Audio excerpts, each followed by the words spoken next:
tonight's entertainment.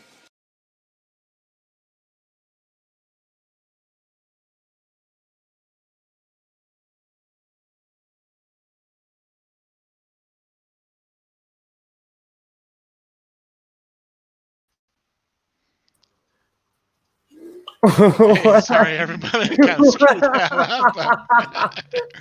What happened?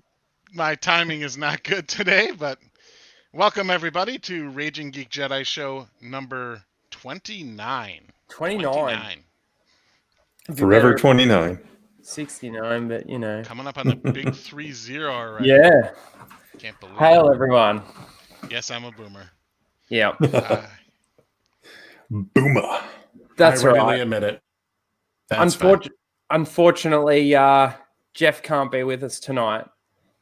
So we've got Greg hosting, taking his place. Rookie boomer Greg is your host tonight. That sounded really for all ominous. the future Rhino. airs. Like Greg can't be with us. He's alive, everyone. Jeff is alive and well. He just had a prior engagement. We just spoke to him not too long ago. He's doing fine. So nothing bad or anything. This was a pre-scheduled thing. We are not doing a show on Halloween night because it's Halloween night. So we didn't want to skip 2 shows in the same month. So we're just we're moving on and doing the show without him this week. He'll be back next week, of course. Absolutely. We couldn't deprive these beautiful people in the chat of the Raging Geek Jedi show 2 weeks in a month. Well, and I don't want to ruin my streak. I think I've been on a stream for several hours every day for 8 days straight now. So wow, the stream god. Yeah, that's me. He's the new long man. Yeah, hardly. I wish. I would love to have his following, but I have not earned his following. He has, so no jealousy, just a little bit of envy. Yeah, me too. Me too. Don't worry. With no malice behind it. Like I respect his success. I respect the success of other YouTubers. I'm not one of those people that believes that my future is limited by somebody else's success. That's the other side of the aisle. They're the ones that are consumed by envy. That's not me. But anyway, how's it going, guys? Yeah, doing good. Unfortunately, we missed the full Aussie last night. Yeah. Lethal Lightning fell asleep on us. But he was up at 4 a.m. or something, and, you know, I don't blame him. So we unfortunately missed the full Aussie, but yeah, things have been going well. I'm enjoying doing my casual rage each week. That's been a lot of fun, and Tim came on this week, and thanks for coming on. Yeah, great show. It was a lot of fun. Great show. 4 hours went by really fast. So it did go by really fast, but I keep saying that I've got to shorten the streams because it's like 4 a.m. by the time I finish, and I've got to be up early. Lyndon fell asleep about 5 times. Poor guy. Yeah, he did. So. I think so. Poor guy. Yeah. But I've started working on my next video for the Disney Star Wars continuity. I've been out of that one for so long, I've forgotten the name. Disney Star Wars continuity, so you can all expect that really soon. And of course, we've got The Mandalorian season 2, which we'll do episode by episode reviews. So come and check those out as well. But yeah, things have been going all right. What about you, Tim? How you been going? Great. I've been making videos all day. So put one out earlier on From a Certain Point of View, which we spent a considerable amount of time talking about on your show. But I go a little bit different of a route. Yeah, I talk about 3 of the stories, but all the money from that book is being sent to a certain organization. I don't know if you guys knew that or not. And it looks like this on the surface, it's this innocuous organization, but you look at their website and they have all these social justice terms and stuff. And then some of the book selections for kids look like, it's indoctrination type stuff. And I made, of course, an episode of The Tavern that'll come out Monday morning.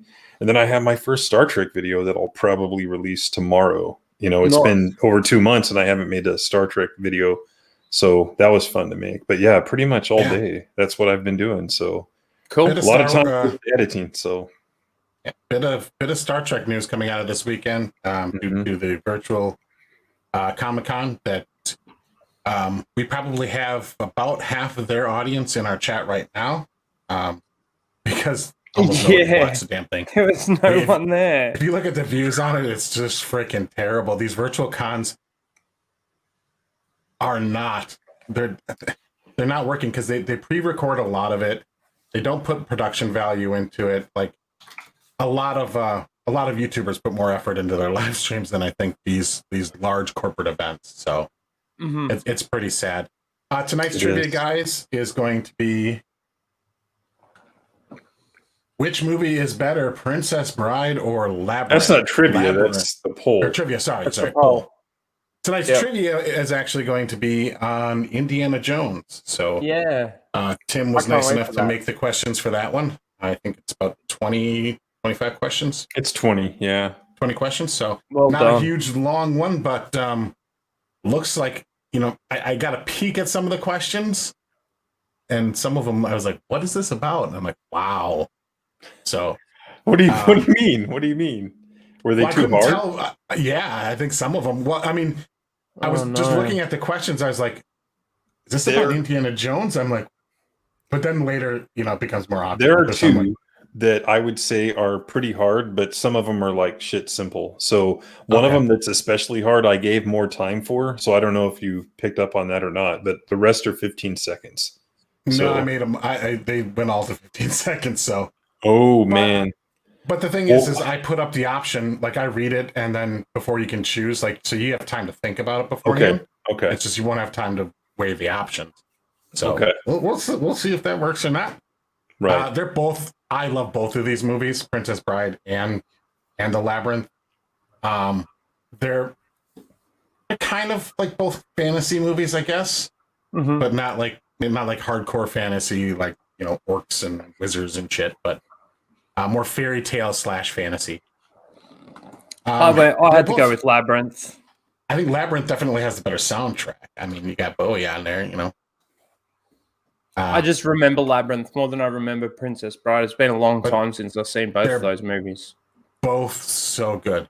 Before I get too far, let's go say hi to some people in the chat before forget. You got Matthias here. Hail. According to Christy. He's always there. Yep. Hail. Soul Assassin. Just another red shirt. Love that name. Love that name. Just another obviously, red shirt. Open airlock policies in there. Runner Studios. Hello. Hail, Runner. Trey Courtney. Daniel James. Orville Nation. Hail, Orville Nation. Unfortunately, we'll have to keep waiting for more Orville. And we didn't do our episode this week either because it's been a really busy week. But Jeff and I will have another review episode, I think episode 4, season 2, out next week once we get a chance to actually watch and record our reactions. Because the way we do that one is we watch the episode together and then we immediately record our review of it. So it's like fresh in our minds. We get that first.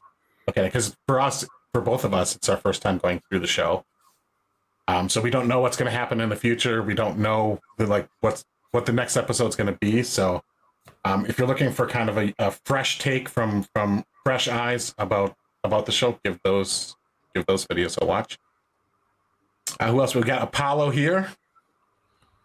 Yep. Mr. Greek mythology, Jedi Lukey, the master of trivia. You're not allowed to play. You're not allowed to. Shut up, Dickfoot. Yes, let's see, Sister Harrow in the chat. Lord Vader. Yep, Lord Vader. Mad Vibe. Hail, Mad Vibe. Yeah. What else we got? Soul. Cool. Only nerds dive in on this now. Okay. Cool. Brad, I have the power to highlight chat now, so. Well, I'm gonna change this to live chat. That comes with great responsibility. So, yeah, I'll just highlight anything. So go ahead and put your. It's not my channel. It's just Jeff. So no big deal. Who cares? Hi, Jeff, if you're watching. Haven't seen him in the chat, but if he's listening, hi, Jeff. Oh, there's one. Yes, as soon as I see it go through and the thing, I will. There it is. There you have it. Boobs. Should have spelled it with a Z. And we have Raging Rhino. Thankfully, he's correctly spelling no. No. With the E. Yeah. I just have to say it normally. You guys have to emphasize it. Yeah. No. Well, no. That's that. There you go. That's your normal no. No. Runner, that wasn't on the docket. It's something we can talk about real briefly if you guys want to take that on. Is the rumors surrounding the Batman movie getting into some production trouble? Are you guys familiar with that story? Yes. Mainly because of Doomcock and Steph. Yeah, Steph is why I know. Yeah. Steph's video, if you haven't watched My Nerdy Home, go and check her channel out, go and subscribe, all that good stuff. But check out her video on that rumor. Like I always look at Doomcock's rumors and things like that, and I do take them with a grain of salt. But he's been right a lot of the time. So I can't say that what he's saying isn't true. At the same token, that I can't say that what he's saying is true. So, I watched Steph's video, and Steph's got a really different take on the whole thing. She doesn't believe the rumors, and I don't know. I feel like with Pattinson, like it could just be the fact that they're trying to make news out of the thing where he said that he didn't work out. You know what I mean? Like they're just trying to, I don't know. Does that make sense? Yeah, so there's two elements of it. There's two elements of the rumors. One, I believe pretty easily. And that first one is that Warner Brothers might be looking to shift where they're filming it due to Great Britain putting more harsh restrictions and regulations on how they can shoot, surrounding COVID and everything. I definitely can believe that. If their new restrictions are going to be so cost prohibitive and delay production so much, I absolutely believe easily that they would pack up and film somewhere else. That makes complete logical sense to me. The other part where Patterson's being sent off the set because he's not big enough. Diva on the set and things like that. Boy, I don't know. Like I want to think no. Like I don't think if he is, I think he's grossly overestimating his value, his star power to the production, and that would be kind of a stupid move on his part. What do you think on the size thing? How the director or whatever was pissed off and sent him home to go and work out because there was a stark difference between the stunt doubles and his size? I don't know about that either, because I mean that part of the rumor is that they used a COVID outbreak as cover for that, and like that's a really shitty cover. That's like picking a worse thing and using that as cover than like the real thing. Like if they're having a problem with him specifically, why would you then protect him and then make up this other story that there's like that would make your production but harder. hang on being that it's a rumor, these are obviously coming out from people that don't really care. Like you would think that the directors and the people that are high ups wouldn't want this news getting out, right? But then there's maybe someone on the set that's seen the director getting pissed off with him, sent him home because he does look small, heard the whole conversation, and that's the person that's decided to leak it. So I understand what you're saying, how, with the whole COVID stuff and why use that as an excuse when the truth is a better excuse to use. But I kind of look at it and go, hang on, the people that wouldn't want this to come out aren't the people leaking it. Well, no, but the fact that the production stopped is a fact. I mean, it did stop for a point because there was that story that their lead had to go into isolation or whatever.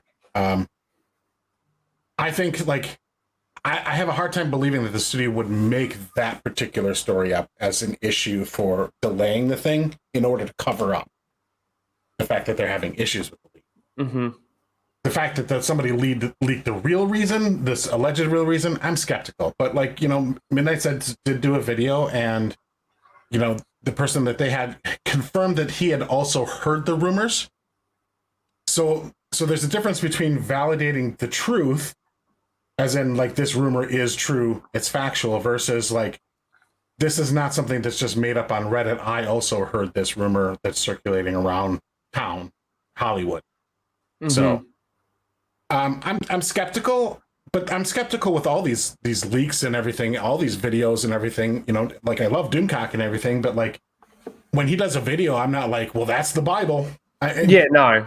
And he doesn't present it as that either. So I mean, to defend the people that do report on these rumors, they're reporting them as rumors because that's what fans do. We speculate, we talk about the properties that we love.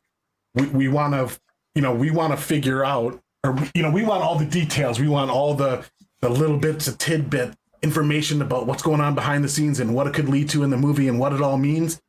That's what we do as fans. That's I think normal, healthy fan behavior. And rumors are a part of that, And part of discussing the rumors is discussing, is this a valid rumor? Does it seem logical? Does it seem plausible? Or does it seem kind of ridiculous? Do you like the idea of the rumor? Do you not like the idea of the rumor?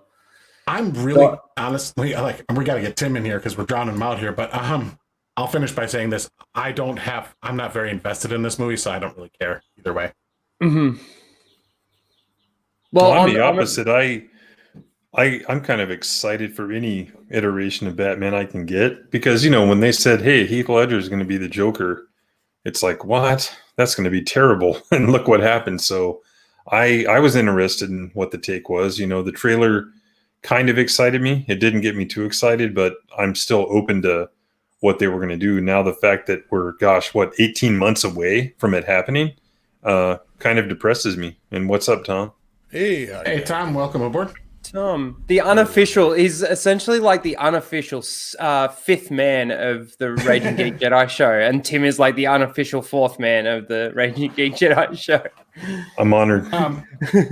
Before we get too far, because I don't have access to Jeff's YouTube backend, I need to cover any super chats that we get right away, so I don't lose them. So we got a $5 super chat from Orville Nation. Thank you, Orville Nation. You guys have a great channel. Thank you very much. Thank you. You do too. Thank you. Yeah.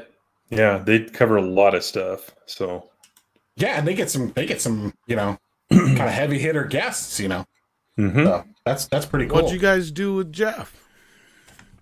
We all we can say is, like Rhino said at the beginning, he is what was it, Rhino? He's not able to make it. Oh, that's he can't be with us. He can't be with us. That's what it was. Did you He's kill alive him? though, so Oh, okay. No, it's similar to what happened to you on Twitter, last week. Oh, well, that sucks. Just kidding. He's at a wedding. He's at a wedding. Oh, that's worse. Oh, he should have just kept making lies up all night. That'd have been hilarious. Yeah, like we could have kept it going. Lie. Well, no, you should have just put it in the private chat or something. Be like, "Oh yeah, really why he's gone," but we're just gonna keep saying this and that. Until he shows up to be like, "What the hell are you guys doing? Get off my channel!" How'd you get out of jail? Weddings are awesome when you're single, but if you're married and you have to go to a wedding, it's like the worst thing ever. So he went to not New as bad Zealand as a baby shower or a wedding shower, though. Yeah, you're right. Those are way worse. Those are worse. At least you can get fucking hammered at a wedding. Yeah, yeah. He went to New Zealand to push a sheep over the cliff. Ooh, be right back. Ooh, wow! Insulting New Zealand and Jeff all in one. Yeah. Tough talk coming from the Victorian. Hey, I'm the Rhino. I got thick skin. But yeah, anyway. that's kind of my take on it. That I wish we were going to get that thing next year because there's not a lot of stuff coming out on schedule. So whatever the rumors are backstage, whatever's true or false, it's going to delay the movie. So Well, speaking of delaying movies, I'm really curious on how this is going to affect movies when they sort of come back out. I know a lot of people have talked about like theater chains and stuff like that closing down, but there's going to be such a backlog of films that they want to come out with. No. Well, you got. We're not going to have a massive burst of. You got to have other stuff in production to start releasing crap. That's why they're hanging on to everything. Okay. You know, you got to think of it like a conveyor belt. Mm-hmm. Yeah. They're also scared shitless that it's going to tank at the box office, and they've been, some of these movies that they're talking about delaying. They're not delaying these $15 million indie films. We're talking about like films with $100, $200, $300 million budgets probably. Ouch if it doesn't even make its money Tenet was back. the canary. Yeah. Sorry. No, I mean, I think the movie industry is in real freaking trouble. I know that they're going to be lobbying, and they are lobbying. You had Patty Jenkins kind of out there lobbying this week for some bailouts for the movie theaters, because if these things go out of business, particularly the large chains, which represent the enormous amount of screens countrywide, like if they aren't able to operate in a year because they've been shuttered for a year, these movies aren't going to make the money they need to make in order to justify their cost. Mm-hmm. And that's scaring the shit out of Hollywood. I will say, like, even if you guys normally don't get too political on the channel, I would ask that, like, if you live in the United States, the one thing that you should do is because I get it, like these theater chains really didn't do anything wrong. The AMCs and stuff like that. They're not the ones making the crappy movies. They're not the celebrities running their mouths off. They're not, they're not the ones, lecturing us at award shows and all that shit. Like, our beef in general with the Phantom Menace is not with the movie theater operators. However, by bailing them out, you're in a sense bailing Hollywood. And I would tell you, like, if you're going to support bailing out the movie theaters because you want theaters to survive, you want the movie theater experience to survive, still contact your senator, contact your congressman, tell them to put a lot of fucking poison pills in there. Like seriously, because they did that for the other bailouts, right? If a company took money, they couldn't lay off a percentage of people. The executives had to take a haircut on their salaries, and all these other like little rules and regulations that went along with taking the money. Do the same thing with the movie theater chains. Be like, if we're going to bail you out, then Hollywood has to agree that they can't take more than 30% of the box office gross on for the next year for the ticket sales, so they can, these theater chains can recoup their money. Make Hollywood take a haircut through these theater chains, or just flat out say, hey, no money for Hollywood, fuck them. Because I'm kind of in that game. That's not a bad idea, but the problem you have now is when I believe they're either in the process of, or they already have pulled back that law that studios can't own a theater chain. Yeah, that's a bad idea. Yeah. That's really bad. Well, if that's fine, if they're going to do that, then it's like, no, Hollywood, bail your own selves out. Mm-hmm. Well, exactly. And the issue with that one, if you're not familiar with what Tom just referred to, is that they changed the rules so that they can buy the studios or buy the theater chains. And not only that, they can start engaging in these kind of manipulative marketing schemes where they can force theater chains to start taking bundles, which is something that they weren't allowed to do prior. Like, hey, if you want to carry this big tentpole movie, you have to carry this one at this price, and start bundling this shit together.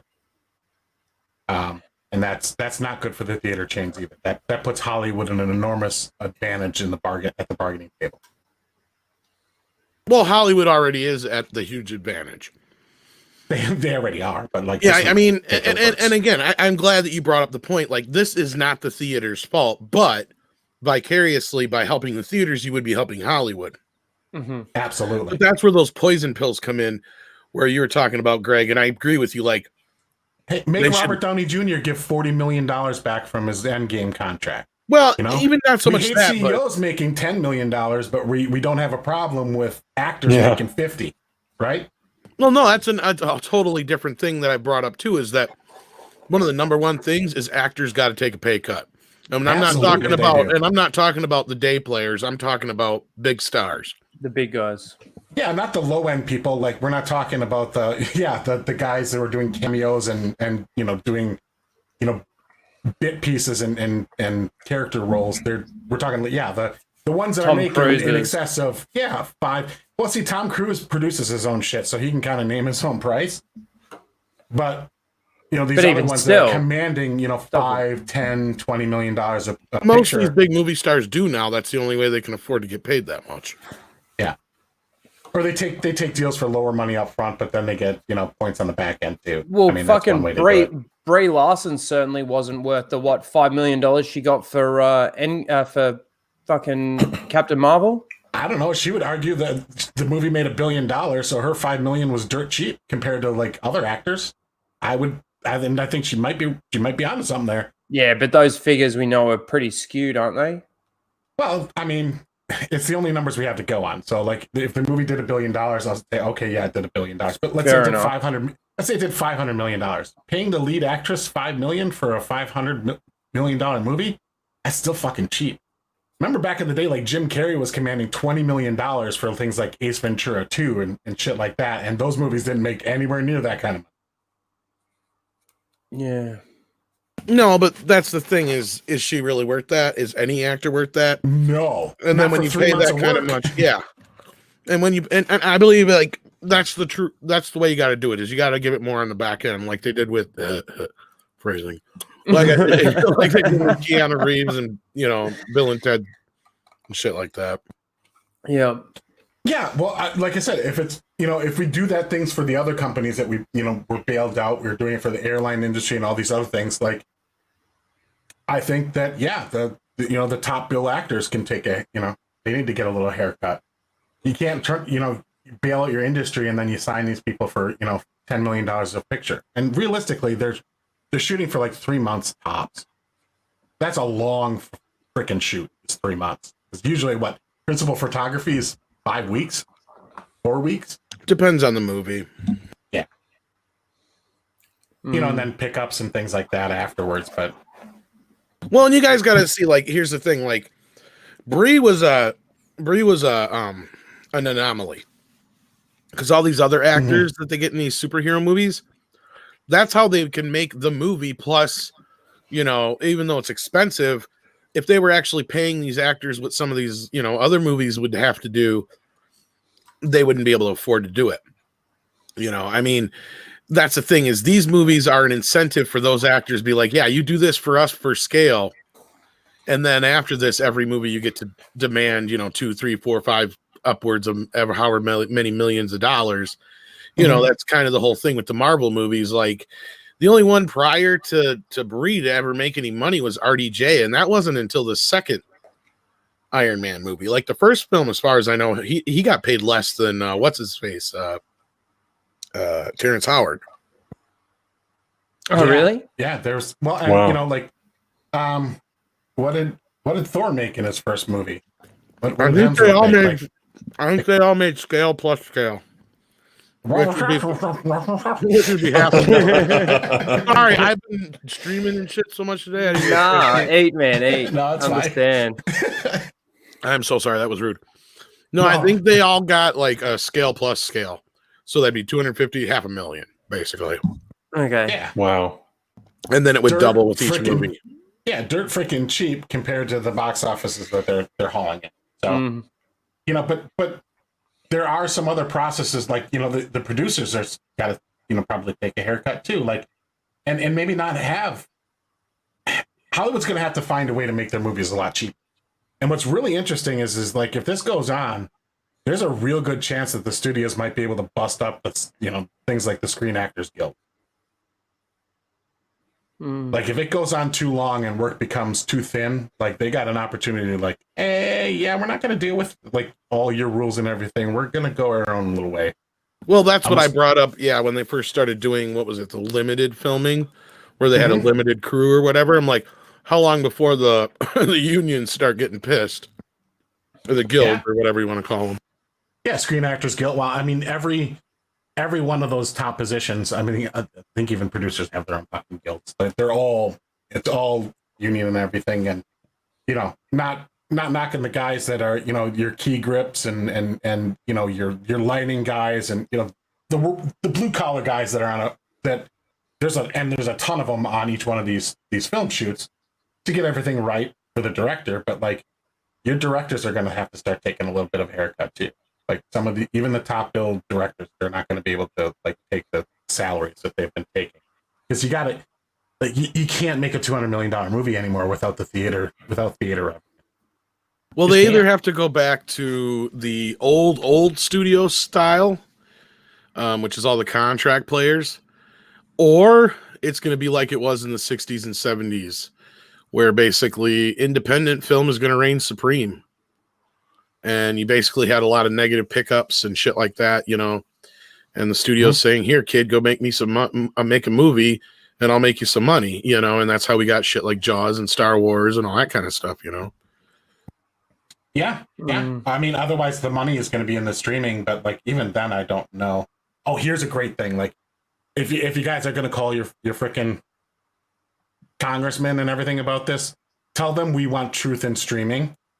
Put that pill in there too. Like, you have to release your fucking numbers. Your shareholders the shareholders of these publicly held companies deserve to know exactly how many goddamn viewers are actually watching the shows that they're producing. No hiding this shit. Make them publish their goddamn numbers. That's what I want more than anything. Sorry. Yeah. No, you're right. So do I. Because I'm getting sick and tired every time Kurtzman farts, getting tagged by like 12 people. Yeah. Yeah. Well, I just like, and it's not just the Star Trek thing. No, but like really these other shows that they keep claiming they're hits, but and they point to the subscriber count, but we have no idea how many people actually watch The Witcher. We have no idea how many people watch Stranger Things, because we can't. They're not putting out the numbers, and we absolutely have no idea how many people are actually watching Star Trek. Like, beats me how many people are watching Lower Decks. I'm guessing it's a pretty small goddamn number. But well, that's the thing. We can kind of extrapolate from what we know. And we've had, guys who are really good with maths, tell us basically, excuse me, what they think the numbers are from, between subscribers, what the ratings were in Canada, things of that nature, how that viewership fell off. And the only hard part about it was up until I think Picard premiered, we had no idea how many subscribers at all as far as CBS All Access, because they kept mixing it with Showtime. And then I believe they said, and unless I'm misquoting and they're still hiding shit, that when they premiered Picard, at that point, they had finally hit their 4 million subscribers just on CBS All Access alone. Which I'm not surprised. Picard's one of those shows that could bring in 4 million people. But did it keep 4 million people? Again, we can go back to the numbers. And in Canada, you had a similar thing, if not, I think, worse than it was with Discovery. Because I think Discovery kind of just took a little while and it kept tapering off little by little. If I remember right from the numbers, and please somebody correct me if I'm remembering it wrong, in Canada, they just went like off a cliff about episode 4. Of Picard? Yeah. That's I can't quote you on the numbers, but that's very believable considering like it was whatever episode that was where things really went off the rails. Like that's where they started losing. They lost like they lopped off like 50% of the audience right there. And then it kept getting worse. The viewers are like, well, what is going on? Like, what the fuck is this? Like, I believe it, because the plot then became so convoluted. You had this like the Mars attack thing, but then it wasn't the Mars attack thing. And then you got the Borg cube. What the fuck's going on there? Like, you just didn't. Yeah, it was not it was. So if I took a wild stab in the dark, I think our math guy said like 250,000 is about where Star Trek Discovery probably settled. So they're actually probably getting more viewers now on when they're on the network than they were on CBS All Access. That's probably true. But Might be, yeah. Picard, I would say probably maxed out around 3.5 million, 4 million tops, if that. See, for me, it's hard to like really pick which show I hate more because like because season 2, if season 2 of Discovery never happened and it was just season 1, I would say Picard is by far the worst, because season 1 of Discovery really only kind of wrecked. I mean, it wrecked the Federation certainly, but like as far as like legacy characters, Sarek was the only one they kind of butchered in season 1. Season 2 came along, and then it was like, then you got Spock in there, and like that's pretty much as unforgivable as what they did to Picard. Pretty close, but you had enough people who could ignore it. And of course, a lot of the OG fans didn't know how to use a CBS All Access, so they didn't see it. They're too old. I will say that the interface for CBS All Access sucks ass. Well, my cousins have I hate it. the site. And they had it before I did. I had it for a while, and yeah, like I'm done with it now. But I went the second time I went and got it through Amazon, so I don't think it's the same. But I'd rather Hail give the Amazon Geek for my man. money. But Yeah, I mean, Geek I man. don't see how older people could even use this thing, because my cousins are like as old as my parents. And I'm like, in there, he was a huge Star Trek fan. And I'm like, so have you watched the new Star Trek show at all? He's like, there's a new Star Trek show. Yeah, I reckon my dad would say the same thing. Excellent marketing. And he has CBS All Access.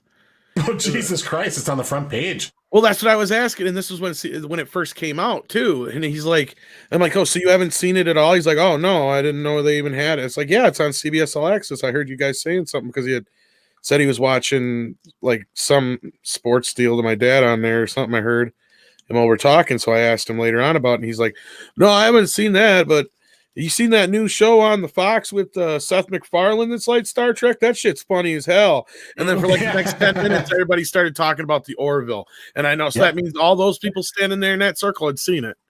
But I know none of them had seen Star Trek Discovery. They all just are kind of like, huh? No, I didn't know there was a new Star Trek. Okay. No, Discovery is pretty under the table. I mean, they had the first episode that they aired on CBS. So I remember watching it when it first came out years ago now. Before we get too far, thank you for the super chat. The Geek Man, $2.99. First super chat by the Geek Man. Hail. Thank you. Hail, Thanks, Geek Man. Thomas. Thank you very much. That's like a cherry popping. Yeah. I feel violent. I feel dirty, but so good. Show me on this doll where he touched you. But what if I liked it? Joking, anyway, yeah, I remember watching the first episode on CBS, because I mean they did something smart there, because they were also launching the network at the time, so they needed to tell people about it, and I mean that was a good idea. I remember watching the first episode where they're walking around making the fucking badge symbol, and I'm just like, that's fucking retarded.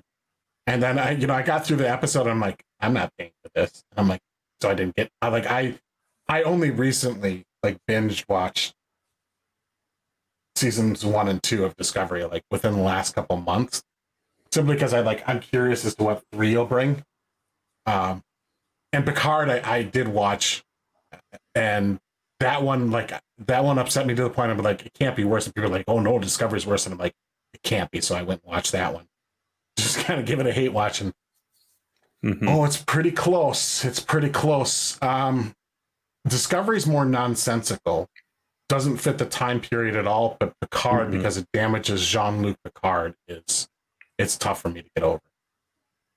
Yeah, that's probably the problem I have too. And not only that, that last, I don't know, whatever it was of the first season. Well, just especially that last bit when Picard died. Like that whole thing is the worst however many minutes in Star Trek history ever. Yeah. That's really the only way to say it, is like, what the flying fuck am I watching? I'm watching big orchids flying through space, taking down a Borg cube. Like the Borg cube used to be like the ultimate nemesis in the Star Trek universe. Like, And that's not even the worst of it. The worst of it's what they do to Picard. They should have just let him die. Yeah. Absolutely. Yeah. And those are the worst 5 minutes, and that's in a universe where Janeway and Paris turn into amphibians and fuck each other. That's how bad it was. So, well, we're going to get an opportunity to see Janeway again now. Yay.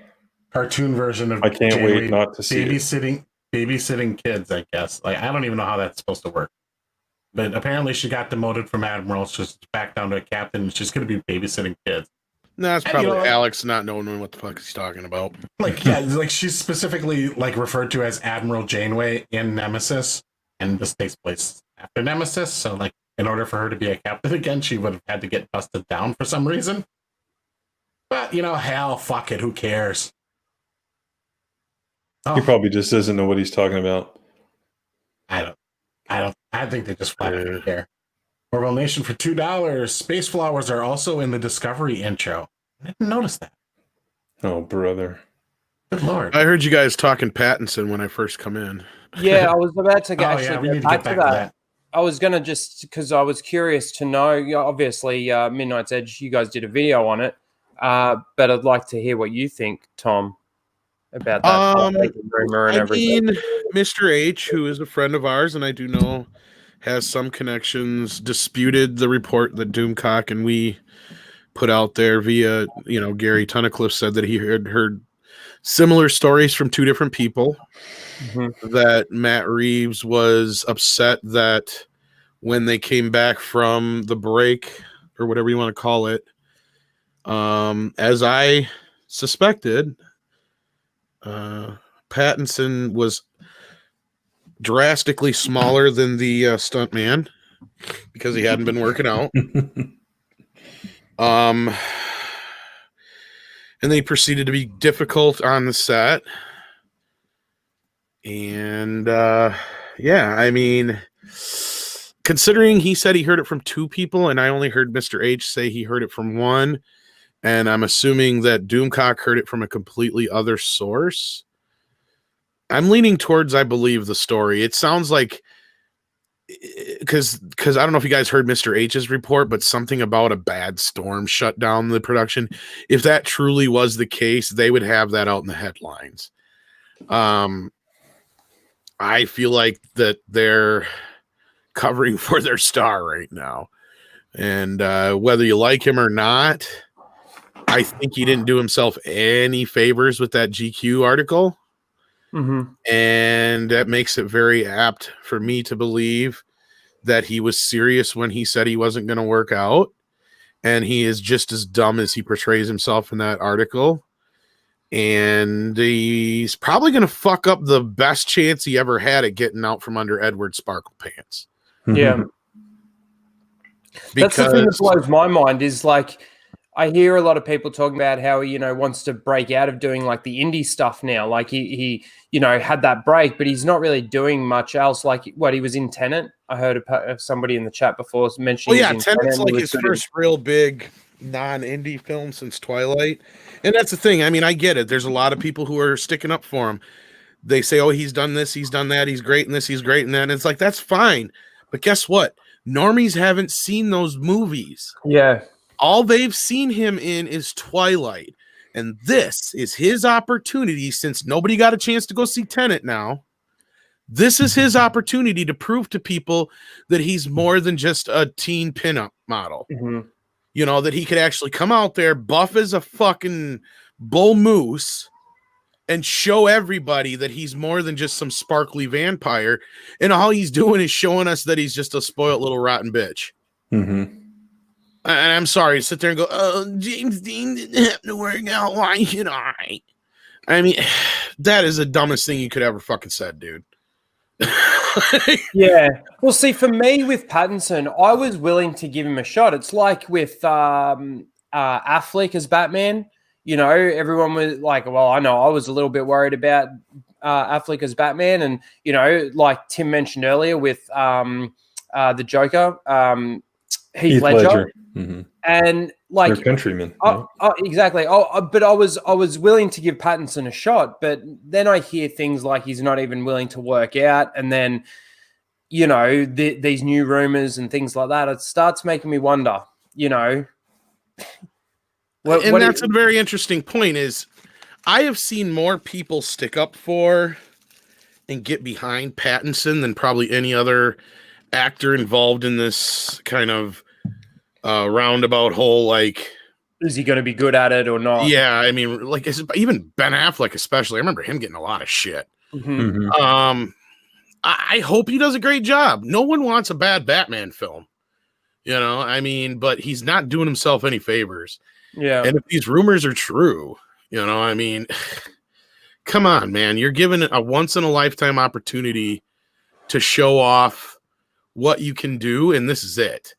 You can get above the whole Twilight thing in one movie, and this is the movie to do it in. Yeah. You'd rather be remembered as Batman, wouldn't you? Well, yeah. I would think. You'd think so. Hey, Rhino, do you want to read this super chat? Wanted to make my how do you say that? Inaugural. Sorry. Super chat worth it. So Victoria is crash. Is that supposed? Too bad Jeff isn't here. Is that like an Australian term, like crash for crash? I don't know. So Victoria is. Maybe I think it's supposed to say trash. trash. I think it's supposed to be trash.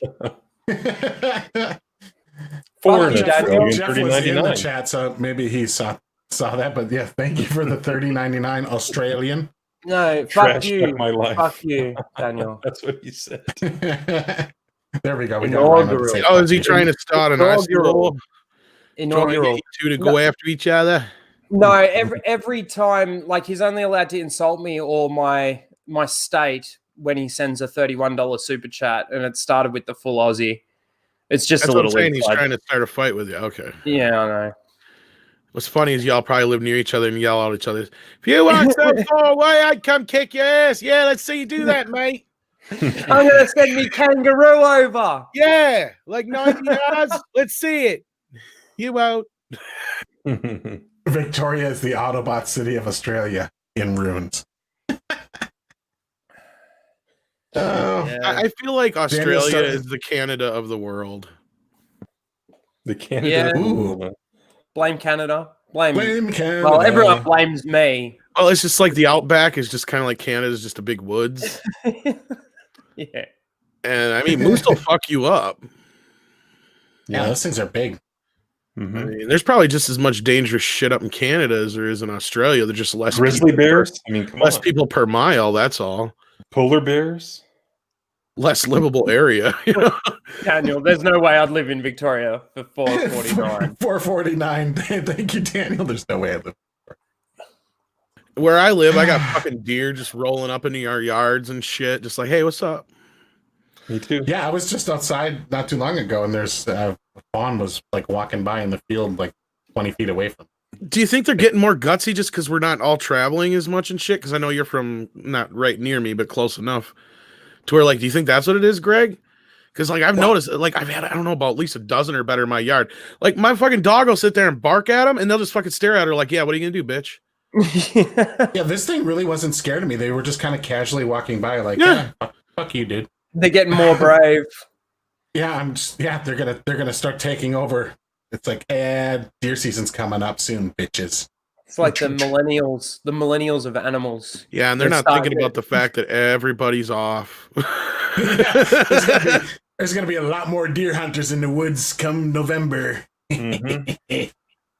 But I think they are getting a little bit more bold, or just not as shy about being around people. I don't know. It's weird because, like, I mean, I live in an area. Okay, first of all, I live right where there's like this aqueduct thing. So like, there's this woods. So I think they come down and then they get stuck and they can't figure out how to get back up in the woods. So they always wind like there's a shit ton of them in town, and then like the lady next door will put out fucking corn and shit for the squirrels and birds. So then these little fuckers will come out at night and they'll finish it off. Oh, So there's absolutely. always I love three the of them corn. sitting in her fucking driveway, and then my poor neighbor right behind me here. We have like kind of a meet together cul-de-sac. We don't have a an alley or nothing. It's just all our backyards meet, and he's got a garden right on the edge of the line there. And every time I come out there with the dog, I swear there's 2 or 3 deer out there getting in his fucking. I told him to. He luckily put something on top of him. Like, you better do something because I can't scare them. They won't run away. Well, no, see where I'm at, like right outside my apartment building, there's a field that's maybe 200 yards, and then there's one of those nature trails that goes along a river. So I think they kind of follow those nature trails, kind of like they do with railroad tracks. That's generally how they end up wandering their way into my neck of the woods. Just another red shirt. The deer have forgotten they're edible. I'm not a big fan of venison, but venison stew done very well is very good. Venison like beef jerky and things like. But if the world went to hell, I think venison we'd be steak, okay. I think we'd be okay up in this area. We got enough deer. Yeah, we wouldn't have to resort to eating our neighbors yet. Venison steak's a little gamey and it's very lean, so like you really need to know how to cook it. It's all about the backstrap. Yes. So like kangaroo meat. Yeah. Kangaroo meat's the same. Yeah. Well, I have. Why would you eat kangaroo though? Yeah, That's not bad. It's just really like you've got to cook it. Really, you got to cook it right. But why? I don't know. Because aren't they like a marsupial? I've only eaten. Isn't there kind of like a line? Isn't there a line? Yeah. I mean, they stand on their hind legs and shit. I mean, I wouldn't eat a raccoon because it's got thumbs. Before we get too far, Daniel James for another Australian $7.99. The only thing scary that comes to Victoria is George Pell. I have no idea who that is. Don't feel know bad who though. that is? Does anyone on the panel know who George Pell is? No. I know the name. He was the priest that got convicted for doing stuff to Right. children like 10 years ago. That's Yeah, why. I don't keep track of those kind of creeps' names. Mm. No, but I've got 3 large oak trees in my front yard, not to mention 10 in the back. So there's piles of like acorns, and every day I'm sitting here working, I see about anywhere from 5 to 10 deer right outside my window, and they have definitely developed, I guess, what do you call it? Like an immunity to fear of us, because I'll tap on the window and they just look and they keep eating. My dog, she doesn't even bark at them anymore. It's like they're her friends now. So, I wish my dog would learn that. Well, she used to bark at him, but now she's just like looks out the window and will just stare at him for an hour. Hey, how's it going? So yeah, there's a lot of them. There was a piebald a couple years ago. It's not an albino, but it's mostly white with a few brown patches. I have some pictures of him. He's a buck too. So I bet you someone got him because I haven't seen him in about 2 years. But he used to come around every year around this time in hunting season. So pretty cool. I will tell you that the one thing that, like, I haven't hunted in years because I worked for retail for 15 years. And, Black Friday meant that you really just weren't going to get time off that week. So it's a lot of work to hunt too. Yeah, in Wisconsin, deer season is the week of Thanksgiving. So it starts the Saturday before Thanksgiving and runs the following Sunday. Mm-hmm. And that's like super hell for retailers, particularly if you're in a mixed retail where you have, because I worked in a super center, so there was groceries, so you got Thanksgiving madness, and then you have Black Friday madness like right after. So it is like your back rooms are never more full, and like you're bursting at the seams with fucking merchandise and shit all over the place, and it's a fucking nightmare. So I never got a chance to, I stopped hunting deer because I just never could get off. Yeah. Don't have that problem anymore, but I think this year I'm more interested in hunting fucking Canadian geese. Because they are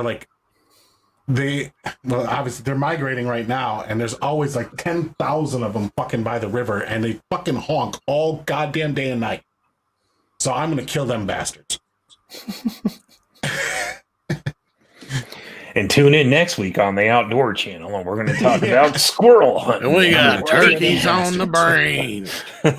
We're going to tell you all about how to cook that wild turkey and drive your lady wild at the same time. She'll be so turned on by you in that apron, son. You won't know what to do. Share my screen. Now you sound like Greg? Congo guy. Congo! Oh, Cocaine. You don't come with that shit after a cup of coffee. Oh, this is from Get out of here, you little fuckers. Who did that one? It's got to be... I think it was Mateus. Oh, was it? Yes, yeah. Oh, yeah. is that from Brazil? It doesn't snow in Brazil, Normies. does it? Careful showing the memes. Yeah, I'm going to stop there, actually. Yeah, there's some There's some risky of them stuff that in are there just for sure. a little not appropriate for live stream. Yeah. Well, and it's not even so much the normies to be real. I mean, there's a big part of the population just hasn't seen any of his black and white and independent, movies. They just haven't. One of his most famous ones was the black and white one, to be, ironic considering I just said that. But yeah, the one he did with what was it, Willem Dafoe or whatever, the ghost story one he did recently, Lighthouse. Is that what it's called? Yeah, Lighthouse. Yeah, that's probably the most famous of all his independent films. Yeah. I've not seen a single thing he's done. Neither have I, so I can't. I mean, yeah. I never watched the Twilight movies. Hell no. Because here's my great story for Twilight again, because I worked retail, and this is back before I worked in the store. It wasn't even a super center at the time, and Twilight was released when it was released on DVD. That was the last mega release on DVD that we actually had to worry about the crowd. And Wow. we were doing this midnight launch party thing where all the TVs in the electronics department had a countdown on it, and it was a whole big thing. And we had to implement crowd control measures because there were so many people showing up at midnight to buy this thing. They were wrapped through the entire department, all the way into apparel. So we had to set up queue lines and everything, so it wouldn't be some mass grab as soon as we unwrap the pallet full of them. There's plenty of them. We had plenty of them for everybody to have, but we just didn't want people to jump in and grab those things. I was like, what is the fucking deal? And there was a distinct age gap. It was teenage girls or 40-year-old ladies. Oh, There was, but nothing in between. All there at midnight for this, and that's the first one when that came out. It was it was so huge, and I'm like, I'm not. I see the things on the TVs. I'm like, I'm not watching this shit. yeah. So that I never had any interest in the Twilight movies. I don't watch I haven't seen any of the independent movies. So I have nothing against Pattinson at all. I hope these rumors are wrong, because I want Batman. I'm really rooting for DC to make a strong comeback and kind of put the MCU normie fanboys in to bed for a little while. But the rumors make me a little cautious, because there's so many positive things heading in DC's direction, because they offer such a great variety of different things. It's not all the same movies. You have your kids movie with Shazam. You got your lady friendly movie with your Aquaman. You got your female lead with Wonder Woman, and God, that movie scares me. Yeah. And then you got your core. You got the Snyder Cut coming. There's something for everybody in the DCEU coming forward, and I would hate to have something like this kind of slow some of that progress, because I believe that both the DCEU and the MCU can be successful at the same time, because they're different. DC's strength is that they're not the MCU, and as soon as Warner gets that through their thick skull, that they're going to win by offering an alternative, not by trying to copy, they're going to be amazingly successful. And don't forget about the Titans. That's totally different from the CW stuff. So yeah, they do have a vast array of offerings compared to Marvel.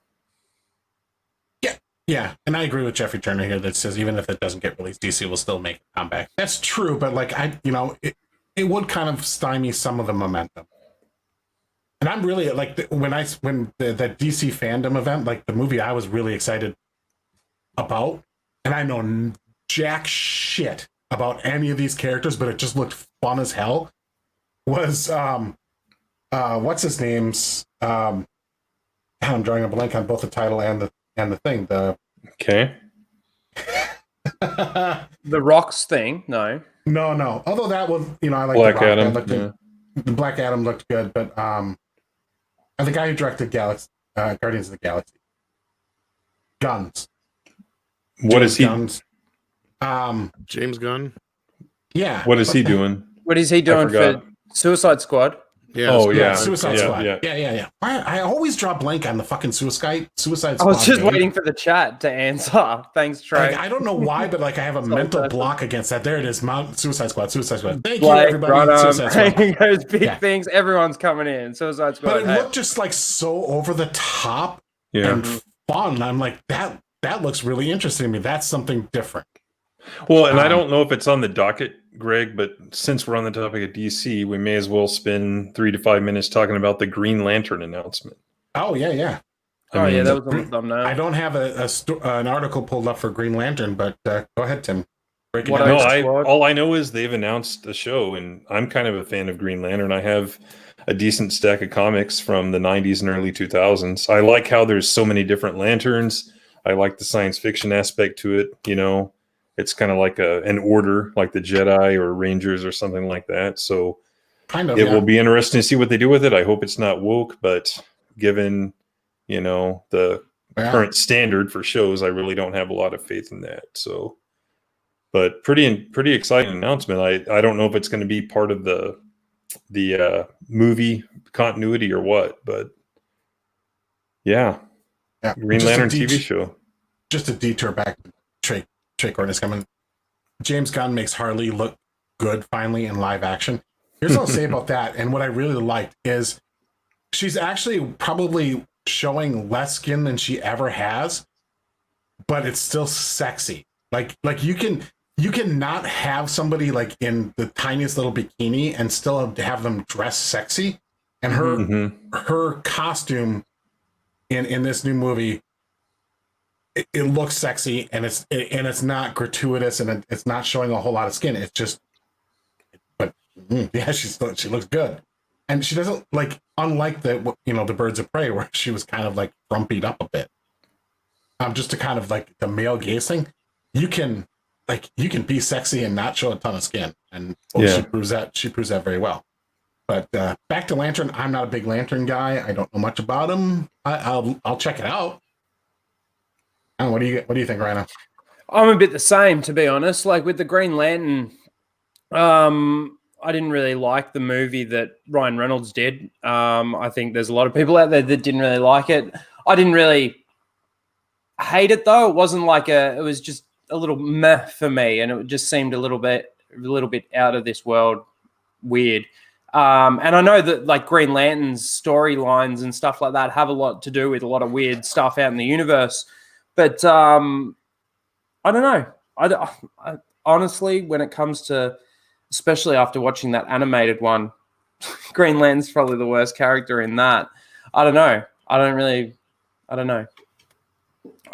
a say in it because I don't know much about the character. But in the same token, if I saw the character and did something awesome and they did a really good thing on it, then cool, I'll watch it and probably enjoy it. But I'm not massively invested in it, so I don't care that much. Tom? I'm not that big of a Green Lantern. I mean, I don't hate him or anything. I just never been a huge fan to where, I didn't really hate the Ryan Reynolds movie all that much outside of the costume. Outside of that, I didn't really know why it was that bad of a film. I didn't care for the extended cut as much as the theatrical, but I mean, I didn't think it was a great film either at the same time. But I mean, I don't know enough about the character to really care, I guess. I don't know. I mean, I don't know. Didn't EBS have something to do with creating Green Lantern or something? Yeah, he was a big part of the rebirth for Green Lantern. Okay. From what I can tell. I'm not a big comic book guy, so I'm not going to try and talk out of my ass on this one. The one thing I will say about Green Lantern, I like the idea that they're going to do it as a TV show, because it seems like to try and do his story with all the lanterns and all that other stuff in like an hour and a half, 2.5 hour movie, I don't think it's going to work. I think that kind of thing is like perfect for a scripted TV show. It is, yeah. Even, to be honest, I think Batman would probably be as well, but like I get like they're not gonna give up the massive amount of money that Batman brings in at the normal box office, because I mean, prior to the MCU, Batman was the king of the box office as far as superheroes. So I just feel like with the DC universe, they need to, whether it be the Snyder thing, they don't need to do it, but I feel like it would be a good thing for them to put a plan in place where they've got like, 10 movies that all come together, that all like, a bit like the MCU sort of thing. No, see, I disagree. You disagree? I kind of like a little bit of connection there. They don't have to connect as much as maybe the MCU, but to have little connections, to have that one universe, and that this is just all in the one universe. I don't mind that. I've lost interest in the idea of the cinematic universe to a large degree, because especially with superheroes, I'm always stuck on like, well, why don't you call your friend, why don't you call Superman? He's like your friend, he can help you. Like I always get kind of stuck in that mode. Like whenever they run into like an adversary that's like a tough one for them, I'm just thinking the whole time, like, dude, call Wonder Woman and Superman. They're like, you have their phone numbers, man. Like, so if they do these things, like they can kind of exist in the multiverse, but I want them to be kind of standalone, and I don't want them to rely on that gimmick too much, because I think long term that's a negative, not a plus. Unless you come up with like the reason it worked for the MCU is because you had this one villain that kind of tied it all together through 20 things. Like I don't necessarily think they should do that with DC. I like the idea that they're kind of fighting their local nemesis, and then because you have this thing, superhero power creep, where you have these characters like they don't belong with the other characters because like they offer nothing compared to the uber abilities of a Superman, or like it doesn't fit. They're better off. Bring them together every now and then for like a fun little team up thing, but kind of keep them separate, keep them in their own little multiverses, and then have an event that kind of like where people can cross the multiverse and do smaller team ups. That's what I would prefer. Fair enough. I don't know. I just think maybe you're right. Maybe we've gone too much into it all having to be too connected. I think because some of the better MCU movies I think were more standalone with just like a slight little crossover. Mm-hmm. The big team up movies like Avengers was great because it was the first time, but like Avengers 2 kind of sucked. Like it didn't kind of suck. I didn't like it at all. We've discussed this I don't know how many times. I don't like Civil War. I don't like they're more miss than hit for me when it's the full team up. So I'm just curious, just going around the table here, would anyone here be opposed to them doing, let's say, John Wick offshoot, which doesn't revolve around John Wick, but it's in the John Wick universe? Not really. Is the question, would I be opposed to it? Yeah. No. I wouldn't be opposed to it. I think it would not a movie. Like I think do a Hotel Continental TV show. Well, which they were supposed to do. I just don't know if that's ever happening or what's going on with it. But yeah, that would have been cool. I don't mind. Yeah, the world, but I mean, I don't know. It depends on who it is too, I suppose. Yeah, but like the world is interesting to me. Like this, it's the coins and like all that part. But like to split it off into a bunch of different movies, where like now I got to feel like I got to follow a whole bunch of movies in order to understand what's going on in the John Wick movie. Well, thanks. Mm-hmm. Like it's good enough as it is, and I think a TV show like following like the bellhop in the Hotel Continental would be interesting, because like he would almost be the narrator of the story, and he could bring in other assassin characters and have some variety. and have it almost be more episodic than serial. That would be interesting to me. But No, movies, I was just curious because, like, you think about something like that, and you don't mind an offshoot that does connect the universe. But then you think about these superhero. I don't know. I think we've just been overdone with superhero movies. I think we've had a lot. I think that superhero genre that we've sort of went through with the MCU and everything, I don't think it's completely gone, and I feel like it can be revitalized. But I think that it's been overdone maybe a little bit too much. I don't know. I mean, I didn't dislike half the movies that Greg just mentioned, though, either. I actually really liked Civil War. I didn't hate Age of Ultron. I just felt like there's only 2/3 of a movie there. I feel like we're missing a good half hour, 45 minutes of that movie. I don't know. I mean, the last few movies I've had issues with have been just like Captain Marvel. I didn't think Black Panther was all that. Yeah, me either. No, that movie's pretty overrated. I mean, it had a good villain in it, but that's not saying much. It's just that's one thing I will agree with, that the Marvel Universe had a villain problem up until, say Black Panther and the Infinity War and stuff like that. And I understand how people feel about the Infinity Saga as well. And I didn't like, Endgame that much coming out of it, but when I watched it again on Blu-ray, I liked it more than I thought I did the first time anyway. I mean, I don't know. I wouldn't say there's necessarily fatigue, except for if you keep doing every movie in the style of Guardians of the Galaxy and you don't. That can be a problem. That will cause some fatigue. Like there's some of Civil War kind of carries over a lot of the Winter Soldier feel in a way. Yeah. See, I love Winter Soldier. Winter Soldier is my favorite. But see, now I feel like Ant-Man felt more like a heist movie than it did anything else we'd gotten before. I never saw Ant-Man, so.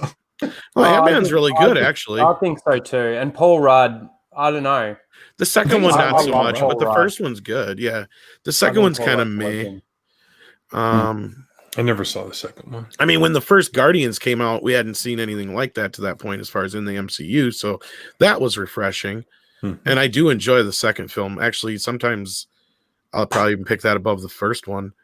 But as far as I know some people like Thor Ragnarok was one that splits a lot of the fan base. And I understand why. Same thing with the Iron Man 3 reveal of, Mandarin. Mandarin. But I mean, most people agree that the two worst Marvel movies besides Captain Marvel are probably Iron Man 2 and Thor 2. I mean, I'll take Iron Man 2 any day of the week over Iron Man 3. Yeah, I'm the opposite. I don't mind that. I like the third one better. I mean, but then again, the second film suffers from the same problems, I feel like. And I don't have anything to go on this, but I do know there's a bunch of stuff. I don't know what was taken out of Ultron, but I do know there was a bunch of stuff taken out of Iron Man 2. And I feel like it's the same thing there. It suffers mainly from having its villain's story taken out of the movie completely, almost, to where you don't really get enough of that. What I really dislike about Iron Man 3 is it had zero consequence almost, because it's he destroys all of his suits and everything at the end, and then it's 3 days later, I'm back as Iron Man, and here's my whole Iron Man army. That last bit didn't make sense about him destroying all the suits or whatever. Yeah, I agree with that. Stunning in front of Megatron. Excuse me, it's the Mandarin. Sorry, I just had that. But then again, I don't hate Iron Man 2 as much as most people do either. So I mean, I guess I got to be clear about that as well. Is that the one with Rourke? Yep. Yeah. Whiplash. I hated the Mandarin. Here's the thing with all these movies, guys.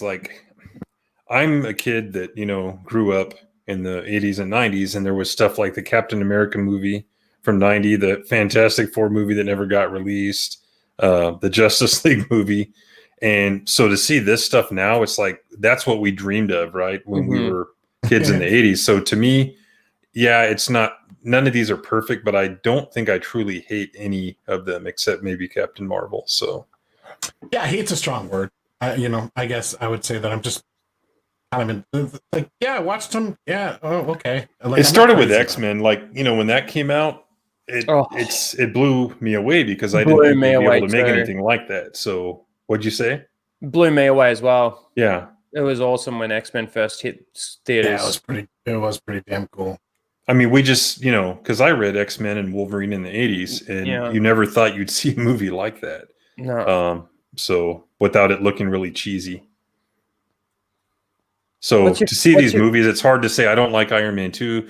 No, the story could have been a little bit more polished and stuff, but I liked the characters, and it was a cool movie. So, See, I used to be a lot more forgiving of comic book movies before we're so inundated with them, or whatever the word is. Because, I mean, the worst movies before the modern day comic book films were like Supergirl, Superman 4, and Batman and Robin. I mean, really, those were the worst of the worst.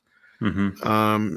I mean, even shit like Spawn wasn't that bad, and Blade, of course, was kick-ass. Oh, I man. mean, well, when you think about the effects and everything of the original, like Superman, the Christopher Reeve Superman, it's like, when you get to see something like X-Men when it comes out, it's like, whoa, this is nuts. Oh, we got two celebrities in the house. Look at this. Boom. My internet nephew and Twitch stream. And the other OSD, now there's two of them. Hello, we got gentlemen. Evan Bain up in here. Oh. What's going on, guys? How you doing? What's up? Doing great. Good evening, gentlemen. What happened last night, Lethal? I fell asleep on us. I fucking got drunk as shit at a friend's birthday, came home, threw up in the shower, passed out, and then woke up, and it was 3 o'clock in the morning. Well, that one video you made, your last video, your hair's like coming out this way and up this way, and it's fucked up, man. I think it's the Green Lantern video.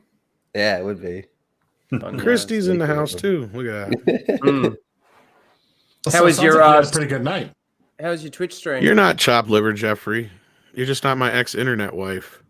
Yeah, it was good. Played a little bit of Call of Duty.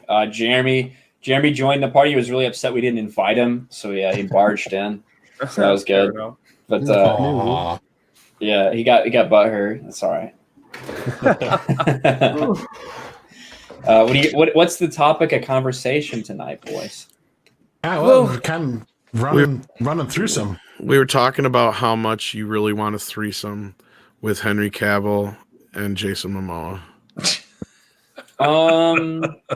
Where's the other one? And with and Baby you want Yoda, Snyder to direct it. With Baby Yoda watching in the corner. Want Snyder to direct it. I mean, if I would listen, I would let. If that's what Zach wanted, that's what Zach wants. I think it's very important that we let them see their vision out. So, touche, sir. Where's the other guy? Isn't there another guy normally? Yeah, he couldn't make it tonight. He's in the chat. Where's the other guy? He's in the chat. He couldn't be with us. That's how you're supposed to say it, Rhino. Yeah, he couldn't be ominous like that. I'm sorry. He couldn't be with us tonight. Send him your prayers. Oh, are you talking about the celebrity thing, Jeffrey? I'm just giving Ryan shit. Yes, that's true. Yeah. I'm no celebrity. Oh, he is. No, we were just talking about the Green Lantern, and it kind of evolved into talking a bit more broadly about DC, and then talking broadly about sort of superhero genre in general. How do you guys feel about the Green Lantern stuff series? I'm keen. I'm looking forward to seeing Jessica Cruz. I like Jessica Cruz. Me and Lethal were actually talking about this before my stream. I'm keen in theory. Like I would love a fucking Green Lantern Corps show done right. Green Lantern is one of my I say one of my favorite heroes, but really just the Corps itself is one of my favorite things about DC. And they got so many characters to pull from. What I worry about is kind of who's behind this show, or who's behind this. And you've got Guggenheim and Berlanti. Again, then. Well, you've got them involved. Berlanti's producing, Guggenheim's co-writing at least the first episode, and those are the guys who did the Arrowverse. Now, I do think Berlanti's also been involved in Doom Patrol. which is better than a lot of the CW Arrowverse stuff. And I think the CW started off right, but my worry about it is when I look at the characters who they have involved, I do feel like there's a lot of room for them to go extreme identity politics. If you're not familiar with the characters, because a lot of them are recent creations, Jessica Cruz, who is pretty well handled in the comic run, at least me and Lethal thought so in Rebirth. But she's a Latina, and she also has a disability. Effectively, she's agoraphobic, which is kind of tough for a Green Lantern to have such a crippling fear. But so she's Latina and she's agoraphobic. Simon Baz is a character I think is pretty well done in the comic books, but again, depending on whose hands it gets into, he is a Lebanese American Muslim who has been discriminated against his entire life because of the color of his skin and his religion. He was falsely imprisoned for being a terrorist in Guantanamo Bay. In Guantanamo Bay before he got his power ring. No thanks. Yeah, you know what I mean? And like in the comics, they're not beating you over the head with it. I feel like he has some fairly good runs in the comics. But that combined with Alan Scott, who is someone they have already turned gay in the comics in New 52 reboot, like to me, it's like this mismatch of people that in the wrong hands could just be so bad. And that's what I'm worried about. I just have faith in HBO Max. I mean, when you say don't. Greg Berlanti, I'm worried. HBO Max in general, the platform is kind of like what they're coming out with right now. As far as the comedy specials they have, as far as that like abortion documentary, they're pretty out. They're pretty out there. And the abortion road trip movie. Yeah, and if it wasn't, I'll be honest, if it wasn't for the Snyder Cut, I wouldn't give a fuck about HBO Max. That's the only reason I care about HBO Max. So I don't know. I'm worried about it, so I'm going to keep my eyes on it. The fact that Jeff Johns is not the showrunner, I think, is interesting. Because there's a lot of theories about him. He would be the showrunner. Now he's back in the executive producer role. So the Geek Blend told me just a couple weeks ago about the Titans. Who runs that show? Oh, fuck. I don't know. I've watched all of it. Titans. He said it's good. I need to see it because I didn't even know it existed. So I wouldn't go so far to call it good. I liked it. But I think that it got a really bad rap. It got a really bad rap right off the bat because people didn't like the advertising. Okay. As goes with a lot of things DC related. Mm-hmm. They seem to have snafus on the advertising. And for Titans specifically, there was a part where Dick Grayson... Exactly, yeah, where Dick Grayson fucking beats up a couple people, and they like thought he was Batman at first or something. He said "fuck Batman," and oh shit, yeah, and people were like, but "That makes sense to Dick Grayson where he is at that time." It does. You should have heard these fucking losers that were outraged. People were like, "I can't. Why would Robin say that about Batman?" I'm like, I know, right? You have never read a fucking comic book where I will show him the age. Yes, you've a boot up the ass. Fuck him. You've never read a comic book where Dick Grayson was above the age of 16. That little shit owes me everything. And then in the same sentence, they'll talk about Batman, the animated series. It's like, you do remember in that show, he fucking beat up Batman because he had a hissy fit. Yeah. No, he didn't. Totally didn't happen. Oh, yeah. In your mind. I have almost the entire run of the post-earthquake storyline, 99, 2000, whatever it was. No Man's Land. Yeah, and he actually had to be Batman for a good while. So after Batman came back, they had a couple of tough conversations. So, gosh, conflict between characters. It's like who doesn't want that?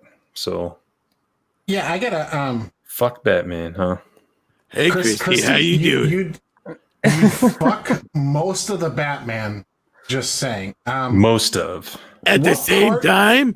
What part wouldn't you? The ears maybe of the Batman, like the ears would be dangerous. Yeah. $5 too pointy. It's like sleeping with a mermaid. It's the dilemma. Do you get top half woman, bottom bottom half fish or the other way around? Like, how does this work? Geek Blend, why are you sending yourself a super chat, man? Geek Blend's throwing away 30%. That doesn't make any goddamn sense.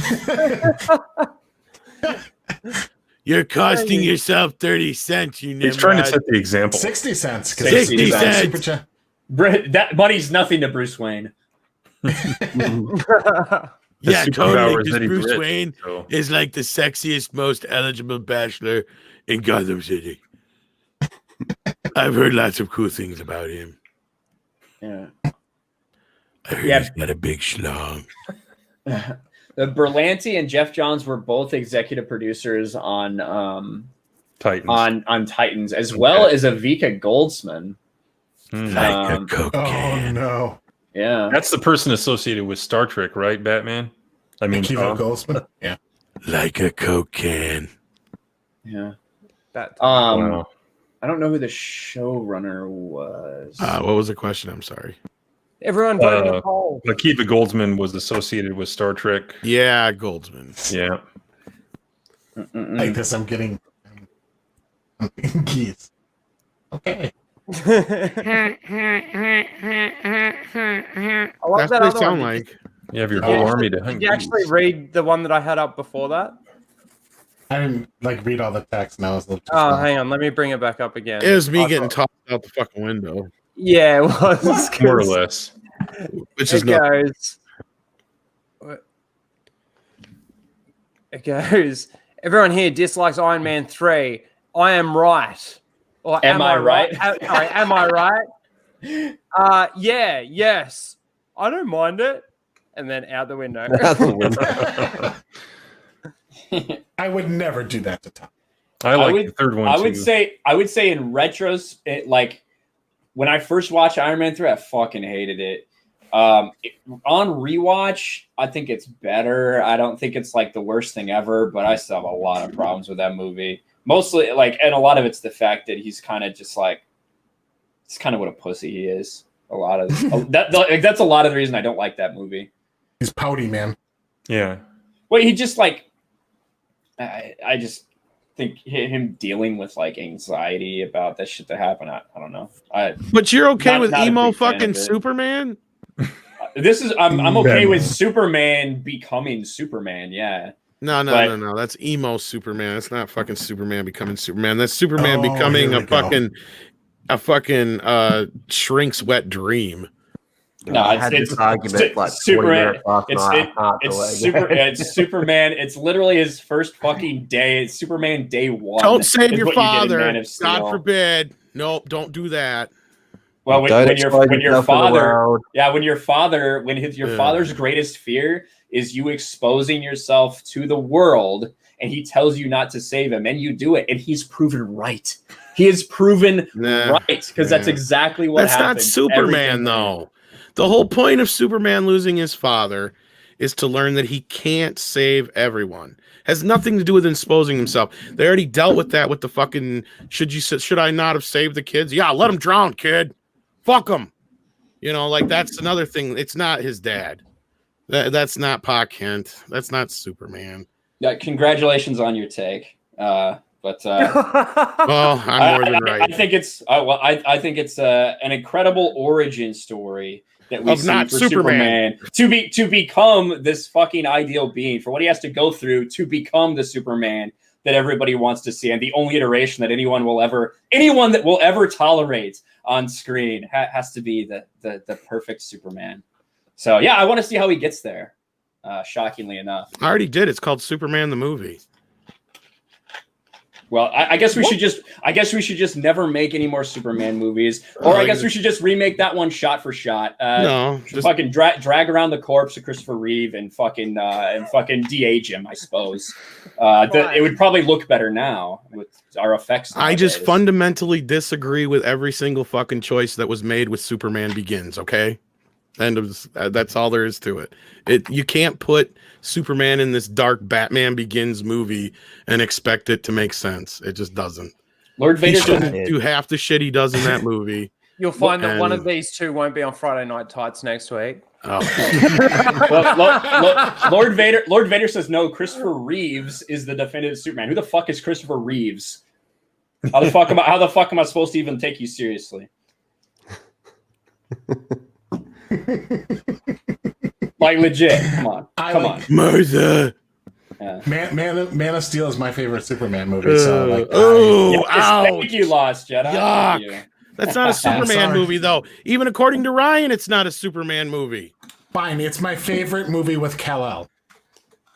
So I'm saying it's literally Superman Day One. It is the first fight he's ever fucking had as Superman. No, that's okay. Let thousands of people die, but as soon as the Brady Bunch is going to get shot, you got to save them. What, thousands of people. He saved the fucking world. He saved the entire. Well, let's world. get into that a little bit. Why in the fuck would Zod want everybody to be just like him? If he came to Earth and realized, oh, I've got a bunch of to fucking rebuild Krypton. What? He wants It's to literally kill the everybody point. on the world. It's literally the No point. sense at all. He wants to restore his race. What are you talking about? With what? With The thing he loses? movie. The thing he can't get because he's got to get it from Kal-El? Yes, The he's Codex? trying to. That's the movie. That's the movie. It's shit. Imagine, why the fuck would they want to save Private Ryan in a movie called Saving Private Ryan? Fuck that guy. I just have a fundamental issue with him letting the entire city get destroyed, and then a couple kids are gonna die. I gotta kill Zod now. Why didn't I kill him 20 minutes sooner? He saved everybody he fucking could. That's what he was Not doing. really. He tried to save everybody. Not really. Christopher Reeve was like, get the fuck out of the city so he can save the people. Why the fuck didn't he get the fuck out of the city so he can save the people? He already saw what the hell they do. He already saw what the hell they did to fucking Kansas, man. If we want to go play, if we want to go replay, we can play Man of Steel right now. He tries to take the fight out of the city and he gets his ass dragged back down. That's literally what happens. Not to mention Zod's motivation in Superman 2 was revenge against Kal-El, the son of his jailer. Zod, at that point in the movie in Man of Steel, was literally hell bent on killing everybody. So if Superman left the city, Zod would have been like, fine, I'll just kill everybody in the city. Yeah, exactly. Zod just explained it to you. How does it not make sense? Because I get that you don't like. I get that you don't like it. Because it doesn't. Okay. Because I have a 30-minute video. I have a 30-minute video where I fixed the whole fucking movie. Period. I have the movie on DVD where it plays being a little itself. ganged up on. I'm going to say Tom is entitled to his opinion. Continue. No, it's fine. Yeah, I'm not saying he's not. I agree. Yeah, I'm just disagreeing. This is what every geeks time do. I try to make a point, I get disrupted. So I'm just going to shut up. No, that's right. You're absolutely right. Go. No, Say I'm what you would. going to try and say something. I'm going to get disrupted. So it don't matter. I'll mute myself. All right, doesn't matter. All right, let's move on then. We can all agree we hate Star Wars, right? Did everyone vote on the poll? Have you guys voted on the poll, Ryan and Lethal? Yeah. What's the poll? No. Let me put it in the chat. Oh, I got rid of it. Why did I do that? It is currently 7-15. It is Labyrinth versus Princess Bride. Better movie. Oh. Labyrinth versus Princess Bride. Probably have a lot more nostalgia for Princess Bride than I do for Labyrinth. I'm leaning Labyrinth. Which movie is better, though? Which movie is better? Which movie do you like Labyrinth. better? I'm going Labyrinth. I voted Labyrinth too, so Just put the link again in the chat. I love both movies, but the music in the Labyrinth, I think Labyrinth is just kind of more fun to rewatch than Princess Bride. Princess Bride, it's a little slow at some points. It's quotable. It definitely has some great quotes, particularly with what's his name, Zini or whatever, and then obviously Inigo Montoya. But I do think it gets I feel like it gets really revered. You know what I mean? It's maybe like a little more grail of movies. Yeah, exactly. I feel like it's so revered when in reality it's kind of just very fun and very quotable and very memorable. I can call it a night. I got to kiss my grits out of, according to Christy. So, mission accomplished. Kiss my grits. Vizini. Oh, Nina. I mean, it's better than DS9. No, it ain't. I knew you were. Shit, Tim, you're a DS9 fan. I can't get away with that. Cisco's my favorite captain. So. Oh. When did he get promoted to captain in the series? I forget. Yeah, right before the third season. Right. Okay, so he made it pretty early. That's good. It was really kind of dumb to have a commander on there anyway. I always kind of felt that he should have been higher. Well, even in the series we're watching, Greg, like anyone in charge of a space station is a commander for some stupid ass reason. Yeah, or well, they have like Commodores. They have a lot of Commodores in TOS. Yeah, that's like a position they kind of got rid of, and they don't bring it up too much. Well, Commodores only exist in the real world during wartime. So yeah. Well, and the Federation has basically, you have Starfleet, which is kind of the Navy, and then they have like ground troop rankings as well, but you don't encounter them very often because almost everybody's just Starfleet. Right. But Starfleet does have like ground forces that have different rankings, similar to Navy versus Army. Just one of the things that we did have on the thumbnail, I wanted to maybe bring up while the guys are here as well is Obi-Wan. Thumbnail's pure clickbait. It is at the moment. It is Obi-Wan Kenobi. Who's that? Starts filming in March or something. I think that's what I heard. Oh, that's not what we got on the thumbnail. What does his bubble say on the thumbnail? Now I can't remember. He's tired of those fucking Skywalker kids. fucking Skywalkers. Yeah. It's about a certain point of view. Yeah. From a certain point of view. Part. Yeah. Oh God, dude. Oh. Every time I see something about that book, it just looks worse and worse. It does, doesn't it? That is kind of how it works. The one that actually pisses me off the most, though, out of all of those, is that Obi-Wan one. What's the Obi-Wan one? I haven't seen that one. Basically, I think I have a link. the Skywalkers were a burden on him, basically. And even though he became one with the Force, he still couldn't get away from the issues of the Skywalkers. And it's like, damn them Skywalkers. It's like everything. No matter what I do, I've always got the issues of the Skywalkers on my shoulders. So he's sitting in he's like even death can't make me escape. Yeah. Even death won't release me. Even death can't free me from these issues. Oh, you mean that thing that you sat on Tatooine and trained for forever? Okay. Like the thing you literally sacrificed your life for so that you could mentor him as a fucking Force ghost? So basically, Obi-Wan is Movie Bob and like Luke Skywalker is Trump. That's fucking wrong. That's awesome, man. Oh, this is the best one. And do you know which one I thought was fucking hilarious? The chick goes to see Darth Vader and lives. Yeah, right after. I didn't see that one. Yeah, it's I forget what her name is. She was in Aftermath, right, Lethal? Yeah, she was there. The fleet commander. Jay. She was like their replacement for Pelion. Like that. Ray Sloan. Yeah. Ray Sloan. There it is. Yeah, the only one that can not get force choked. Yeah.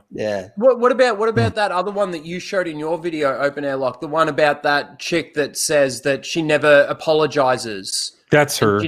That's the one you're talking about. Yeah. That's the other Ray, the other Mary Sue Ray. Yeah. But that was ridiculous. The biggest problem with this is the entire premise of this book is to tell the story of Empire Strikes Back through all these other characters' eyes. So even if it was done with people that weren't fucking lunatics, even if it was done with people that didn't have an agenda, it would still be really hard to get enough material to tell these stories while not changing the reference point of these things that happen in the original trilogy. Yeah. So I think even the idea of it is very dangerous if you care at all about continuity. So it's like the guy. The other one that I hate is the guy carrying the box in between Leia. You mentioned this one as well, between Leia and Han, and you know how Han goes. You could use a good kiss, and basically he's viewing it as basically he's just being a misogynist piece of shit. Oh yeah, like the guy carrying the box views Han as a basically a misogynist. Is he getting his own spin-off movie yet? Yeah. Star Walking Wars, the around box half- carrying man. Walking around half with a box. So none of these authors are getting paid for this. All their money is being diverted to that organization that gives free books to kids. Well, you look into that organization and all over it, it's plastered, we believe in equity, not equality.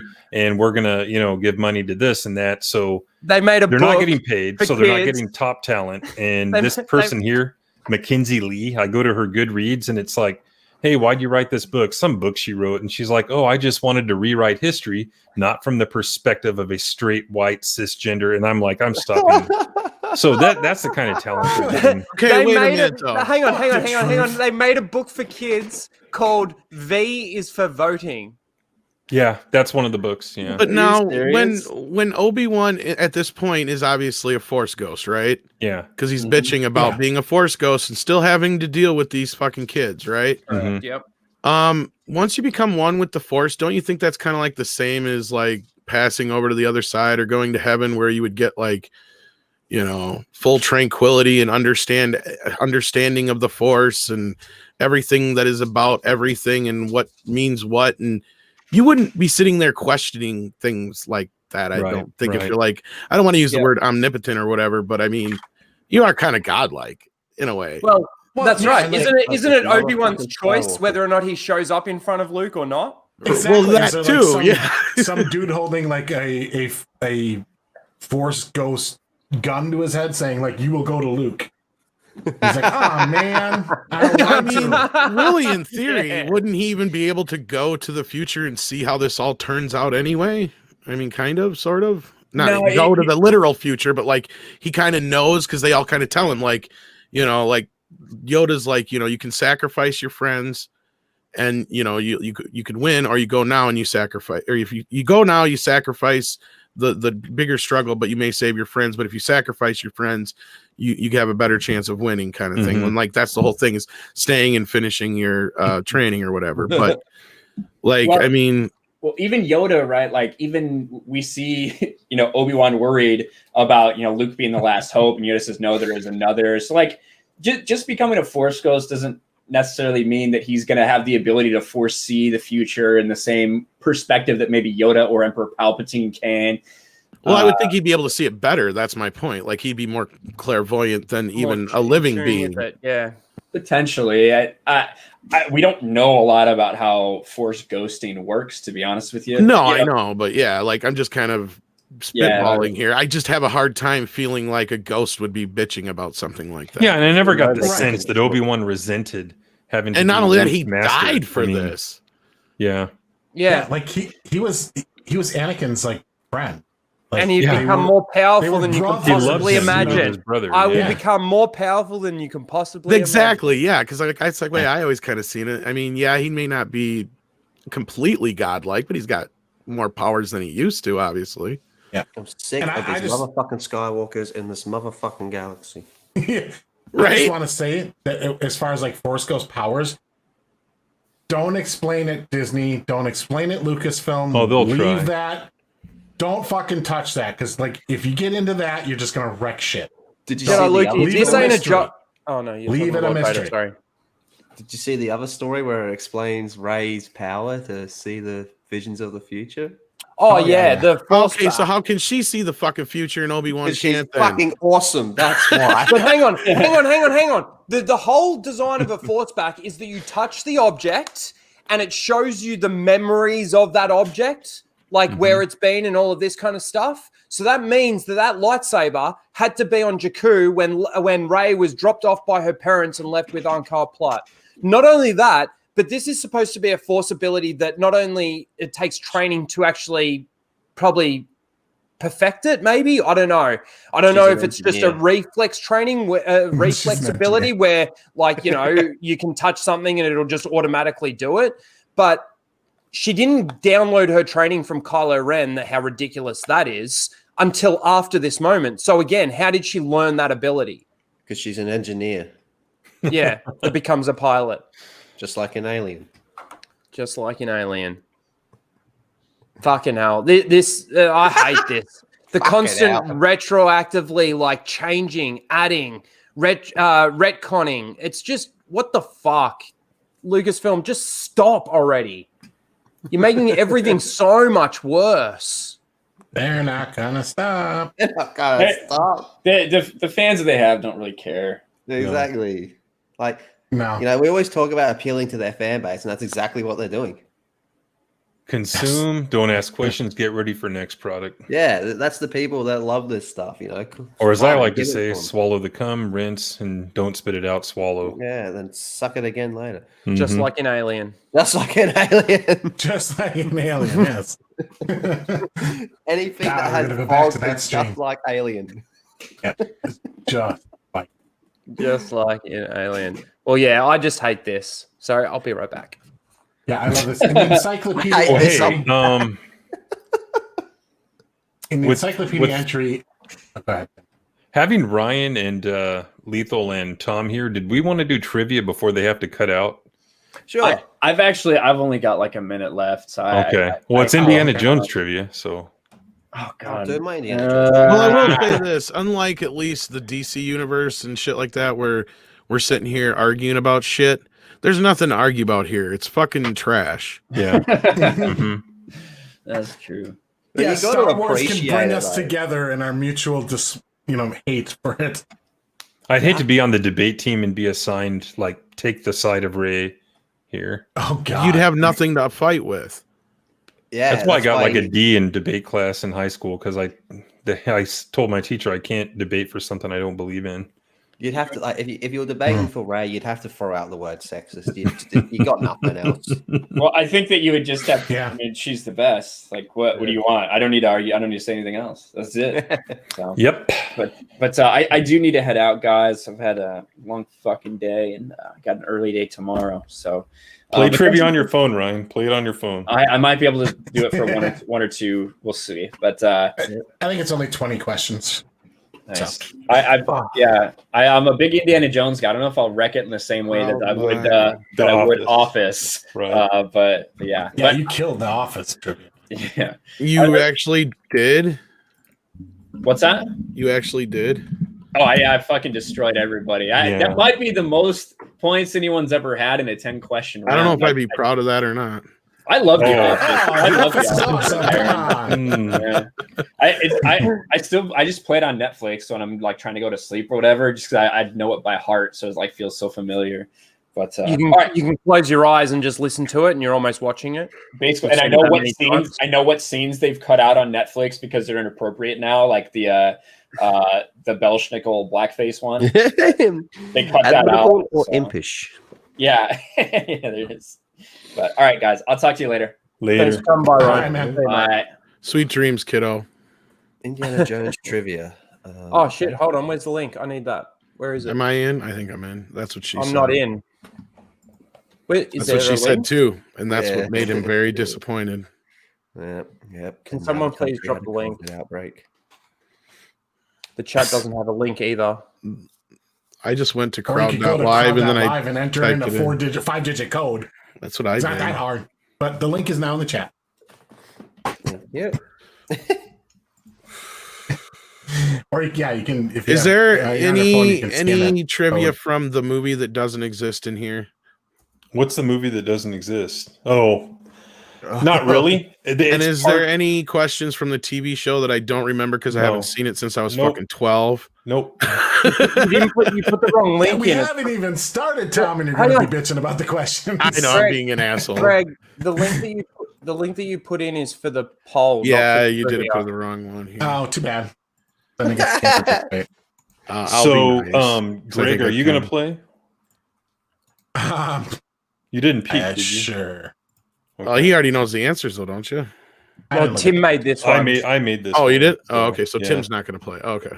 Yeah, so no TV show, and I don't want to say there's any movie that doesn't exist questions, but not really. So Not hard ones anyway. mm-mm.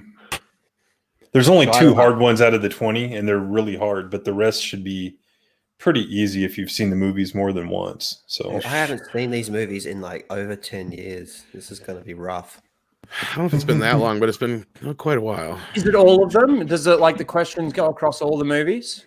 That's what it sounds like. Yeah, 1, 2, 3, Or 4. three. A little bit, not so much 4, but You should have left Crystal Skull out completely. No, it should That's be all what I Crystal said! Skull. It should be all Crystal Skull Just- just to make it challenging. just play it. You guys will like it. No! Filth. A bunch of fucking questions about Shia LaBeouf and prairie dogs. Great.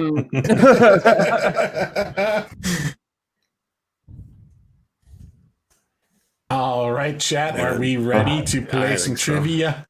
Don't I'm forget the ready. monkeys. Are we ready, chat? Bad dates. One moment, signing you in. All right, sweet.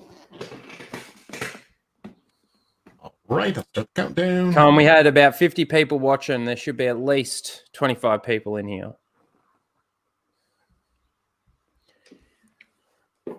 One, See? 0, blast off. Question 1. Which 2 Star Wars characters are seen and scrawled ooh. on a wall? I know this one. Me too. I think everybody should. It's like one of the 15 most seconds, obvious everyone. ones. Yeah. I try to make it shorter. 30 seconds is a long time to answer some of these questions, so Yeah. it's like let's. So as speed long this as you shit let up. us read them ahead of time, then it's a little easier to Yeah. answer 'em. Are you going to do that, Greg, or am I? If you I'll want read to, them. go ahead. Sure. Yeah, All right. I'll read them.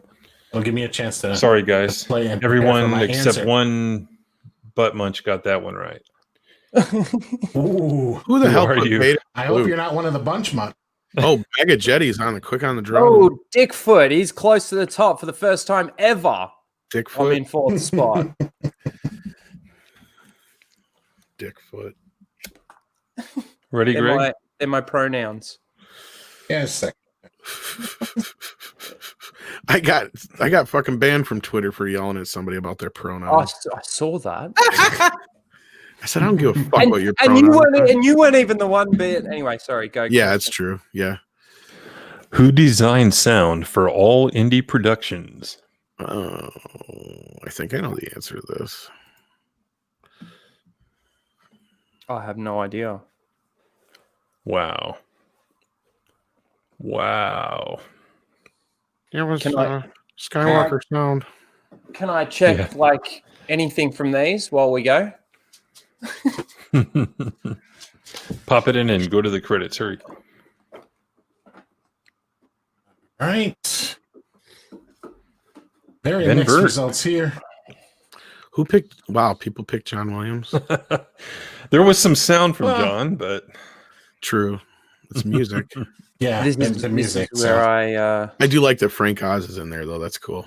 yeah. Mega Jetty, you son of a bitch. Mega I Jetty. plummet from 4th to 11th. From 4th to Jeffrey. 11th in one question. 5 points. How did you jump on that ahead of me? I don't understand. I was on quick on the draw. Speed. He's got faster internet. That's what it is. Which is the only production to be placed in the Oh. National Film Registry? Come on. Easy. Well, Young Indies, very educational, and probably deserving of being preserved. Sure. It belongs in a museum. Yes, it belongs in a museum. Softball lob. Pretty Raiders spread thought out. they lost heart. Ooh, I pulled out Victoria ahead. sucks in third now. I hope she does. That's Daniel. Where did Mega Jetty go? He got Yeah, what knocked happened? down. He must have picked the wrong answer on that one. Must have picked the wrong one. Oops. Okay.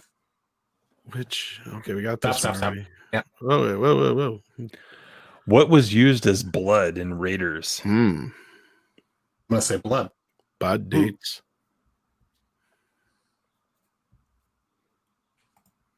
That's kind of like one of those meta trivia ones right there. But they talk about it a lot in the documentaries and stuff. I have no idea.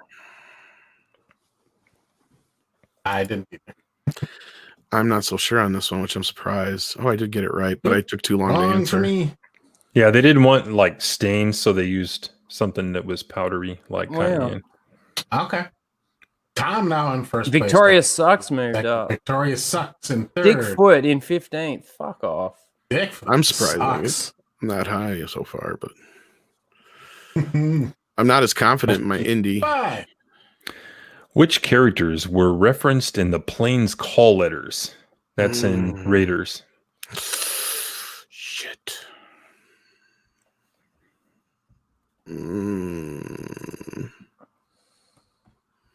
I think I got it wrong.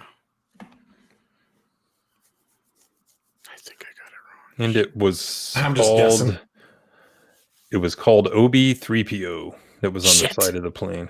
Oh, Damn it! wrong I for picked me. the wrong one. I Damn got it right, but it That's was a a complete spread guess. right there. Ooh, Everyone look was at that! spread across. Jump, Did I move up dropped from me that? much. I Holy did. shit. I moved up to 12. Go How the Dick. hell? Congratulations. Christy, you're why on are the you so first low? place. Hey, odds. I'm assuming it Kiss My Grits is Christy. Hail, my man. Victoria sucks. Get out of the top 3. Respective to No. the order of films, which continents are featured in each film? You have to think about this one. This is one I wanted 20 seconds on, but Greg screwed up the upload. Fuck. This is gonna kill me if I get it wrong. No, I think I got it wrong. I hate how you can't change your So answer. in Raiders, they're in Africa, right? In Temple of Doom, they're in Asia because they're in India, right? In Last Crusade, they're in Europe. Yeah. That's I got it where- right then. I got it right. And then South America by default is last. So It Okay. took me a while, Majority but got it right. I think I got it right. Wow. Oh, Jedi Yay. Lukey jumped up ahead of me. Soul Dickfoot moved Assassin's to not Jedi 10. Lukey back in first. That's going to drive Mega Jetty nuts. Driving me nuts already. Yeah. what was William Hootkin's character's name in line with his food theme names in different productions? Oh, boy. Oh, fucking And all of those are real characters that he's played, just an FYI. Motherfucker, I think I picked the wrong one. Now they're getting Ages to pick difficult. one. I should have just picked one because I wasn't. I got it right. No, I got it right. Major Major Eaton. Eaton. Mm-hmm. Dickfoot's He was gonna in come up Batman and too. Kick my ass. Dickfoot moving to 7th. Congratulations, Dick. Damn it. Which was the shortest indie movie? Oh, I think I know the answer to this.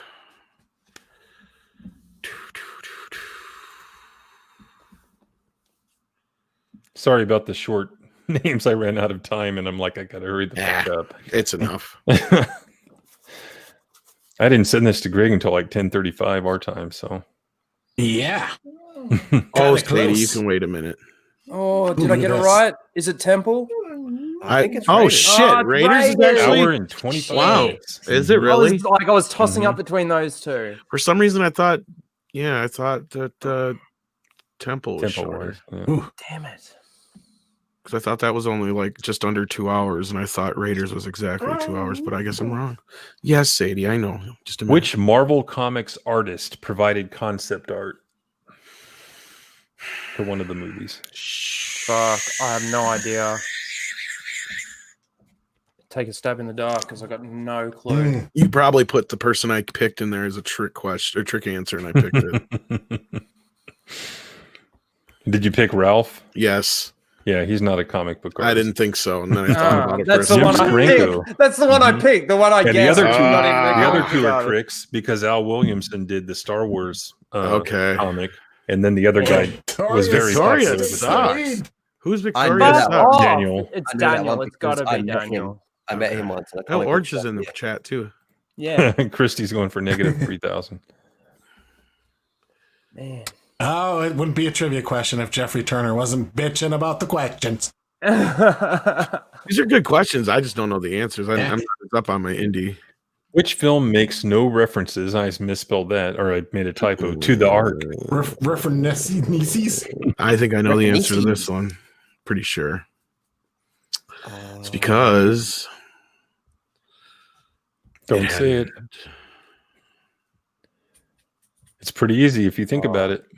I fucked this up. I fucked this up. Because it hadn't happened Because yet. it hadn't happened yet. Yeah, exactly. exactly. Tempo of Doom. Correct. You and that religious crap. Did I move up with that one? I did. I moved back up to 8th. That's why Crystal Skull does not work for me, because it totally negates the whole like indies, an agnostic or straight up. Jesus, I just forgot the word. You know what I'm talking about. You don't believe in God, right? It's atheist, yeah. Atheist. Thank you. Which film was the first ever film in history to be rated PG-13? In history? Mm-hmm. I didn't think it'd be any of these. It's none of. Oh, son of a bitch! Did you just hear Sadie pout? Did you hear that big bang? She was mad I didn't let her out, so she just like went thud on the floor. So that's funny. So Temple was actually the impetus to come up with PG-13, but it wasn't the first. I think Red Dawn was, if I'm not mistaken. Dawn was the first released film. Yeah. So no, every good portion of people got that one right. Good deal.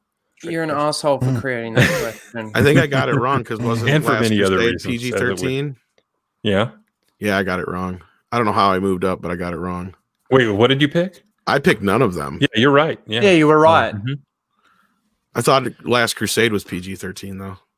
No, I mean first movie in history, so people would think, "Oh, Temple of Doom was the first." Okay, I answered it right. Okay, never mind. Yeah. I got you. Okay. In Temple, what does Indy demand that Lao give him? Oh, some kind of gemstone, I guess.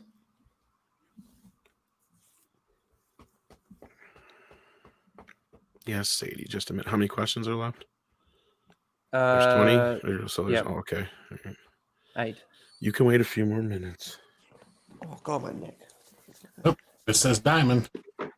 Diamond it is. Yep. Girl's best friend. Victoria, you suck. Yeah. Fuck off, Victoria. You suck. Dickfoot's got to come. Too much info, buddy. Wow. Someone's going to clip that. We got to hurry on this before someone Googles it. What is the name of Indy's waiter friend in Temple? Oh. Shit. I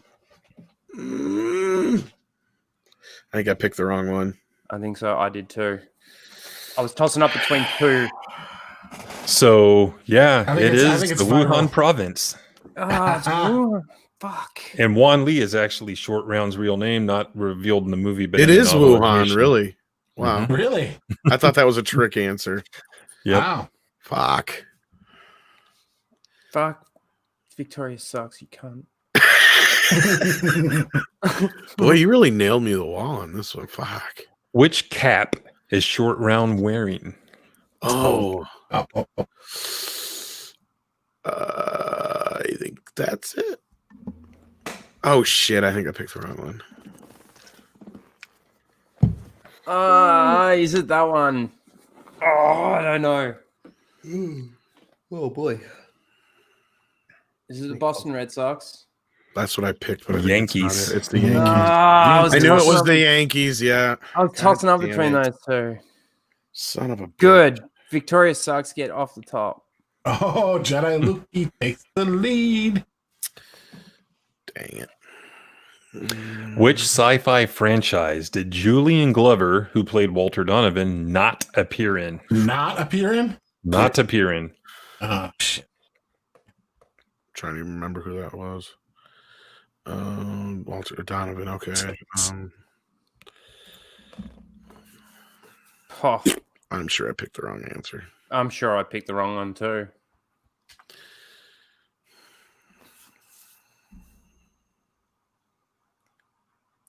Almost a complete guess. Oh, don't tell me I got it right. It's kind of spread out. Everybody's. No, I got it wrong. Star Trek. I should have known. Star Trek. Excuse me. I remember watching Blake 7 and he showed up and I'm like, whoa, it's Julian Glover. So that was kind of cool.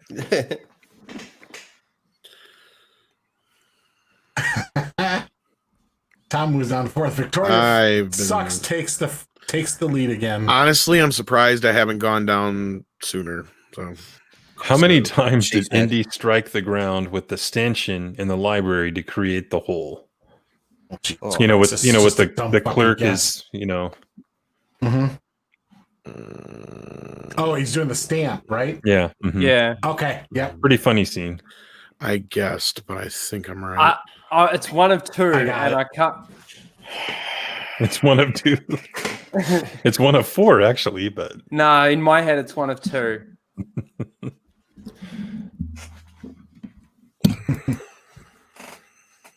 Everybody says 3. Almost Most- everybody. Mhm. 10 answers. Said 3. That is the correct answer. Four would have Dickfoot, been 10th too many. spot. Nice. Man, those ones they really hurt me. I'll take it.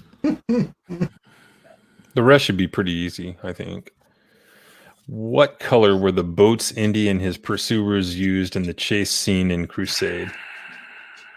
Pretty cool scene. Mm-hmm. Yeah, with the propeller and everything. Yeah. What color? Fuck. Oh boy.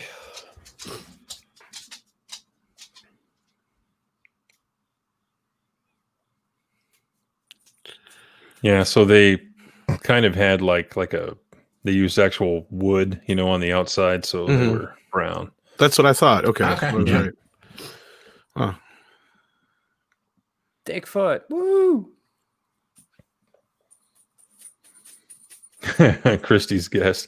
How do they say goodbye in Germany? Huh?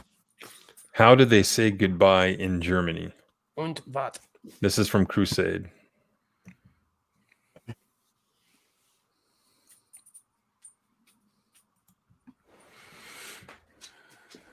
You probably know this scene if you've seen that movie more than once. It took me a while.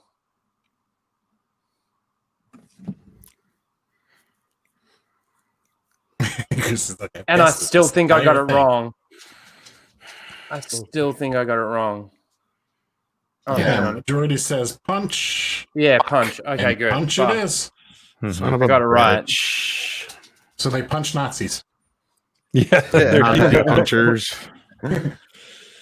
Nazi puncher. What are the last words spoken to Indy before he gets on a plane to find his father? I gotta pee. Yeah.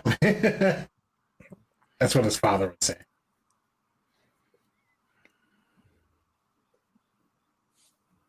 This is how he sat Didn't realize goodbye that to Whoops, me. Peter saying sorry. Like I said, I was rushing on this one, so You are Russian? Ugh. You are Ruski?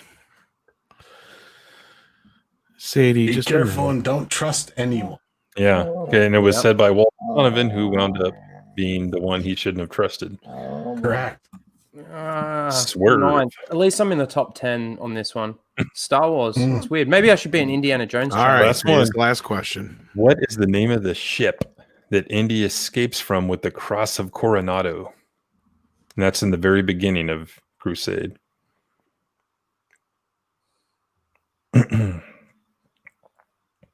God. I don't think it's right, but I just went quick.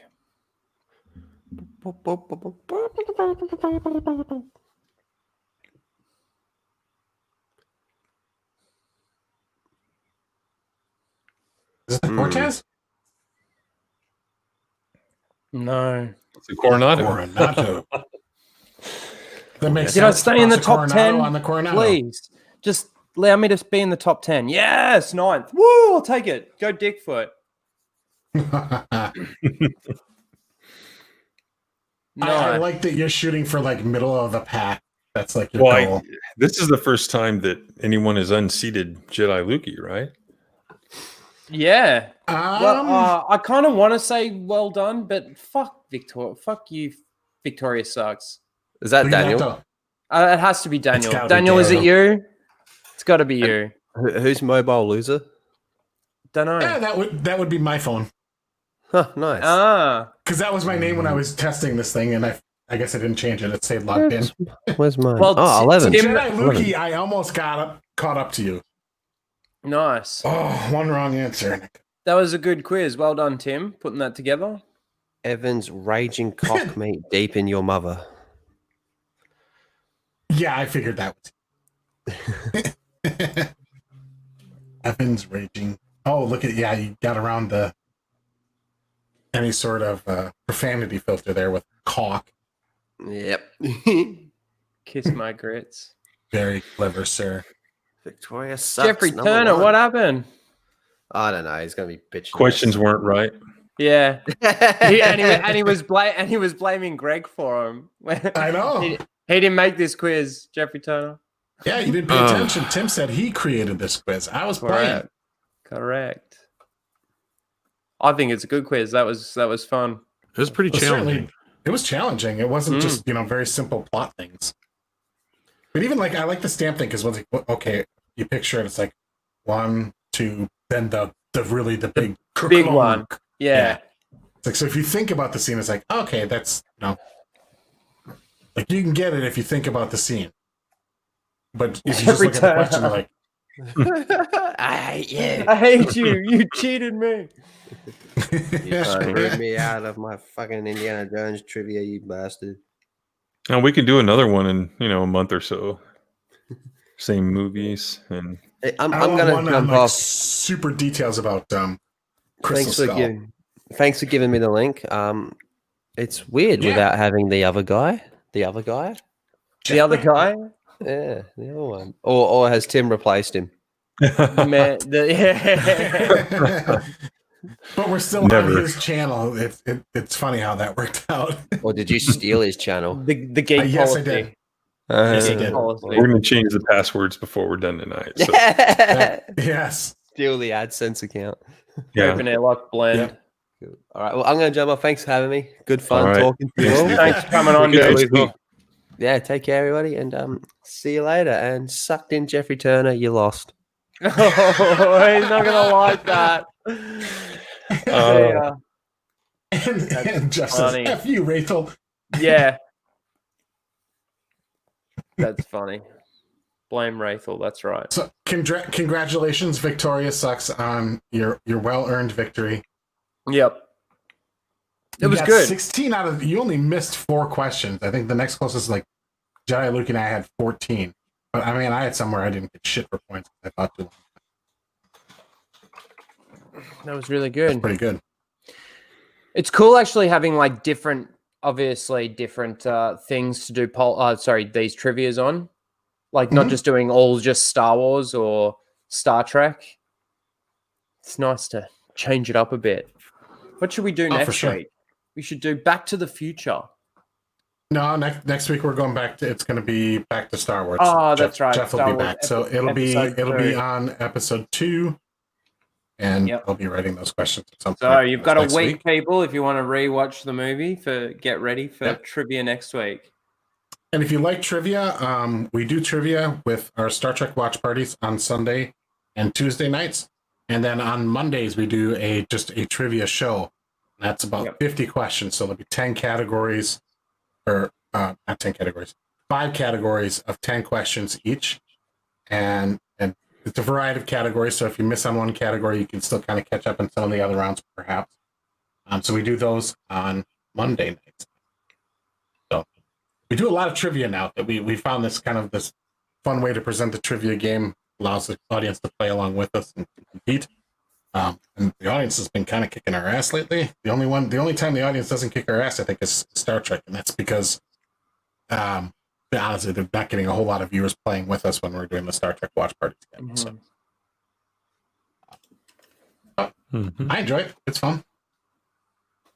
We'll continue to do it, and there is a if you join the Geek Blends Discord, there is a channel if you want to drop some category suggestions for the Monday night trivia. So. And you get to see all those funny as memes.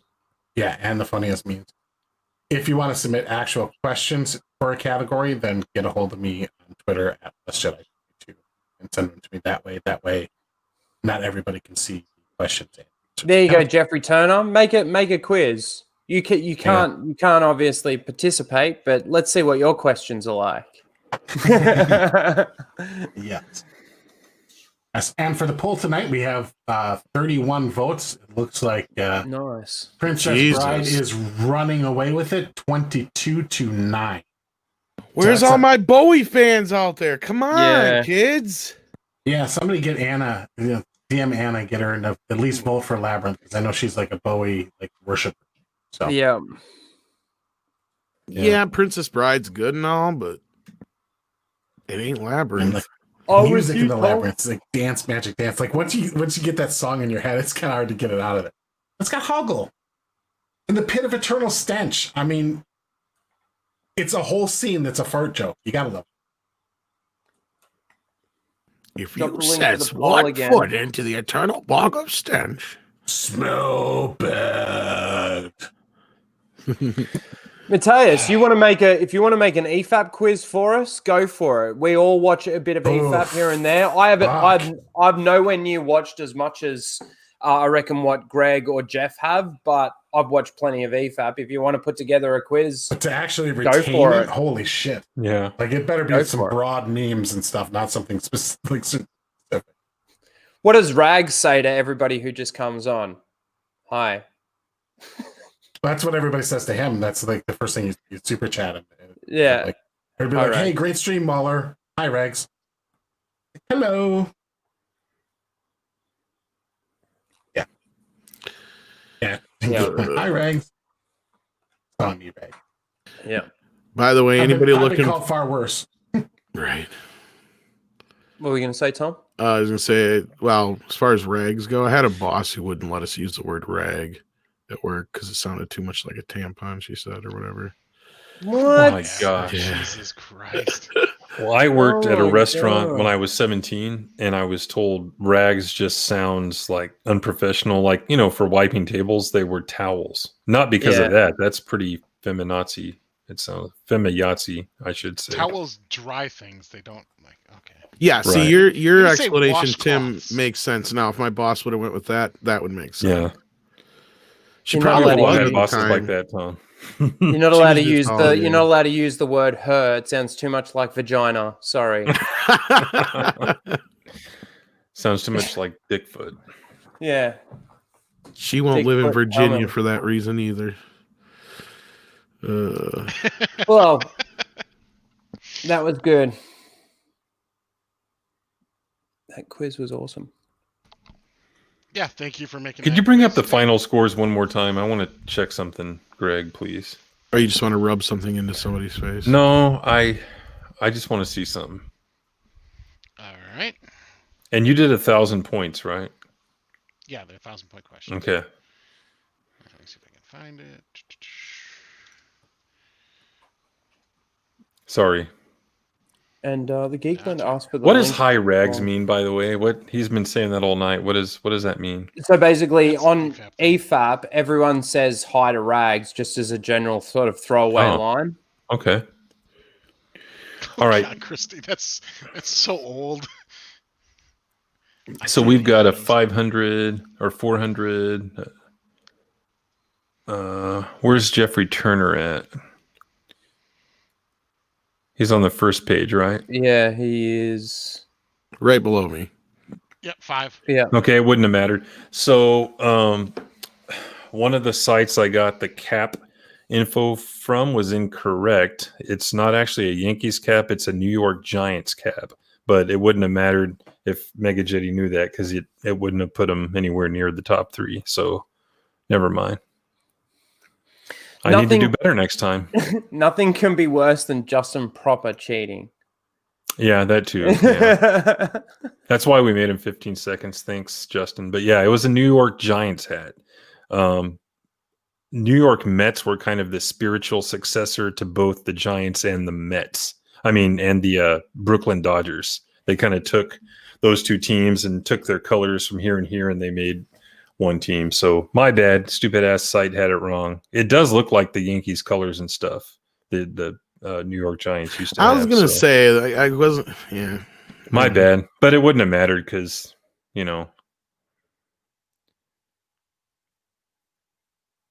Anyway, sorry, Greg. Who Sorry said for 80s derailing. movies are gay? Nah, it's fine. 80s Wait, movies who is the said best that? era of fucking movies. Matthias Spooky Season says 80s movies aren't gay. I don't know who he's referring to. No, they're not. Who said they were? I'll fuck them up. Yeah. Fighting words. We should do a Lord of the Rings poll, but it should be like a 50-question poll. Holy on that shit! one. Who wants to? I Put didn't that want to together? fight with Ryan, but I'll fight with you. Who said it? Yeah. Poll? You want a 50-question poll? No, 50 question trivia, yeah. Oh, shit. On Lord of the Rings. Justin said that? You're fucking fired as being my friend, Justin. Just so you know. I'm going to So give you have you to your be very pink slip. specific. It'd be Lord of the Rings, but the books, not the movies.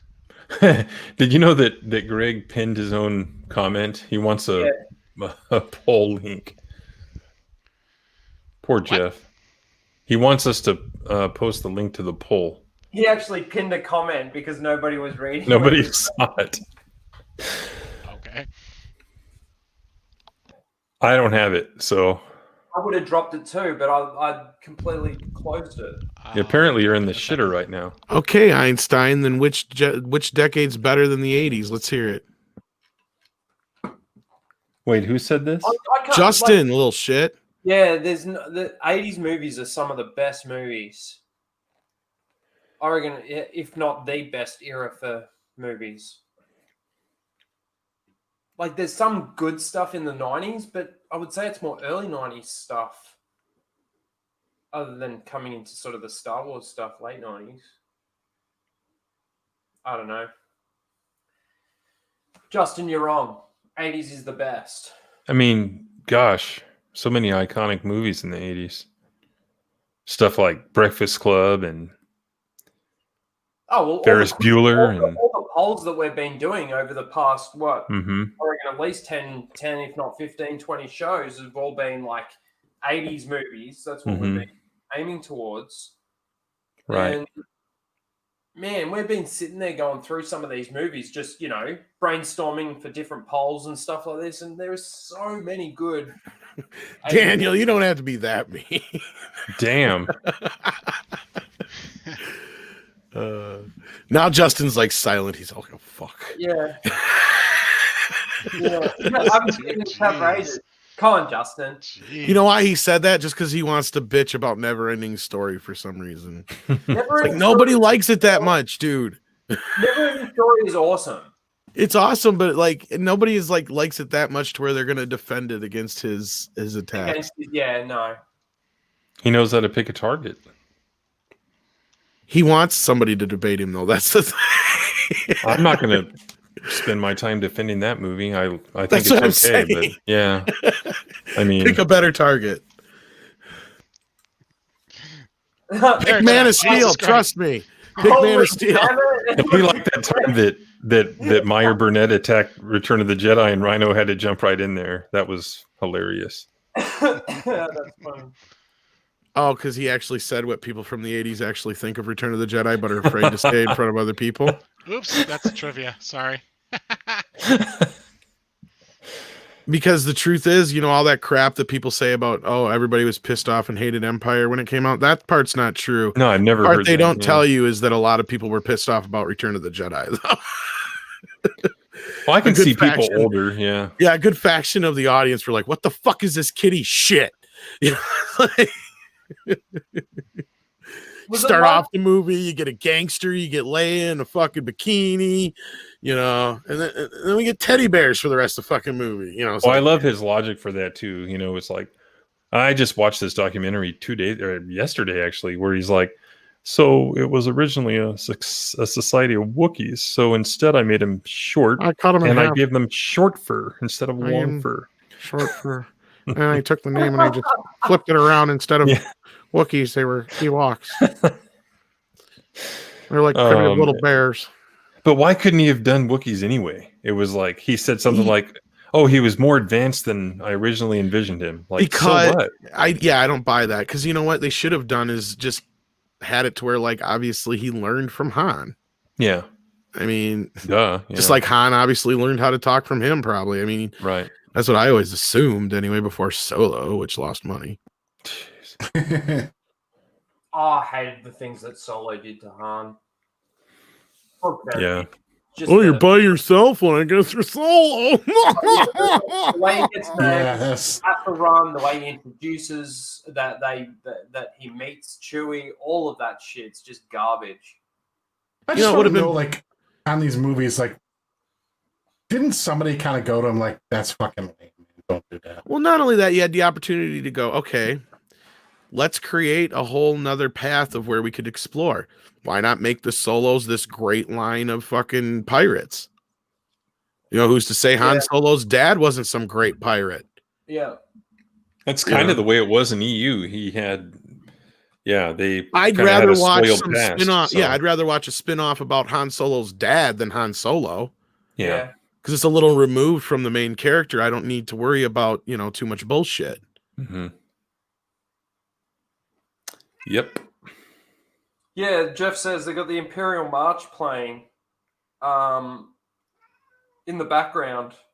Like so that song. That fucking commercial thing. Oh, I hated that thing. Yeah, that thing's actually canon now. That music. Join the Empire today. That whole fucking thing, like it reminded me of fucking. It was before Starship Troopers. Right. Would you like to know more? Would you like to know more? God, yes. I was like, oh my God. The Empire had a problem recruiting. They just fucking. Well, not only that, it's nothing that's ever been introduced before.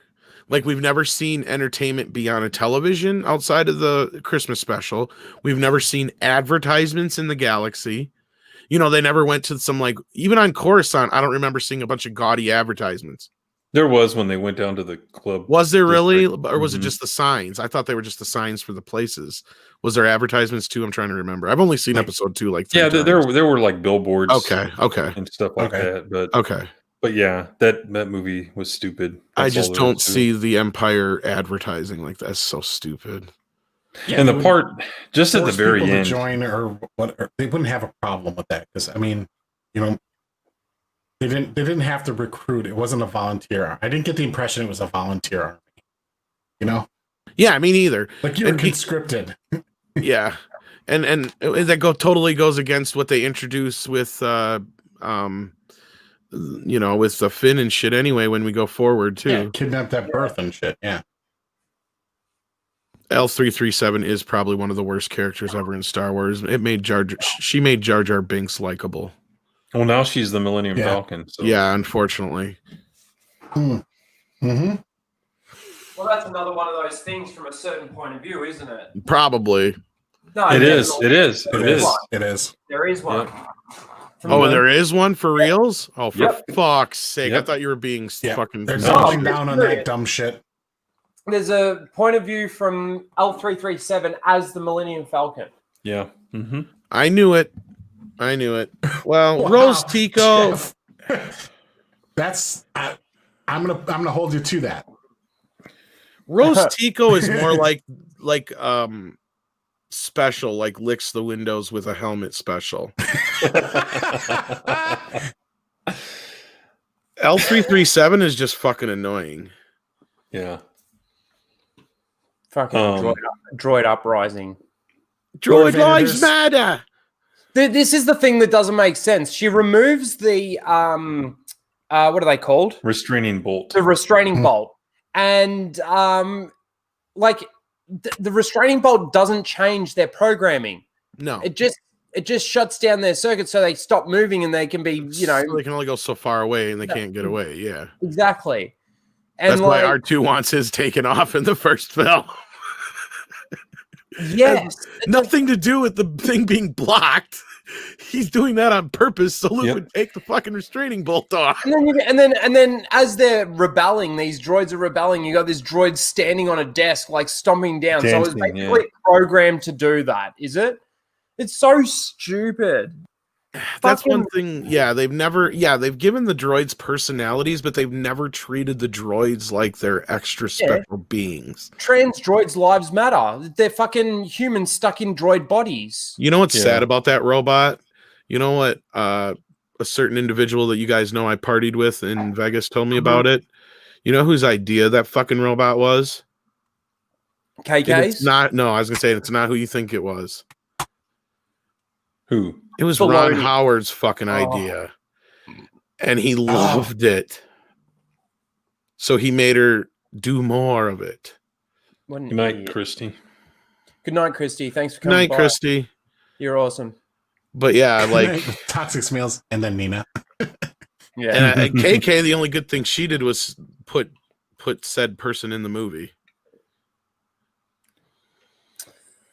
Man, Star Wars. She's like, oh, that's a perfect part for your brother. Oh Yeah. yeah, Clint. I didn't want to say the name, but yeah. Why can't we say the name? I didn't really want to. I don't know. It's all good. Is it a thing or something? I don't know. He just, I don't know. I've never really said it out loud. A lot of the shit that he told me.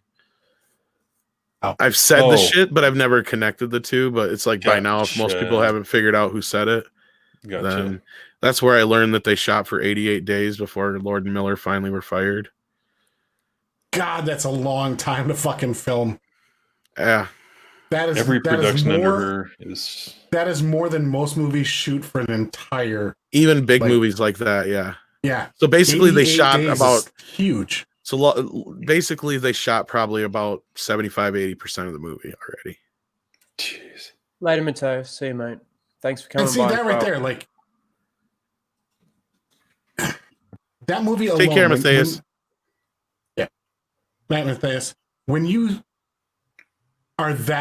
drop the ball that bad as a producer, that you wait that long into production before you go, this isn't working. That right there is just reason enough that Kathleen Kennedy's employment should have been terminated. Oh yeah, I agree. Like you cost your company like $100 million plus probably, and delayed the movie. Just that alone. And then you factor in the other movies that they've had similar problems with. Like, how does she keep her fucking job?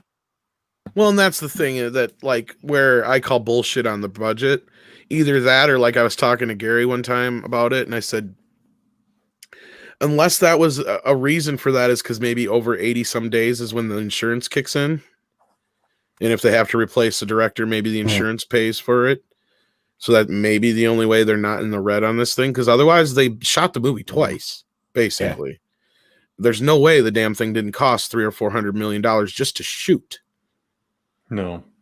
So unless they had some kind of insurance policy, which there is insurance deals for, if you lose an actor, if something goes wrong.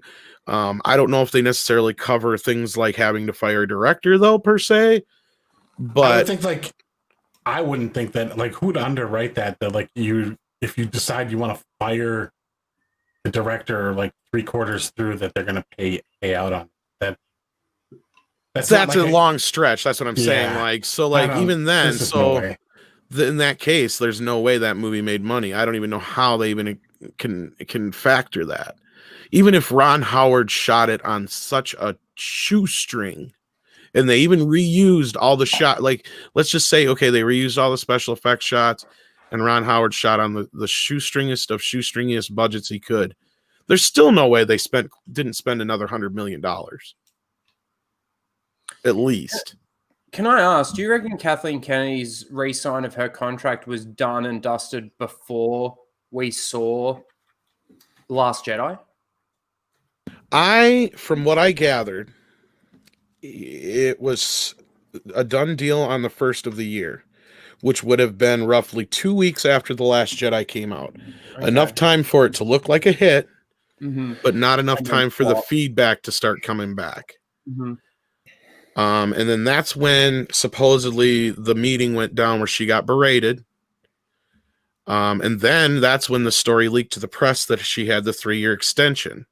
But if her extension is up by the first of this next year, then that means it was signed the first of that year, meaning it was right after when The Force Awakens or The Last Jedi came out. Well, an extension, yeah.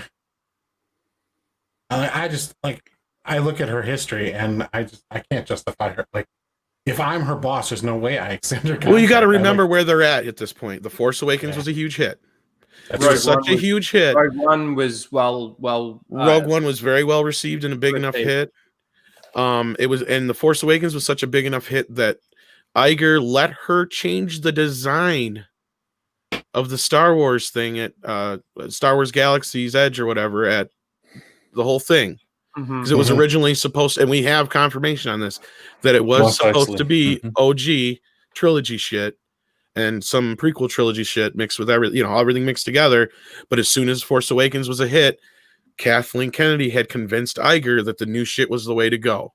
and I can't remember exact terms she used, but the phrase that was something like, "We're not here to cater to some 50-year-old fans. We're here to cater to new, younger fans," kind of thing.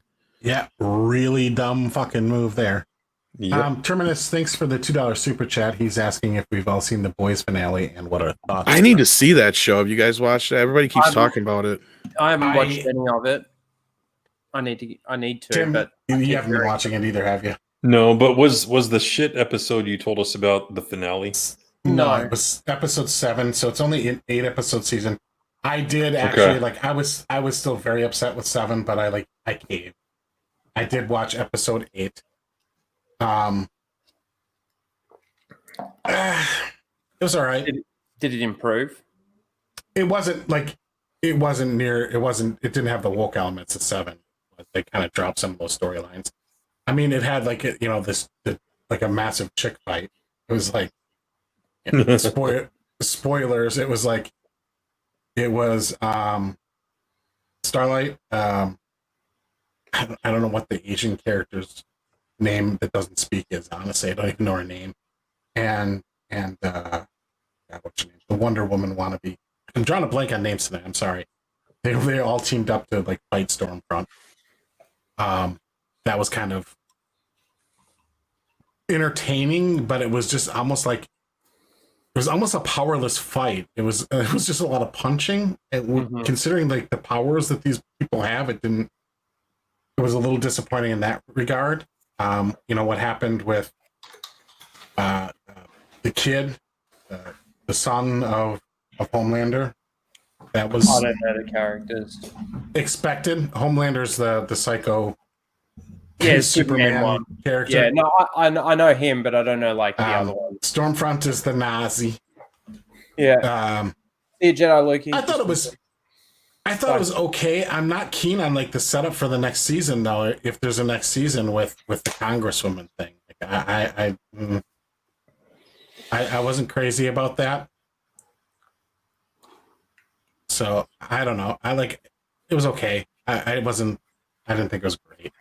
Mm-hmm. Certainly better than the 7th episode, but that's a pretty low fucking bar. Well, you were saying after episode 7 that you weren't even going to continue watching it. You were completely. He didn't done. even finish the episode at first, right, Greg? Right. And, yeah. But then I'm it's the final episode, so what the hell?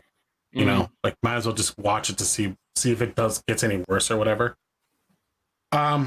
Chrissy, I didn't think it was super obvious. But once you see it, it was oh yeah, you know. Yeah, Terminus. That definitely they're setting up the Congresswoman to be the villain of the next episode, the next season, or the next season. But the rest of it kind of felt like they kind of just reset everything back to the way it was. Okay, they're all back at Vaughn again. Under because they kind of have a blackmail thing going on against Homelander, so that put him in check, and so they're all back there. Even A-Train's back. Sorry, super spoilers, but yeah, A-Train's back in there. The deep though kind of got screwed, which is funny because but basically he's like the Huey of the super villain or the soups. He just gets shit on every single episode. And this, I don't know. I'm liking Huey less and less, but it's harder and harder for me to divorce his character from his character on Lower Decks. So that's hurting it as well, because they're both sad, pathetic cocks. Yeah. In both, it's I guess paying attention to that dude's Twitter. I don't know what's his name, Jack something or other, but yeah, it makes sense. I guess couldn't happen. Maybe he deserves it, but wow. Lord Vader's asking what happened with KK and Galaxy's Edge. So I just quickly answer that for him. What happened was, from my understanding, is that the people that were designing and building the parks have actually come out and confirmed that they were actually building a different park. They were building Tatooine or something like that. And after, what movie was it? Force Awakens. Force Awakens? Yeah. KK came out to Bob Iger and goes, we don't want to be building for the 50-year-olds and this and that. We want to make something new for the new audience coming through. So why don't we make it this place that nobody's ever heard of, and let's concentrate on this era of Star Wars with Kylo Ren and Rey, my characters, as opposed to the previous characters. And then so in the cost of doing all of that, they'd already designed, I believe they'd already started building, hadn't they? Yeah, that's why basically the Tatooine set was all transformed into the modern version or whatever, because it was all supposed to be a mix of all the Star Wars stuff, not just new trilogy. Yeah. And after The Force Awakens was a hit, she used that as a springboard to convince Iger that the old was out and the new was in. Yeah. And the biggest problem with that is for a hit that they've got, well, the hit that they've got on their hands with The Mandalorian, they can't have The Mandalorian in this world at Galaxy's Edge, because it's a whole different era. So they've also written themselves into a corner basically within the characters that you can show. Technically, you're not supposed to see Darth Vader there. I don't know if you see him at all. I don't think so. I think it's all just characters from the new film. Yeah. So he actually goes there in the second new Thrawn novel, and that stupid ass book, and all it is about promoting that. But yeah, he actually goes there. Lord Vader, Darth yeah, Vader. but that's the thing. They're taking this and they're trying to build stuff around it. It appears in all kinds of books and comics and even games. And it's like, well, I haven't been there, but I've seen like people do run throughs with cameras and stuff. And like they have like Chewie, Kylo, a bunch of stormtroopers, modern stormtroopers, not the old ones. Rey. And like the whole thing is you got to find Rey. And I think they even have a Rose character in there. And if you find the good characters, they give you stuff to help you, clues to help find Rey. And then if you run into like the bad guys, you're supposed to run away or some shit or whatever. And yeah, it's all a big, or they'll ask you to join the Empire or the New Order or whatever or some shit.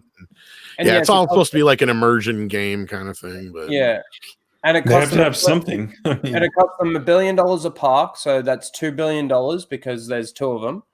And there's 1.5 rides, right? There's the Millennium Falcon, and then I can't remember what the other ride is, but it's in quotations because everybody's like, it's not really a ride.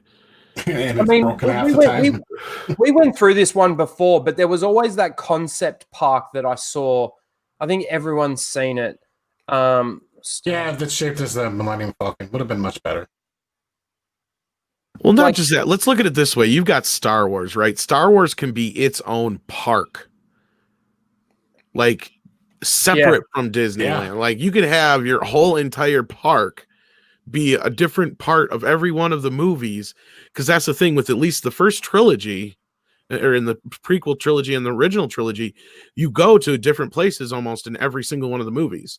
So like you could, come in at Tatooine, and then go to Hoth, and then go to Endor, or even start with Jabba's palace and then Endor, or have Jabba's palace back in Tatooine, whatever. You can mix it up a little bit, but then you go to Naboo and you go to, all these other places, and you can have a roller coaster ride through Mustafar. That'd be kind of fucking cool. You could you could have done all kinds of shit. What the hell are they doing? Yeah. No, I would like. Problem is like it does at this point. It doesn't matter because like, can you imagine pod racing on fucking Mos Espa as a roller coaster? Well, not just that, or like a VR kind of thing, even maybe, or like mixed with speeder bikes on Endor, right? That would be a fun fucking ride. Like, there's so many possibilities. So I can imagine the Imagineers or whatever they're called, the Imagineers. They probably heard all this crap and they're like, you can go see you can go see a stunt show in the arena on fucking what's it called? Where all the bugs are in the Clone Wars. Geonosis, yeah, and then have some awesome stunt show or something like that in the arena there, or you could go play some cards in Bespin. Go and drink on the bar on Jabba's sail barge. Yeah. And then you could actually have that like suspended over like Mos Eisley or Mos Espa, so you're like looking down on the city and shit. Like you can even have it like going like, even it could just be a simplified almost circle or something, just around to where you feel like you're floating. But yeah. You could have But Disney right now, they have no incentive whatsoever to put a dime into their parks. So like this is all would have, should have, and they will never like. If somebody in the parks division came to me and I'm Iger and said, "Hey, we want to redo this and make it better," I'd fire them immediately. I'd be like, "You want me to stick capital into a park that's fucking closed? You are the dumbest person on earth, and you are fired." Like, there's no like the parks. They need to get away from the parks and diversify their revenue stream as fast as possible. The last thing they should do is stick any more money in the park. Just close that section off and just rope it off. I'm going to give you two really cheap things right now that you could do that would be infinitely more entertaining than what's in that park, right? Here's a cheap one. The Geonosis fight or whatever in the auditorium thing. Every kid goes in there with Dayglow fucking sponge lightsabers, and you have a big fucking sponge lightsaber fight with a bunch of kids. You know, just having fun like a bunch of the Jedi's fighting, and you have a bunch of people come out dressed as robots and shit or whatever. You know, just to have fun. Would that make you buy a ticket to go there though? Maybe not, but you know what? That's something that's funner than there. And then and it's cheap and easy to do. And then here's another one. Okay, pick one of your favorite fights with let's go to when we said Hoth. Okay, let's do the Hoth battle, but it's laser tag. Yeah. And you pick two teams, and you got your Empire and you got your Rebels, and it's just laser tag. That's all. But mommy, I don't want to be a Nazi. Oh, and Trey Carney, I don't know if he said that before or after I said it, but there you go. See, I think Order 66, a laser tag thing. Like, and that's cheap. That's cheap. That's stuff you can come up with on the cheap. And you can even build your water park side of things by having the cloners like. That's not cheap. But you know what I mean? Like, in regards to what Tom's saying, in regards to Star Wars should be able to hold its own park on its own, not have to be an extra thing. There are so many things that you can do with this. I mean, we've just spitballed a couple off the top of our heads. Yeah. It's 10 times better than any of the rides that they've got there. And we ain't spent near $1 million, let alone $2 billion, whatever it was they spent on them. Those things would make it better, but like to revamp it and to make it something like what it should have been, that's just not going to be realistic. No way. It's just fantasy kind of stuff that we're because all that Geonosis thing has to be is just an indoor thing with a bunch of screens. It needs to be an open area, basically, or like you have a bunch of screens to make it look like you're in in the arena. Could you imagine that could be done? Could you imagine a VR game where you do a trench run, right? And you're in your X-wing and you're flying through, but before you do that, you've got to do your training and you've got to shoot. What does Luke say? You know, how he says, we were able to shoot those in our Thing 16, whatever it is. Womp-rats? Yeah, the T-16s back home. Yeah, like could they're you not much bigger than 2 meters. Could you imagine having to go through a training exercise where you got to hit those things before you actually go on your trench run? Well, isn't that part of what Star Tours was originally? Was the trench run? Yeah. Yeah. I mean, why didn't they just repurpose that even? You know what I mean? Like the same concept, just repurpose it, and it's just its own world. It's the Death Star world, or Death Star 1. Oh, the trench roller coaster. Go on. Daniel, $7.99 Australian super chat. Lawsuits. Kids are pussies these days, and their helicopter parents are just looking for a good suing. Yeah, we had Action Park. Fuck you, kids. No. Yeah. Well, that would be the biggest problem with having, like, sort of what Tom said, having people go in with these foam lightsabers and hitting each other.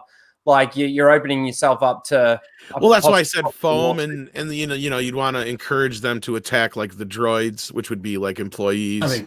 I mean, I think anytime you open to the public, you're opening up yourself to a lawsuit. I mean, somewhere down the line they'll say that like, and an unusual percentage of kids that went to that and did that particular thing ended up with autism. So maybe there's something that's related in the sponge of the swords that's causing it. And then I know. But I'm just trying to say, like, I was thinking of like on the cheap things that you could do to where they're spending $1 billion on a fucking extravagant strip mall, basically. And that's really what everybody has said it was. Terrible idea, horrible plan, poorly executed all the way around. It's just like, but they've made their bed now, and I think given given the financial realities that Disney is going to be facing, like fixing it is just. I mean, they could do some touch-ups around the edges, but like a revamp into something that we'd actually like want to see. It's. I wish somebody would have. It's out of the realm of possibility. Oh, I get you. There's no way to fix it now, but I wish somebody would have paid attention to how many people actually went to Star Tours compared to what are going to this now. I'm willing to bet. I would put money on that Star Tours probably was frequented 10 times as much as this fucking place was. Even in its lowest times. Yeah. When Star Wars had that like traveling exhibits that they like do them, I went to the Field Museum in Chicago, on the lakefront to go see that thing where they had just like let's say like a 3-foot wide model of the Millennium Falcon. It wasn't even like a huge display, but I think there were more people there than I saw. People had videos of Galaxy's Edge. I think more people were at the Field Museum checking out the exhibit there from the movies. Wow. Then I wouldn't be surprised. Because it was pretty crowded and it was fantastic. It was great. Well, kind of look at here's another thing. It was behind glass and everything, so you couldn't touch anything, of course, but still. George Lucas has been looking for a place to put a museum with all this Star Wars shit in it. Why wouldn't Disney be like, put it in the park? No shit. Yeah. No shit. Like just wasted opportunity after wasted opportunity with like, wouldn't that be the coolest fucking thing to have ever? They've done the worst job with this. Not only the marketing side of things, but all the little decisions like that. Exactly what you just said there, Tom. That would drive people there. That would draw me to it way more than a stupid Millennium Falcon ride. And the Rise of the Resistance to running consistently ride. Yeah. The Lucasfilm Museum. The lightning ride. Could you imagine a roller coaster where you're doing you're with Lando at the end of Return of the Jedi, and you're traveling through the internals of the internals of the Death Star, Death Star Run 2, and you've got your TIE fighters. I was just thinking about this. Let's say you set up in 3. You've got a roller coaster here, another rail here, and another rail here. And then it comes to a point where he's like, break off and go to the surface. And the other 2 go off on different directions. It's like having multiple. How many times would you want to go on that ride to make sure that you're actually in the Falcon, or you're in the X-Wing this time, or like they could have done so much. Well, the thing is like, don't even make it that specific. Just do like a very generic, get a vehicle like on a gimbal setup, kind of like, you ever do like the Back to the Future ride at the that's what Universal? Star Tours was, wasn't it? Yeah. And you make it just generic, so like you can then change it out. So like this year's, come to Disneyland this year, it's going to be the trench run from episode 1. And then next year do the Hoth battle, and you can, or do the, what you said, the Millennium Falcon run on Death Star 2, and you could swap it out because basically you're just changing what's on the screens. Yeah, the software. And then pre-programming when the gimbal does its turns, dives, and whatever moves. So like you could have a variety ride that's like come this year, or you're going to miss it, or it's not going to be back for another 5 years. You can kind of create that kind of need to go there. But I would be like, so Disney too. I would be it would be. And why don't and they have the bar, but from what I heard, it's not even the Mos Eisley bar, is it? No, it's the one on that fucking planet. Yeah. And that's the thing. Come on, you can have fucking Showbiz Pizza style fucking you could have both. You could have both Dickhead Band and the Dickhead Band. I don't remember what the hell they're called, and then Max Rebo Band, all there. Yeah. Could you imagine going to Dex's Diner? I would rather do that than the fucking other planet, Yeah, Dex's Diner's pretty generic. Exactly what Tom said, though. I'd rather go there than to this stupid place that I've never fucking heard of. That I've got to read a book to know why. They heard you out of there because it's the only thing to do in the park. So like they restrict how long you can even be in there. Yeah, Lord Vader, I don't think that Disney Plus is what's going to be their moneymaker. He's right that it is right now. They have no other source of income. Wait till all the Verizon revenue stream subscribers, their free subscriptions run out. But Verizon's re-upping it, though. Oh, of course they are. It's a different. You have to have a specific unlimited plan now. to retain it, but like a lot of Verizon customers will still retain it. And Verizon pays Disney for that. So Disney still gets money from Verizon for that because it's a service that Verizon then offers its customers. But is the revenue from Disney Plus enough to keep Lucasfilm afloat? Oh, the revenue from Disney Plus isn't enough to keep Disney Plus afloat, I don't. Not yet, no. Not that's yet. what I think they're learning quickly, and that's where, I think that they're hitting this impasse with the theaters, is they can't make enough money without the theaters to sustain these kind of movies. And as I've said since the beginning of this whole, COOF thing started, fucking, they ain't gonna want to spend less. That's just not in their style. They're never used to that. So it's going to take some adjustment, and it's going to take some adjustment from people who don't want to adjust. See, here's the thing that's actually could be interesting is that I think with that adjustment, we're going to actually get better quality movies. I hope so, but at the same time, I'm afraid of these freaking rules coming down, and everybody's starting to cater to the Oscar rules. The qualifications for the Oscars, yeah. And that's where I said it has less to do with qualifications and more to do with optics. And that's why I said every one of these studios are going to take it on. And the only people who aren't going to really be worried about it so much are going to be the independents. But the independents, a lot of times, they need the Oscars for that kind of attention. Otherwise, they don't get any attention. Mm-hmm.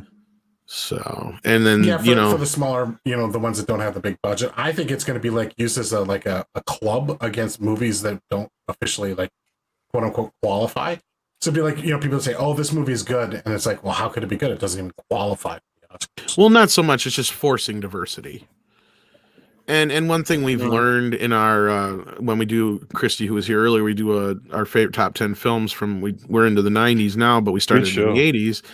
And the one thing that keeps coming up is this movie doesn't exist. This movie doesn't exist because according to them, these kind of movies shouldn't exist.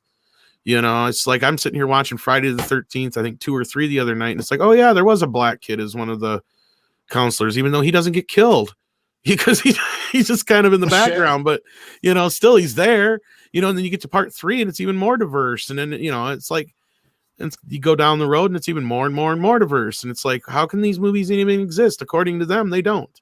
It's just, anyway. You were going to say something, Greg. I'm sorry.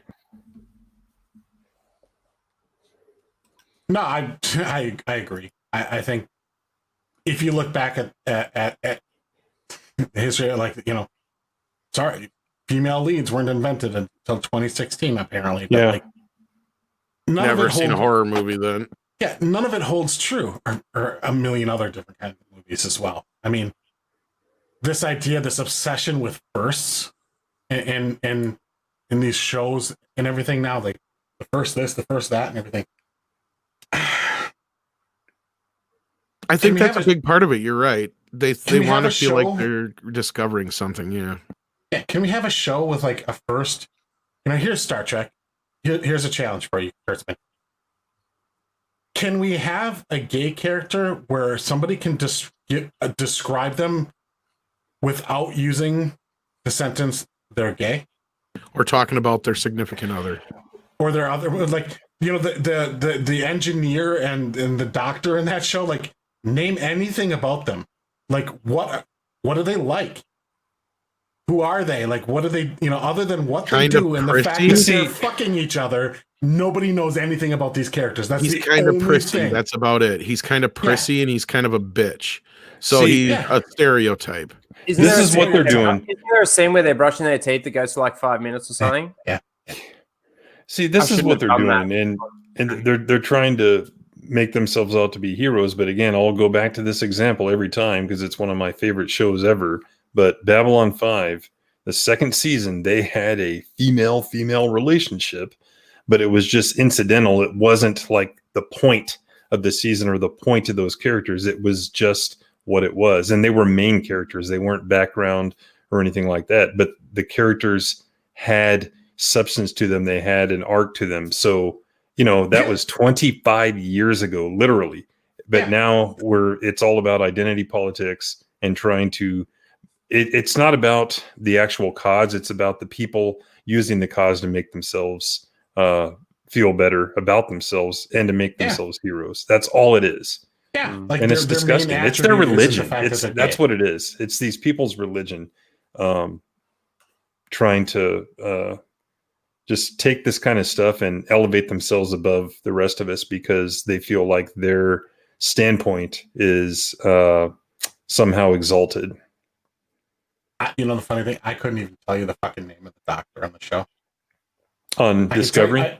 On Discovery, I can tell you he's gay, and that he's Dr. Gay. That his partner is the engineer, and I think his name is Stamets or something like that. But beyond that, I can't tell you anything about him.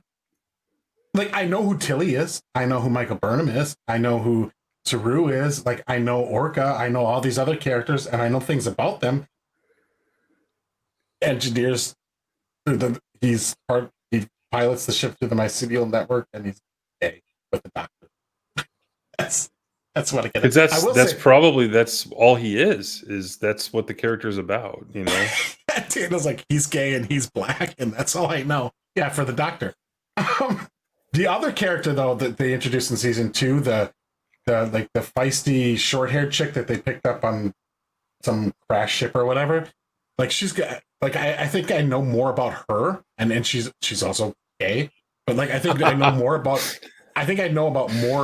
about her character, and she's got like 15 minutes of screen time, I think, in the entire second season.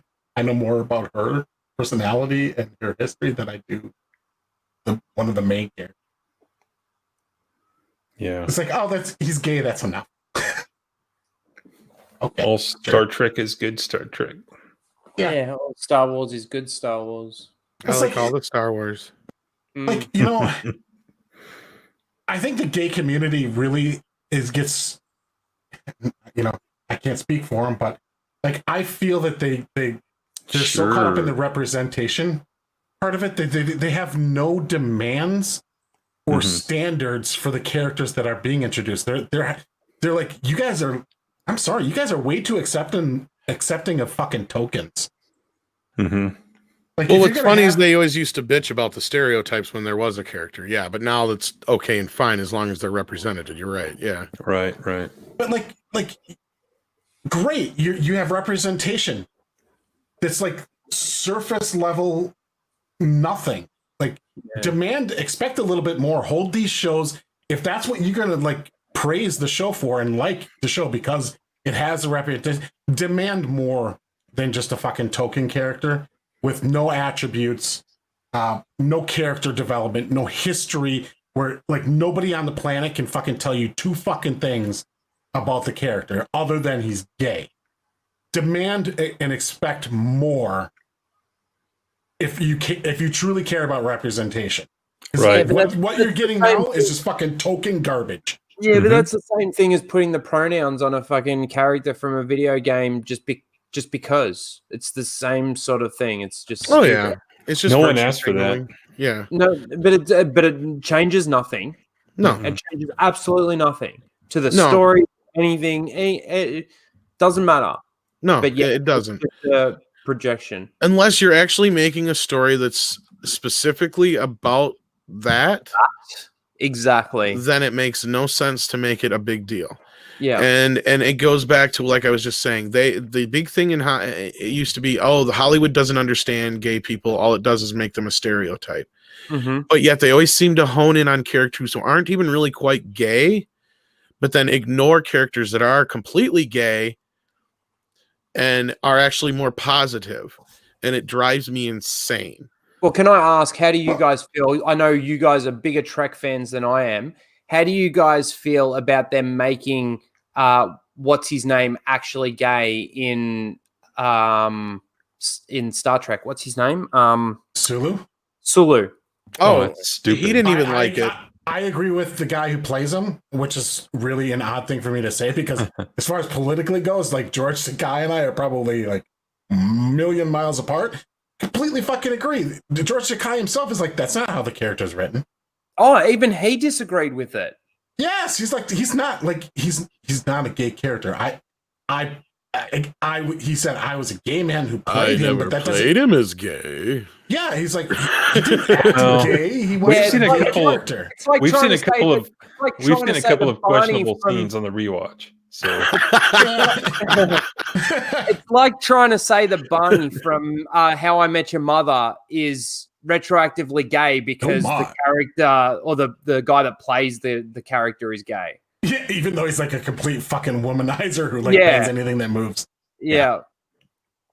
I'm surprised they didn't use that. I didn't know that he didn't like it. That's great. I'm glad that he came out and well, said it's because it's inconsequential and he sees it for what it is, the virtue signaling for what it is. And that's like, where Shatner is not going to give these fuckers an inch too, because he hates the fact of this revisionist history bullshit. Well, you know the latest, right? Now what? Kirk is bisexual, possibly. Oh, yeah. Yeah. That's a little older, they've but been, they've been trying to like trap William Shatner on Twitter with that like for weeks, because you see people keep bringing it up to him, and he just he won't take a man or something. He won't take the bait. Basically, he's like, it's not my character. I don't play him anymore. Right. Like it's not up to me. So I'm not. Basically, he's not answering. Yeah, because what they're trying to do is they're trying to get him to say, no way, he's not gay. So then they can go fucking mob him on Twitter, right? Yeah. You do realize that Captain Kirk and William Shatner aren't the same person, right? Yeah, exactly. And William Shatner's just get a life. Yeah. Well, it actually kind of tells some of those people that. Get a life. Which is why he's worth a follow on Twitter. Yes. Because he kind of he's at a point in his life where he really doesn't give two shits. Yeah. About hurting your feelings or anything like that. He'll just come out and say what he feels and doesn't really care. He's like he's essentially he's retired. Like he doesn't. Well, I mean, he works though. I mean, he works, but he's he's not a starving. I haven't retired completely. I've just retired my give a fuck. He's not a starving actor. He doesn't need a gig to eat. Like he's good. At least I assume so, unless he's made some terrible investments or something. But I would assume Priceline.com has me sitting pretty good. Hey, Bill, how do you feel about Kurtzman? Captain Kurtzman can do whatever he wants with Captain Kirk, as long as it ain't with me.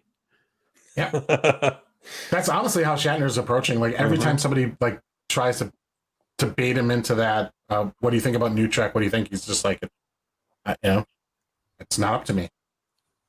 No, I kind of let Mr. Kurtzman know how I feel by how he treated me in his poster. Oh, there I am. Oh, that's right. He did. Let me fix it for you, and then I'll give you a birthday cake. Just an itty-bitty one. That was so brilliant. I love that. That's exactly what you're talking about. He gives no fucks. He's got no fucks to give.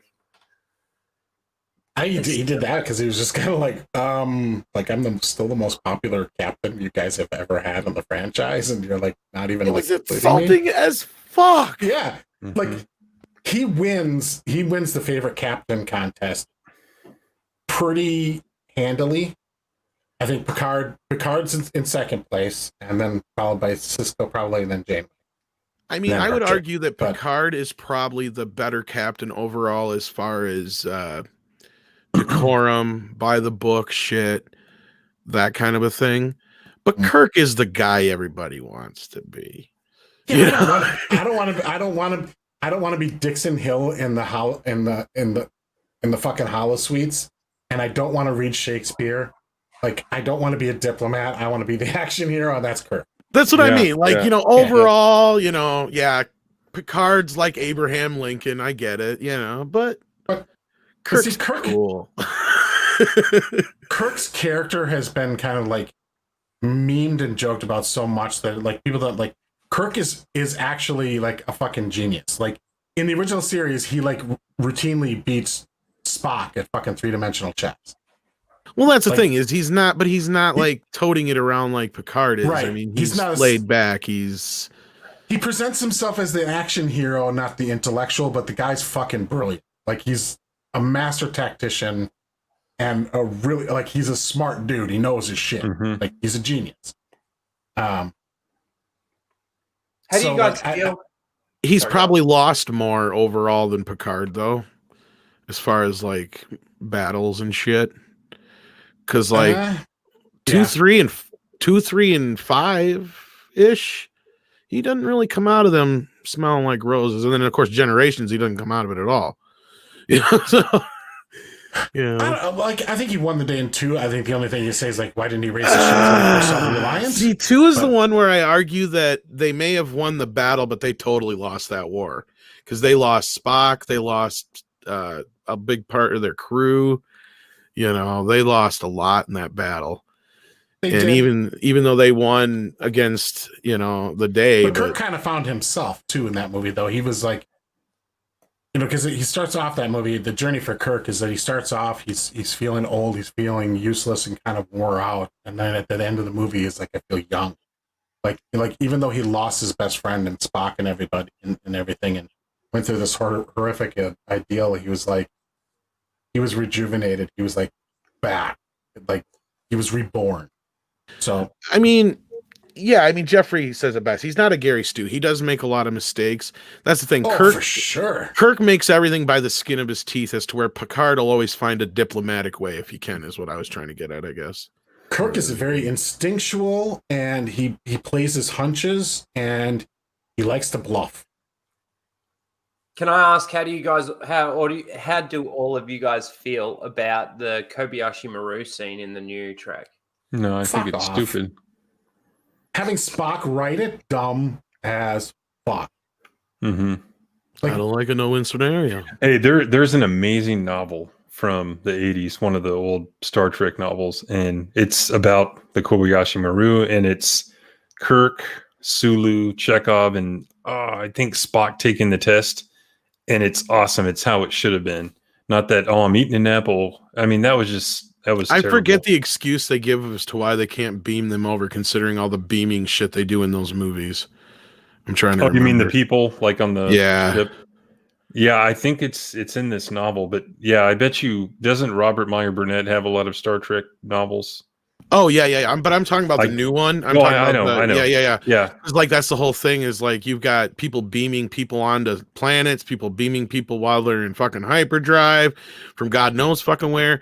I can't remember the excuse they used in the Kobayashi Maru that they couldn't just beam the people over. I can't remember. Yeah, now. especially in that movie because they're beaming them like, you know, between interstellar distances and stuff like that's that. What I'm saying. Like the beaming doesn't seem to be such an issue, to where in the original series and films, you at least get under the understanding that there is a limitation to this. And it's not exactly just like flipping a switch and it's all done. Right. Yeah. I don't know why beaming was such an issue in regards to getting Spock back from the volcano in the second new one. Yeah, like they needed line of sight for some dumb reason all of a sudden. You had line of sight. I'm like, what? Hang on a second. When you're in space and you beam people down to a planet or back up, you don't have line of sight. What the fuck are you even talking about? Very rarely in the old shows and movies would you get a thing where something was disrupting something, and that may be the excuse they're using, but I'm trying to remember. It doesn't even... I'm still trying to figure out why the Enterprise was underwater and why it wasn't actually just in orbit. Because J.J. Abrams likes shit rising out of the water or the ground or the whatever. We've talked about that before. We have. I still just... Like, how did they get it under there? There's nothing. It's like, let's just go back to Trek 4, the end of Trek 4, where they have to land in the water. You know what I mean? And how They didn't land in the water in 4. They crashed into the water. I know. They didn't choose to land there. Yeah. They had no power because the hell they are your whales. Yeah. Yeah. But yeah, God, just everything about those movies. People are like, oh, they're so great. No, I love Trek 4. What's Trek 4? The Star Trek number 4. The Voyage Home. Okay, gotcha. There be whales. Yeah, that's a good one. I'm saying Trek 4 and a Trekkie doesn't even know what I'm talking about. That's how much of a Trekkie No. But I was going to say, I thought we were talking about... Well, no, we were talking, you're flipping from Kelvin. But we did jump around a bit on him there. But Greg and I think, are aligned on, we like The Search for Spock more than that one. Really? Mm-hmm. Oh, yeah, I love The Search for Spock. I like Search for Spock, but... Underrated. That's number 3? I don't know about it being underrated per se, but I just love 4 more. 4 is fine. It's not as... I don't hate it. It's not Trek enough for me. I don't hate it. Like, it's my... So my order is 2, 6, 3, 4.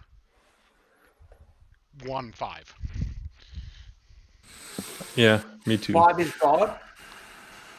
What does God need with a starship? That's number 5, right? Uh-huh. I need my And That's the and worst 5 one. has some good moments in it. It just didn't like it wasn't. It was a filler episode, not a movie.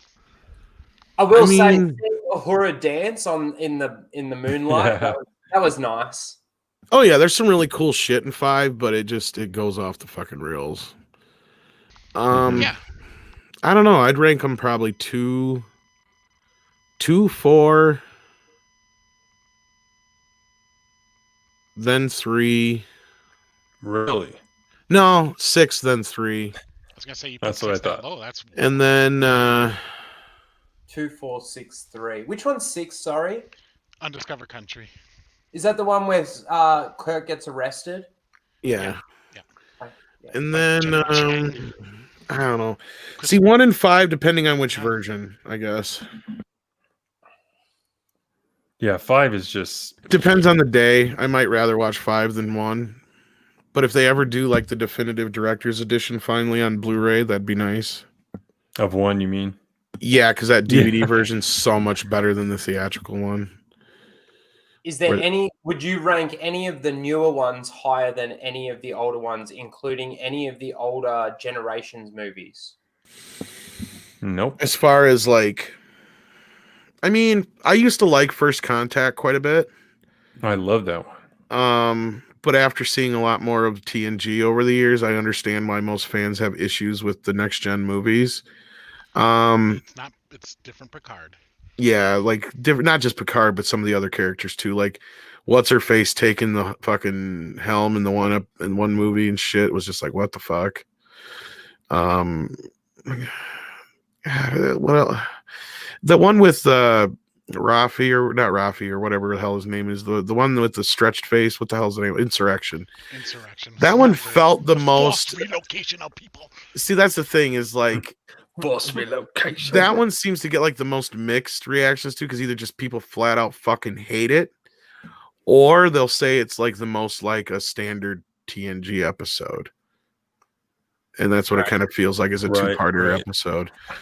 Yeah, it would have been a lower ranking episode. Yeah, it's not great, and in fact, I think there is an episode that they steal a lot of the same shit from, if I'm not mistaken. Yeah, there's episodes where like a blind gets uncovered and they have to like it's a rehash. Not with the stretchy people. I think that's probably new with the stretchy face thing, but that was just creepy. I'm kind of surprised that Jeffrey likes 4 above 2. Yeah. 2, like even for me as not a big Trekkie, 2 is my favorite. Oh, 2 is hands down the winner for me. Like it's well, 2 and 4 are the most accessible to anybody who's not a Trek fan. 4 simply because it could have been just a generic sci-fi movie. It didn't have to be a Trek movie. It could just be about people from the future who need a fucking whale. You know? Yeah, but I mean, some of the character sticks in 4 though. Well, it works better because of that. Well, but you could also just present it like a character like that. And I say that because look at Galaxy Quest. All you had to do is put generic I guess. type characters in there and it would have worked just as well. It's just associated with the Star Trek characters. And I'm sorry, what were you saying, Raging Rhino? My bad. Oh, sorry, I was just going to give my order. My order actually goes 2, 3, 4, 6, 1, 5. Sorry, I was looking at Jeffrey Turner's numbers, and he's got 8 and 9 there, and 10. I don't know what they are. Well, then there's Nemesis, which most people don't even count. Oh man. Yeah, that's when I rank them separately. I won't put next gen movies up against And Generations is like part of a good movie, part of a horrible movie, part of a meh movie. I hated it. It's got one of the better villains. Yeah. What's his name? McDowell. He's awesome. He plays an excellent villain in it. He played good. And I did like seeing Kirk and Picard together, but just the way it turned out, it was kind of wasted. Yeah. With the ribbon. Yeah, well, just the whole way with him dying under the bridge and all that shit. Well, see, the thing is, like, when I see Kirk and Picard together, and based on kind of the lore that TNG established with mind melts and everything, like Picard in a way should have like already known Kirk because he should know him through his mind meld with Spock and Sarek. And like the fact that he was just like almost like a complete stranger, other than he knew him as a historical figure. Like that, like maybe have a moment where like, you know, Picard says like, what Spock really felt about him, or some kind of tie in there was missing, and could have been used to kind of like close the door on Spock. I just Kirk don't think they should have never even had him die. Yeah, that too. Honestly. Well, in those Shatnerverse novels that he ghostwrites, like he becomes, he's not dead, and he winds up being in the war with Cisco and stuff. But that's Shatner for you. So well, and that was the better move. Actually, he was still. You're still always part of the Nexus, so I mean, if they really wanted to bring him back, they could use that's the Nexus true. as a way. I think that's how they did it in the book. I was gonna say, because didn't Whoopi's character say that basically the Nexus time doesn't matter? She existed in both the Nexus at and the same the time. real world. Yeah, and honestly, I mean that's one of the few ways you could bring Kirk into the more modern Trek era and explain his age, and I don't think anybody would have had so much a problem with it. You know what I mean? I mean, if you'd have been like, well, I guess I'm stuck here now at the end of the whole thing, kind of thing. Yeah. They don't like him for some reason. Because since he technically died at that point in history. Mm-hmm. Yeah, it just seemed like it was such a lackluster send-off for like an icon, not just like for the movie-going audience, but like to the characters in that universe. Kirk is like mandatory study material, right? Like he's what the most famous captain there ever was. Like everybody knows who Captain Kirk was. Well, not just that, you left the door open for the future movies. He didn't necessarily have to be in the next one, but you know what? That next or third or fourth one down the road, you go, there's only one man who can help me with this. It's like that's all you need, and then you got him back. It's like fuck yeah. Yeah, something. And you can even have Leonard Nimoy come back because technically Spock is still in this generation. He's alive, and we've seen him in TNG, didn't we? Yeah, because he's in what? Yeah, he doesn't die in TNG. Sarek does, but not him. That's what I'm saying, and he looks fairly the same age. So yeah, it's just like I don't know why they made those choices with Generations.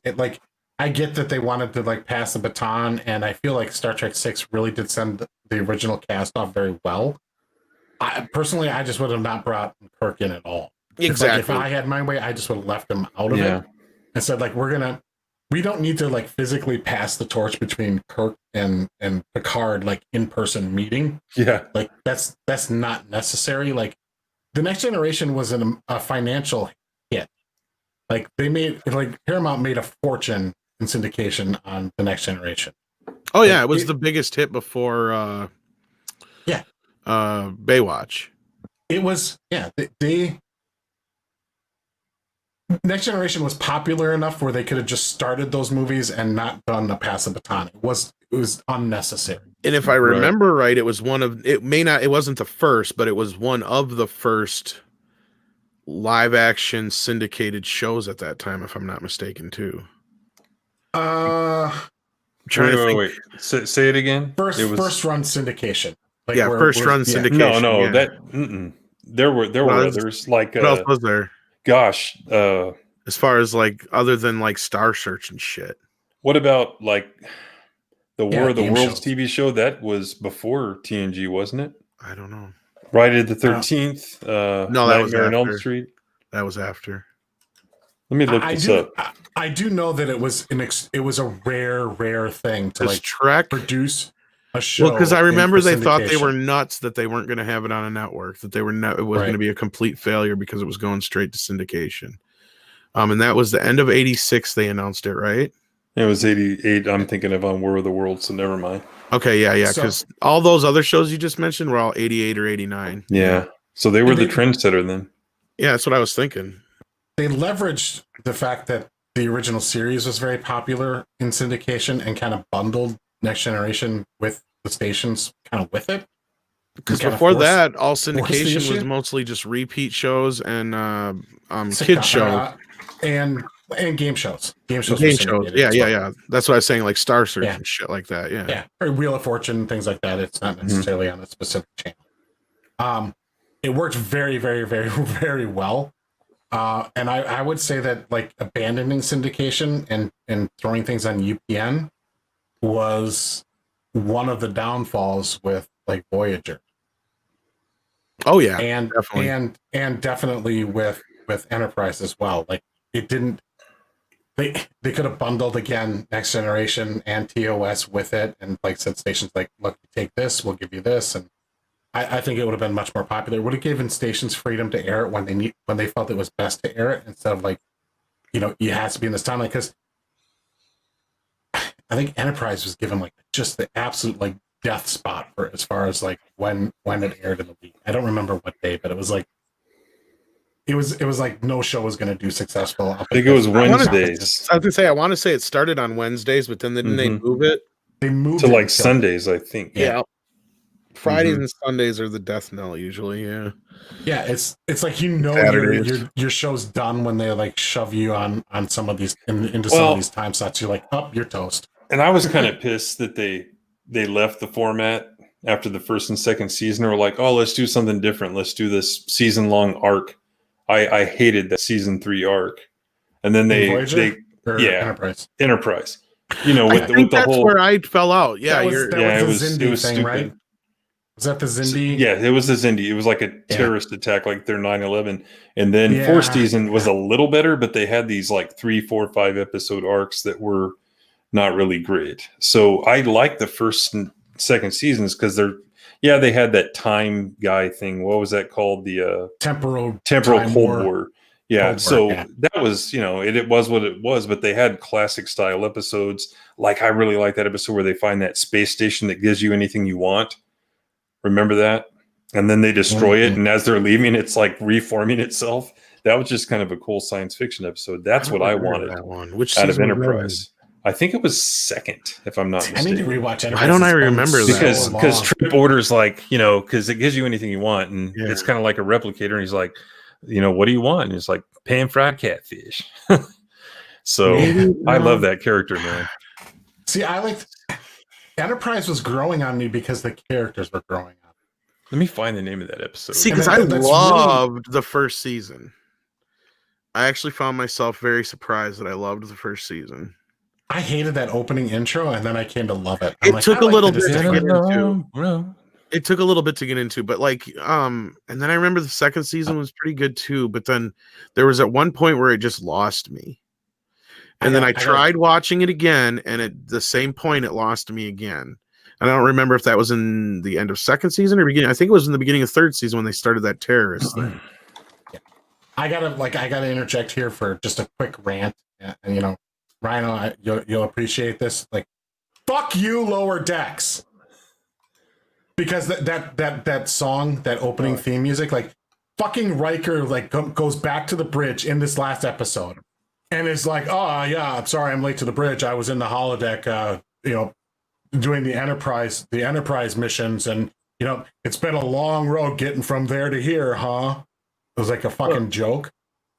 Like, fuck you. Yeah. 1, you fucking dare reference the Enterprise. 2, you fuckers in your goddamn way that you ended that fucking show, making it all a holodeck simulation that Riker was in, and then you use Riker to make a joke about it. Quadruple fuck you. Fuck you. Off, Paramount. Fuck off, Paramount. Oh, I hated that. That moment, I was fucking livid. Like, don't you fucking joke about that goddamn shit ending. Fuck you.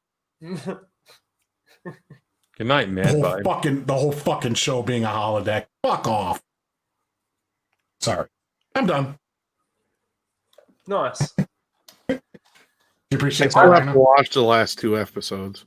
Oh, I spoiled it for you. Sorry. I just spoiled that. Oh, I don't give a shit. I have a question. Is there any plan in place for them to continue this new, I don't know what you would call it, timeline of Star Trek with like Kirk and Spock, like with Chris Pine and those guys?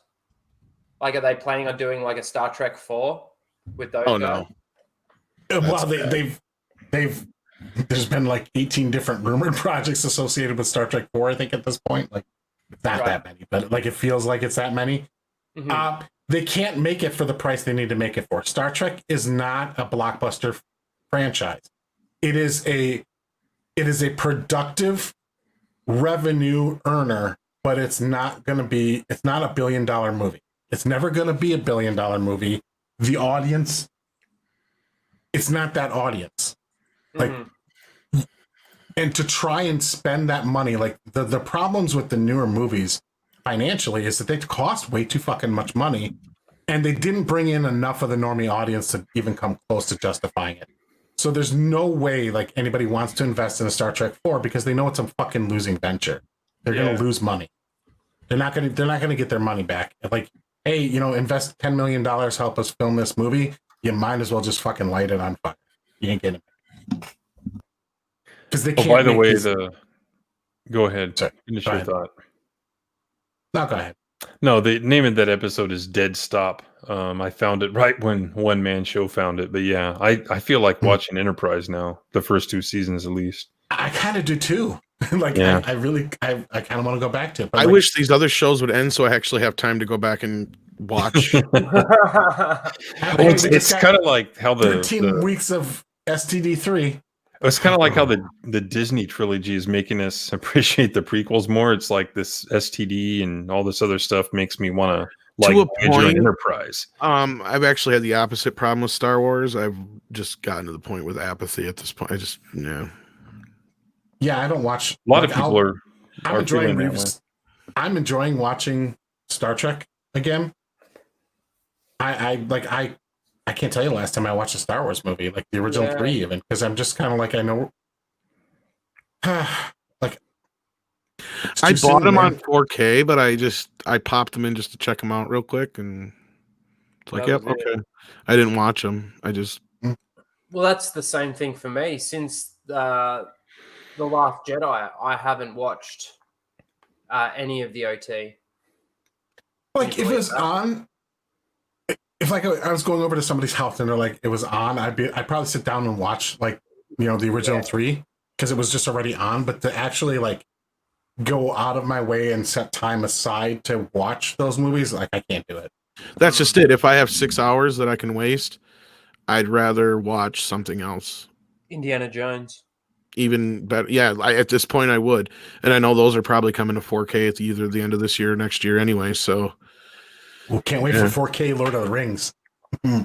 I hope that I'm hearing things correctly and I'm not mishearing things. I hope I'm not hearing that they didn't upgrade the special effects in 4K. I hope they did from what I heard. I'm not 100% on that. Though. I actually kind of want them to do a special edition of those, but like Peter Jackson's got to be involved, and not to like add goofy shit like Star Wars ones, but like to go back through and maybe like reanimate some of the battle scenes that didn't quite come out as good as they maybe had hoped at the time. Because there's some CGI moments there that kind of stand out to me in the 3 different movies that I'm like, ooh, I wish they'd kind of go back. Well, a perfect example is the elephant scene in Return of the King with Legolas. Like, let's put it this way: if they haven't at least re-rendered the effects in 4K, let's not even talk about any fixing. They're going to look shittier than they already kind of did, because you're going to go from all the shit that was shot in film, jump to the shots that are in 4K. And this is the same problem that his King Kong had. I don't know if you saw his King Kong on 4K yet. No. You go from all the shots that have no like major CGI in them that look really good, and then you go to shots that have anything with CGI in it, which is like 2/3 of the last part of the movie. It looks like just up-converted 4K crap. Oh, yeah, and I hope to God that's not what the fucking Lord of the Rings looks like, because if it does, I'm going to complain to beat hell, because I've spent so much money on this trilogy so many times buying it now. I know, it's funny. Like that I bought wish... it when it came out. Then you bought the trilogy as a pack, and then the special editions or the extended versions as a box set. It's like, good lord. I even bought the 3D versions of the extended editions of The Hobbit. Jesus, yeah.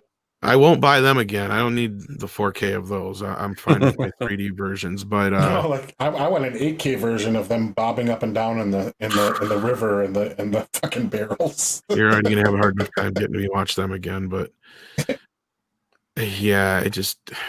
No, I hope obviously to they have God. to do it right. They have to do it right, but like I'm gonna be hopeful that they're not I've just stupid. read it a couple different places with weird wording, so it's like, okay, are they like dancing around the fact that they're just up converting 2K effects? Because if that's the case, I'm gonna be pissed. Because there's a lot of newer movies I don't buy because all they are is up converted 2K. Yeah, that's just a waste. I mean, Yeah, the HDR or whatever does help a little bit, but there's some movies that I've gotten that if they have heavy CGI in them, they suck ass. They look like shit. A great example is Guardians of the Galaxy. Looks like Volume 2 looks like crap in 4K, in my opinion, because it's up converted. Oh, really? Yeah, but to me, the 3D version looks amazeballs. But the 4K version, I didn't really. It looked really bad to me, in my opinion. yeah, and unfortunately, there's not like an official standard for 4K, so they can kind of do whatever they want almost and call it 4K on the package. So Basically, yeah, because the problem you have is any movie that's been done in like the last almost 30 years, now 25 years at least, 20, they were scanned into digital at 2K, edited that way, all the effects were done that way, all the post-production was done that way, and it was rendered out again into 2K, and then if they still had film at that point, then they just rendered out a film strip.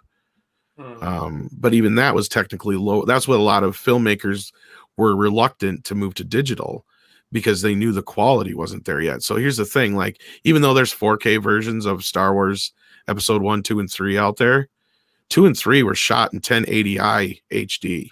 The live action shots can't get any better than that. Yeah. That's just because they were shot at that native.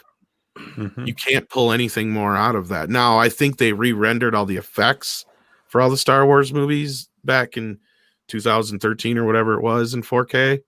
When that's where the McClunky scene got shoved in. So, I mean, I guess the effects are technically 4K, but I watched them on Disney Plus, and I didn't think they looked that great. Now, of course, the original films, there's a bit of a jump in quality, but then again, I would say I think the biggest difference going from the original movies onward is more the sound than anything. Yeah, they all got Dolby Atmos upgrades, which is nice. I mean, that was a huge upgrade from watching the original VHS tapes to like going to the special editions. Well, even the special editions had the Dolby digital mix, even though the original films always have had 6-track mixes. Blah, can't talk. Yeah. Check out Daniel's super chat. Sorry, Tom. No, that's fine. I haven't seen it, Daniel. I want to, and I know that'll be the end of it. They're not going to remaster DS9 or anything beyond because the cost was so high. Because they look amazing, and really, yeah, and I don't mind most of the upgrades. Even with the TOS, they took a lot of care to make sure that they matched, and with TNG, I don't think they redid so many of the special effects. Really, do you have the TNG, Tom? Yeah. I think Blu-ray? it was just because see, the first 4 seasons were all film and composite. So as far as I know, I don't think they did anything. So the first 4 seasons. Here's a question we have. Someone asked us a few weeks ago. I know on the Blu-ray sets for TOS, if you hit the angle button, it switches back and forth during play from the old to the new. Yep. You know if TNG does that as well? I don't think so, because that's what I'm saying is I don't think they did any digital alterations to TNG. Okay. The reason it looks so good is because everything was done on film. On film, yeah, it's easier. And I think once we get to season 4, like I said, I think is when they start flipping over to digital effects on certain things. So I believe they had to up convert some things because I don't even think they redid any of the ones for TNG. I could be wrong on that. See, what I want to know is, did they redo the one where they had the throne aliens took control of everybody at Starfleet, and the worst shot in all of TNG is when they Riker and Picard phasered the head dude or the admiral or whatever, and it was the stop motion claymation looking god awful effect when they blew his head off. If they redid that, I'd be in. But man, I watched that episode. Last time I saw the episode, I laughed. I'm like, holy shit, was that some terrible shit? Yeah, Daniel, here's the thing though. I'm not sure if they just upconverted the effects or if they re-rendered them or how they did it for the CGI shots later down the road, because all the composite shots they just recomposited. And since you can composite in computer 10 times easier than the old school version, you don't get the matte lines, you don't get that's why those look so great. But I'll ask if you're ever on one of the streams where I'm on with Robert Meyer Burnett again, remind me to ask him. I will ask him definitively what they did with those. Yeah, all the model shot, all that was rescanned. That's because that's all done with film. They didn't start using CGI until later seasons. But then Voyager and Deep Space Nine were all CGI shots and all finished on video. So that's their problem there is they have the film stock, but all the effects shots are done on digital and they're only in standard definition. But I have heard that people who worked in the effects houses at that time and they saved the files. Well, that would be the big important part. Right? Hopefully they're not corrupt. Problem is, though, Paramount won't put the money into it to have them redone because they didn't make any money off TNG. But that was their own fault. Right. That was their own fault, and I'll tell you why that was their own fault. They should have not released that fucking show until it was all done and released it in a box set.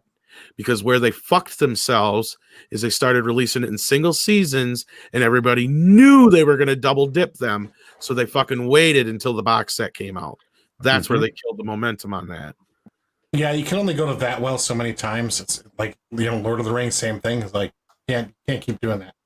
But thank you for the $7.99. Yeah, and if you're fascinated in transferring stuff, there's a big story on this Facebook page. This guy has all kinds of information why Babylon 5 can never look better unless they redo every single effects shot.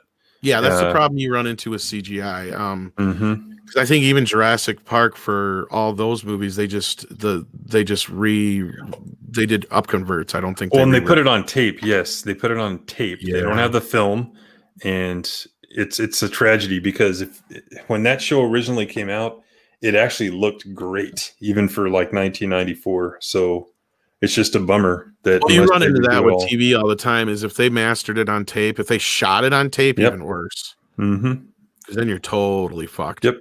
Dumbasses. Yep. And then Sci-Fi wanted them to put it in. Sci-Fi wanted to put it in widescreen because in the late 90s, when they replayed it all, widescreen was a thing.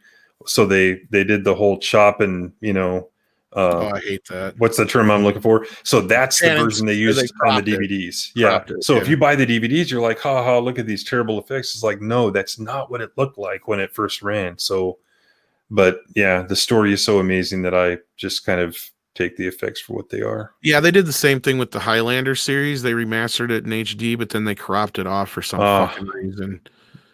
It's like, you idiots. Dumbasses. So that's why I'm glad I got the old DVDs, even though the new transfer looked great, but it was cropped off and badly. So yeah, you'll run into that. And then there are shows that were shot with widescreen in mind. I know Lois and Clark, I believe, was. Well, Pan and Scan would be the opposite. Blake St. Clair. Pan and Scan's going the other direction, going from widescreen to 4:3. What's the show that they wanted to put in widescreen and then you can see like camera guys? Was it one of the sitcoms maybe? Possibly. Like, here's the thing: if it was shot on 35 millimeter, they have a little bit more on the sides and the top and the bottom than what's generally meant to be shown.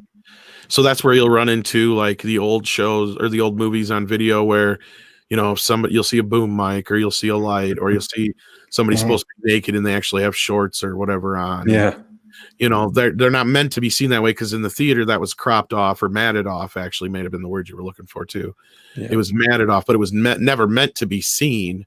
Mhm. But then and then come in the 80s when video started becoming a thing, they kind of knew that in advance that they were going to have to use that full frame version, as they called it, the 4x3 version. So they would kind of keep that in mind and try and keep things out of the gate, but not always. And then same thing for the left and the right when it came to television shows, because they never expected anything to be on the left and the right. And that was one of the reasons, if I remember right, bringing up TNG, why they never did a widescreen version of it, because of that specific reason. Yeah, Daniel's right. It's Buffy. Yeah, Buffy, they did that too. Yeah, but they didn't want to crop it off. But they also had too much junk in the side gate, so they couldn't do anything with it. It would take too much digital work to erase, like boom mics and other crap. So too costly. Yeah, not enough return. Yeah. So the compromise is just showing it in 4x3. Yeah, which like I don't mind for teen, like, because that's how I saw it originally. So that doesn't bother me too much. Like I don't like. I was a big remember working at a video store. We get both versions because you know on VHS you could get the widescreen or not the widescreen, right? And you know I would always tell people get the widescreen. Like that's the way it was shown in theaters, or closest to the way it was shown in theaters. It wasn't exact the ratio, but like. That's the way it's meant to be seen. And for most movies, like, that's great. You don't want the pan and scan versions. They'd be like, I don't like the black bars. That was every customer always fucking told me that. Like, that's what my wife said. I bought this 3,000 pound 21-inch TV, and I want to see the whole picture. I can't see half the screen. They're taking away half the screen. Right. It's like, no, but if you do it the other way, you're missing half the screen. I'm like yes, like I'm like, and I would, you know, like I made these like posters to like explain to customers like I did too. What the difference between widescreen and like the 4x3 and like what pan and scan was and everything. And you know, it illustrated like, look, this you're missing actual product on the screen. You're missing actual picture. I did too, and you know the movie I used, it's just a little smaller. You know what movie I used to show that with? Star Wars. I think I did too. You know what I'm thinking of? I'm thinking of like Clerks 3 with Tom and Greg as like video store. Could you imagine that? We would be random in time and like, oh my god. I'd like to go back in time and run a video store with you, Tom. I think we'd have we'd have a hell of a video store. It'd be like the comic I'd watch that or a reality show. I'd watch that too. We wouldn't have any customers, but no, the customers would come in and they would never rent anything. They just we'd shoot the shit with them for like 8 hours. Oh yeah, there was not a competition back then in that market. I remember showing my dad. He was one of those that would bitch. He's like, "I got this 32-inch fucking TV and I can't see half the screen." Oh god, and it's like, exactly. And I said to Dad, I said, "Look here, I had I think at the time, Ghostbusters 2 was one of the only flippers I happened to have. So I showed him the pan and scan version of the suck up your guts guys, were the Ghostbusters scene. It's a great scene to show anybody if you want to show them the difference between 4x3 and widescreen, because in either version of the pan and scan, either everybody's cropped out but Bill Murray, or they digitally pan across the group, and that looks terrible. I hate that digital pan. Terrible. So where in the widescreen version, it's one steady shot of all the guys coming in. Suck up your guts, guys. We're the Ghostbusters. All one shot. Same thing with the end of Ghostbusters in the first film. There's so many shots where either Ray and Egon are shut off, or Winston and whoever's cut off the other side. Any of that. There you go.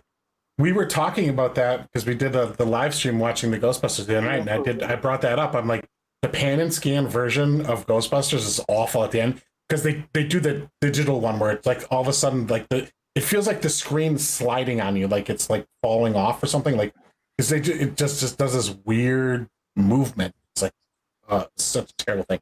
Yeah, because Sony started using this digital version of it in the latter days, and it looks like garbage. I mean, the old version was still bad, but you get some that were just a straight center scan, and they're horrible. Oh my You god! know At what least television versions would take a little bit more time with them, but yeah. Sorry, go ahead, Tim. you know what a good example is from Star Wars on the widescreen? When Luke's like using his binoculars to look at the bantha, and he's Yeah. like, "Oh yeah, I see one." As a kid, I'm like, "There isn't one fucking there." And then I finally got the widescreen, which I got off of QVC when Mark Hamill was like the guest one night, and I'm like, "Oh look, you can actually see him." And then here's another. Oh, go ahead. Yeah, and then here's another one when like the droids are outside the cantina, that snitch like comes outside and tells the stormtroopers. That's a very subtle thing in the movie. You can't see that unless you have the widescreen. So yeah, those are like two good examples to show all the people. Star Wars movies are great ones. And then I remember specifically Spielberg pitching a fit when Last Crusade came out because he wanted Paramount to release it in widescreen only because he did not sign off on the pan and scan version, because the pan and scan version, he said, totally ruined his movie, because there's tons and tons of shots in that movie where he painstakingly made sure that Sean Connery and Harrison Ford had the same exact expression at the same exact time, and that is lost completely in the pan and scan version because you're either seeing just him or the other or a quick jump shot between the two, and he hates it. But he couldn't win that battle. He couldn't win that battle, and that was because just prior to that, Sony attempted to release some widescreen movies, and people kept. Were you working in a video store yet, Greg? When Ghostbusters 2 and Karate Kid 3, and I think there was one or two other ones that Sony released that were in this quasi widescreen. And Gremlins 2. So that was Gremlins 2 was another one from Warner. They tried it. What year was that? 89 and 90. No. It would have been more like, okay. Well, yeah. So like Sony and Warner Brothers tried it real quick with a couple movies. They tried to do widescreen versions only, and they quickly had to do pan and scan versions because people started bitching and bringing them back to the video store. Jeez. And even though they had this tape is broken, and well, even though in the beginning of the movie there's this thing that specifically says this film is shown in a letterboxed format, so you can see the entire picture as it was presented by the director in theaters, and you actually see the shot of the movie zooming out as they're saying this to kind of illustrate it. But people were still bitching about it. Oh, they were, because it was the first time they'd ever experienced that. And honestly, like I bet you, at best, 10% of my customers would like buy into the widescreen is better, but everybody 90% were like, yeah, I don't like the bars. I want it it's too small. Like I didn't buy this TV for this. All the same things there. And I actually did have people that would rent the widescreen version, and they'd bring it back and be like, this movie doesn't work. And be like, well, what's wrong with it? And they're like, it has black bars at the top. This movie doesn't you know how work. hard it is to Can you make it go? Laugh in somebody's face when they That's fucking not tell even you the that. worst one, though. You want to know the funniest one I ever got, Greg? Go ahead. Somebody brought back because this was when DVD first came out. I had like 3 DVD players that I rented out. Mm-hmm. So they never rented DVDs before. They rented out the DVD player and the DVDs, and they brought them back, and they're like, we tried, but we don't know if we did. We tried to rewind the DVDs, and at first I thought I laughed just like you're laughing right now, and then I realized, oh shit, they're fucking serious because their faces got beat red. And they're like, yeah. I'm like, oh, you really did? I'm like, I thought you were kidding. And he's like, no, like we hit rewind and the movie went backwards, but we don't know if it rewound or not. And then I'm like, no, these are like CDs. You don't. And then the girl goes, oh, I see. I told you. I absolutely 100% believe that probably happened more than once. True story too. I remember absolutely vividly. No, dealing with the people that I dealt with, and yeah, at the time, I mean, my favorite. Remember when Clerks 1 came out, right? And so video stores, we get screener copies all the time from whatever distributor that we were going through. They'd give us advanced copies of the movie so we could like watch it and figure out. Yeah, they were basically like they would have like a big like promotional thing in the beginning of the movie, and then it would like throughout the movie it would generally go to black and white or something else, and then it would say this is this is not a rental copy. If you rented this copy, call this number right away. And blah, blah, blah, blah, blah. Yep. But I mean, it was designed as a promotional thing to like, so help us figure out like, ooh, this movie is really great. We should get, 10 copies, not 3 or, or whatever. And I remember when Clerks came out and the owner of the store I worked is like, I don't, you have the screener, but you should watch it. And like you're just going to be, and because he did watch it and he figured that I was going to be too much like, like I would get like too many good ideas from the movie. And I just thought that was funny. So of course I still watched it. And I'm like, God, I wish I was as witty and snarky as Randall. That would be great. Oh, so no, you were I'm not close going to to treat that. customers So that. if you were working when that came out, that would have been 94, 95. Yeah. Yeah, it was more, because I graduated high school in 94. Me too. Okay, so you're just a little older than me, not much. Yeah, it was right. Yeah, in that era, I remember my friend like recommended me or like got me the job, and I'm like, okay. And I started off as a clerk there, and then later and then run the store. But Yeah. Man, I watched so many fucking movies, like to the point then where I became like kind of a snob, where I was like really selective, and people would get pissy with me, like because they come in like you get this all the time, Tom, right? Like they'd ask you like, is this movie good? And if you told them like you didn't see it, what was there like? You rent them for free, can't you? Yeah. Like yeah, but that doesn't mean I want to take 2 hours to watch something that looks like shit. Yeah, it's like you realize, how many movies we get here, right? Like, and how many hours I'm working plus, okay, you just watch them while you're working. It's like, no, not really. No, not really. Because like, I'm like if they want to pay me overtime to sit at home and watch these movies as research so I can tell you guys what the movie's is about and everything, sure. But like, yeah, I'm gonna be selective. The best part was when I at least worked at Movie Gallery, we would all kind of like, at least between the however many of us that were working at the time, we'd all kind of watch most of the movies. So we'd all kind of give each other a report on something if we knew, like, because that was my thing, is like, I knew how to recommend movies real good. Like, I got to know my customers. It's like, if they brought back, say, Pulp Fiction, they loved it. I'd be like, okay, well, that person would probably like Memento, for instance. Something like that. I know that's kind of a loose whatever, but just out of the blue, that used to be what I would do real well. Like you can fuck with people too, though, because remember Pulp Fiction came out. Did you have a bunch of customers that were pissed off because they didn't understand the time jumps? That was a little before my time. My first video store would have been 99-ish. Okay. Yeah. Then I owned my video store from 2000 to 2001. And then I worked for Movie Gallery for almost 4 years, I want to say. 3 at least. Okay.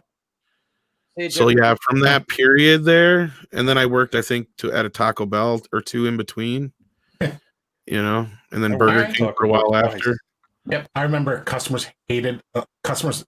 They either loved Pulp Fiction or they hated it because they. Well, and I worked in radio because I went it was non-sequential. I went to school and I worked at a newsstand while I was at school. Then I went into radio. Then I went and worked at my first video store after I got fired. So you know what I did to him, Tom? What? I'm like, oh, if you didn't like, okay, you don't like Pulp Fiction because of the time thing. Here's a movie you should really watch. 12 Monkeys. Oh, fuck. No, I wouldn't be that mean. I would want my customers to be happy, of course. Like, and then I generally knew most of my customers were not like me. I'm a film snob. I knew most of that. And I knew the film snobs too, though. I knew the ones that. Oh, yeah.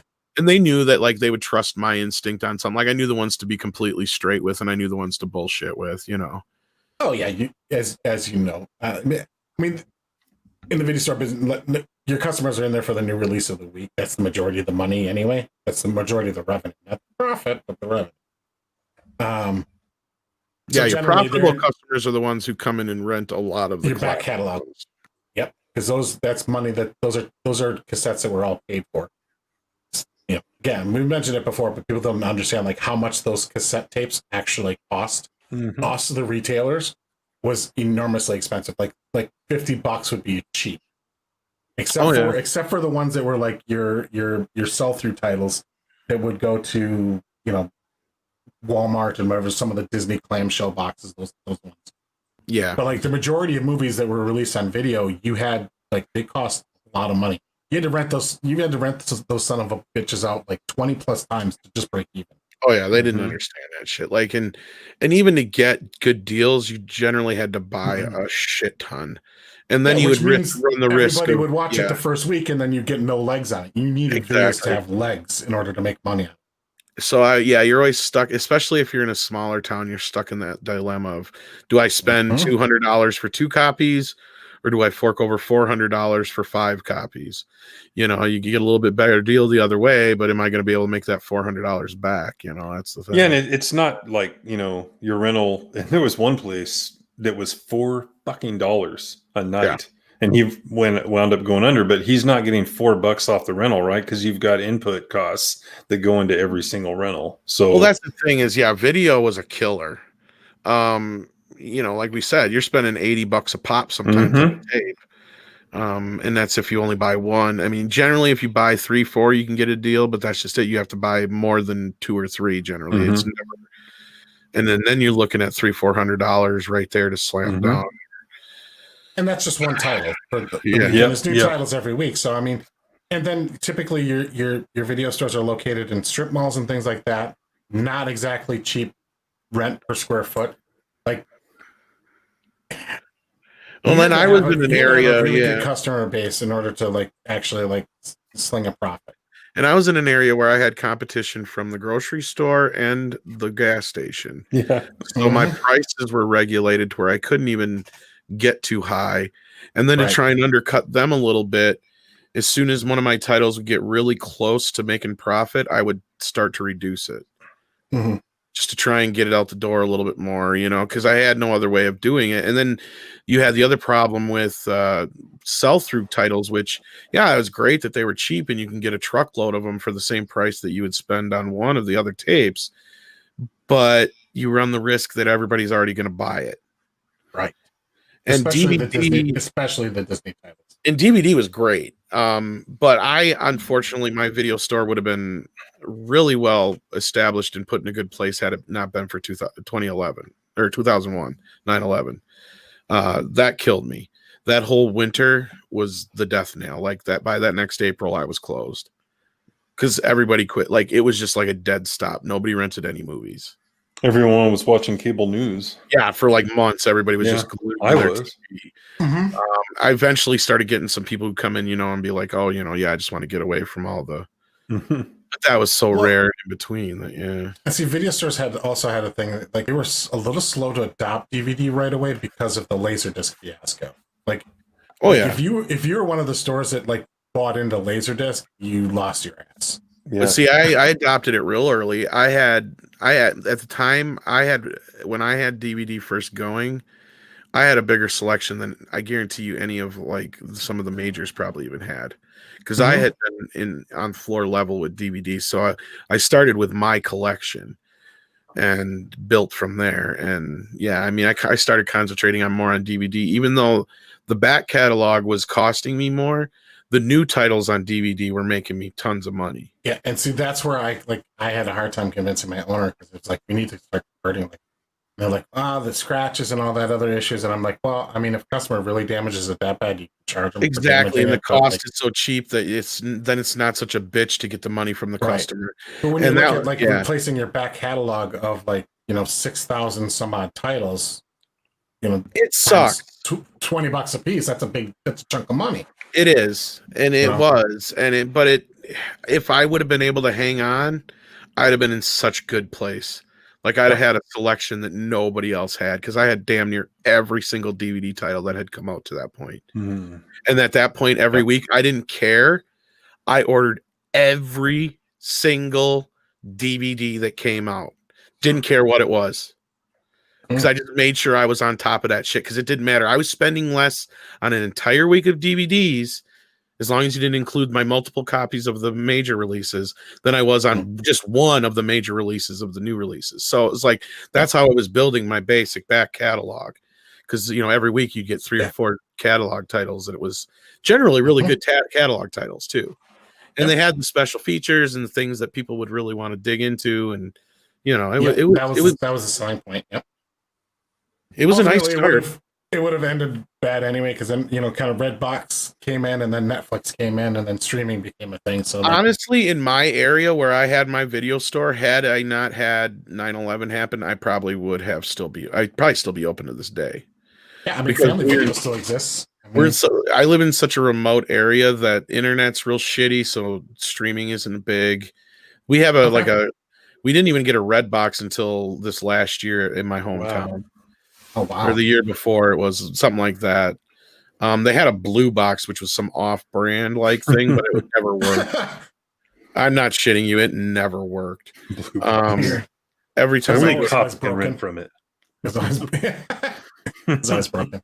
It was the same as the Redbox. They were pushing more of the Blu-rays and the video games though through that, and I think it was more of a local chain. They were just trying to cash in on it, but their maintenance was sucky, and they never had anything in there as opposed to the Redbox when they finally got that in.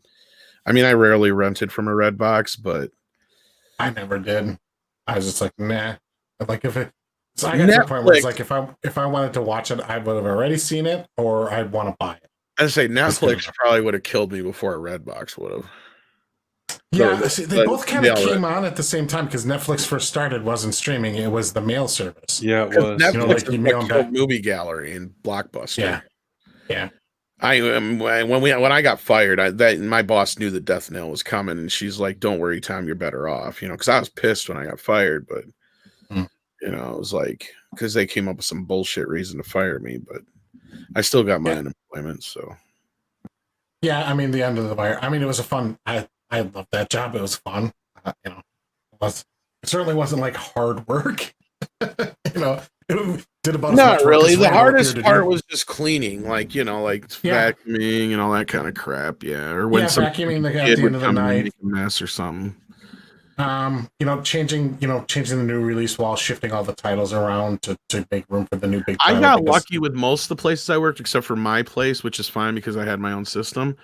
But like a movie gallery, at least, and the other video store I worked at, there was enough girls there that they were that meticulous that they insisted on doing that. So I mean, remember, like you had to you get the videos in, and you have to put your stickers on them, your please rewind and security things on them. Oh yeah, and then take them out of the box and stuff the box with a piece of plastic or styrofoam. And then re-shrink wrap or reheat wrap. We didn't have to really go through that too much because those would generally, it seemed like, I want to say, because the mom and pop shop I worked at, that place, they came that way, but I think that's because they had a couple of stores. So they would get them, they would order them all together, and then they would get them in and then send them out to their stores. Okay, so it was pre-done before. Okay. Yeah, and then by the time I worked at Movie Gallery, there was no more VHS. In my store, I didn't even bother. I just had the cases out there. I didn't bother putting nothing in them. I didn't do the shrink wrap. It was all keeps costs down. Yeah, I mean it was time consuming too, because I mean you take this at the time when VHS was kind of on its way out, but in order to compete with the big chains, you had to get a wall of a fucking. All I had was I bought from this store that went out of business. Besides a bunch of racks, because I used to go buy videos from there used all the time, and I would pay an extra, I don't know, it was 50 cents a time. I buy a movie because they had them in these nice plastic cases that were fold out cases, you just slide them in. I'm sure you may have seen them at some point. Yeah, so I would buy those by the bulk. So when he went out of business, I bought what he had left. So those were sturdy enough that I really didn't have to put anything inside the cases. They were protected enough with those. They weren't hard plastic, but they were hard enough to where if somebody dropped one on the floor and stepped on it. More old school than you. Well, no, they were cheap. Yeah, they were cheaper than me trying to deal with all the styrofoam and all that shit, though. Anyway, we could talk. I could talk shop about the video. Oh fuck yes, yeah! I missed the video store days, man. Oh yeah, because the new video day, that was the day everybody would come in, even on their days off, and they would all sit there and help open the movies and get them ready, like you're saying. And because then everybody got to take them home. What pissed me off is we had a limit of I think 4 when I first started working there at Movie Gallery. It was like, what the fuck is this shit? I can only take 4 out at a time. Screw that. Oh yeah, we had to it was a competition for who got some of the screeners first and things like that. Well, we didn't get any screeners at Movie Gallery, Oh. but I did at my video store. But Oh yeah. I had one Okay, guy. so for those in the chat, sorry Tom, just real quick. For those in the chat that don't remember all the way back then, like the window between theatrical release and VHS or home video release was gigantic back then. It wasn't like a movie comes out in July and it's available in November. It'd be like sometimes like almost a year. It depended on how well it played too. Yeah. Yeah. You had the theatrical window, which was pretty big. Then you had a second run theaters. Remember those? And then you had a pay-per-view window, right? And then you had your VHS window.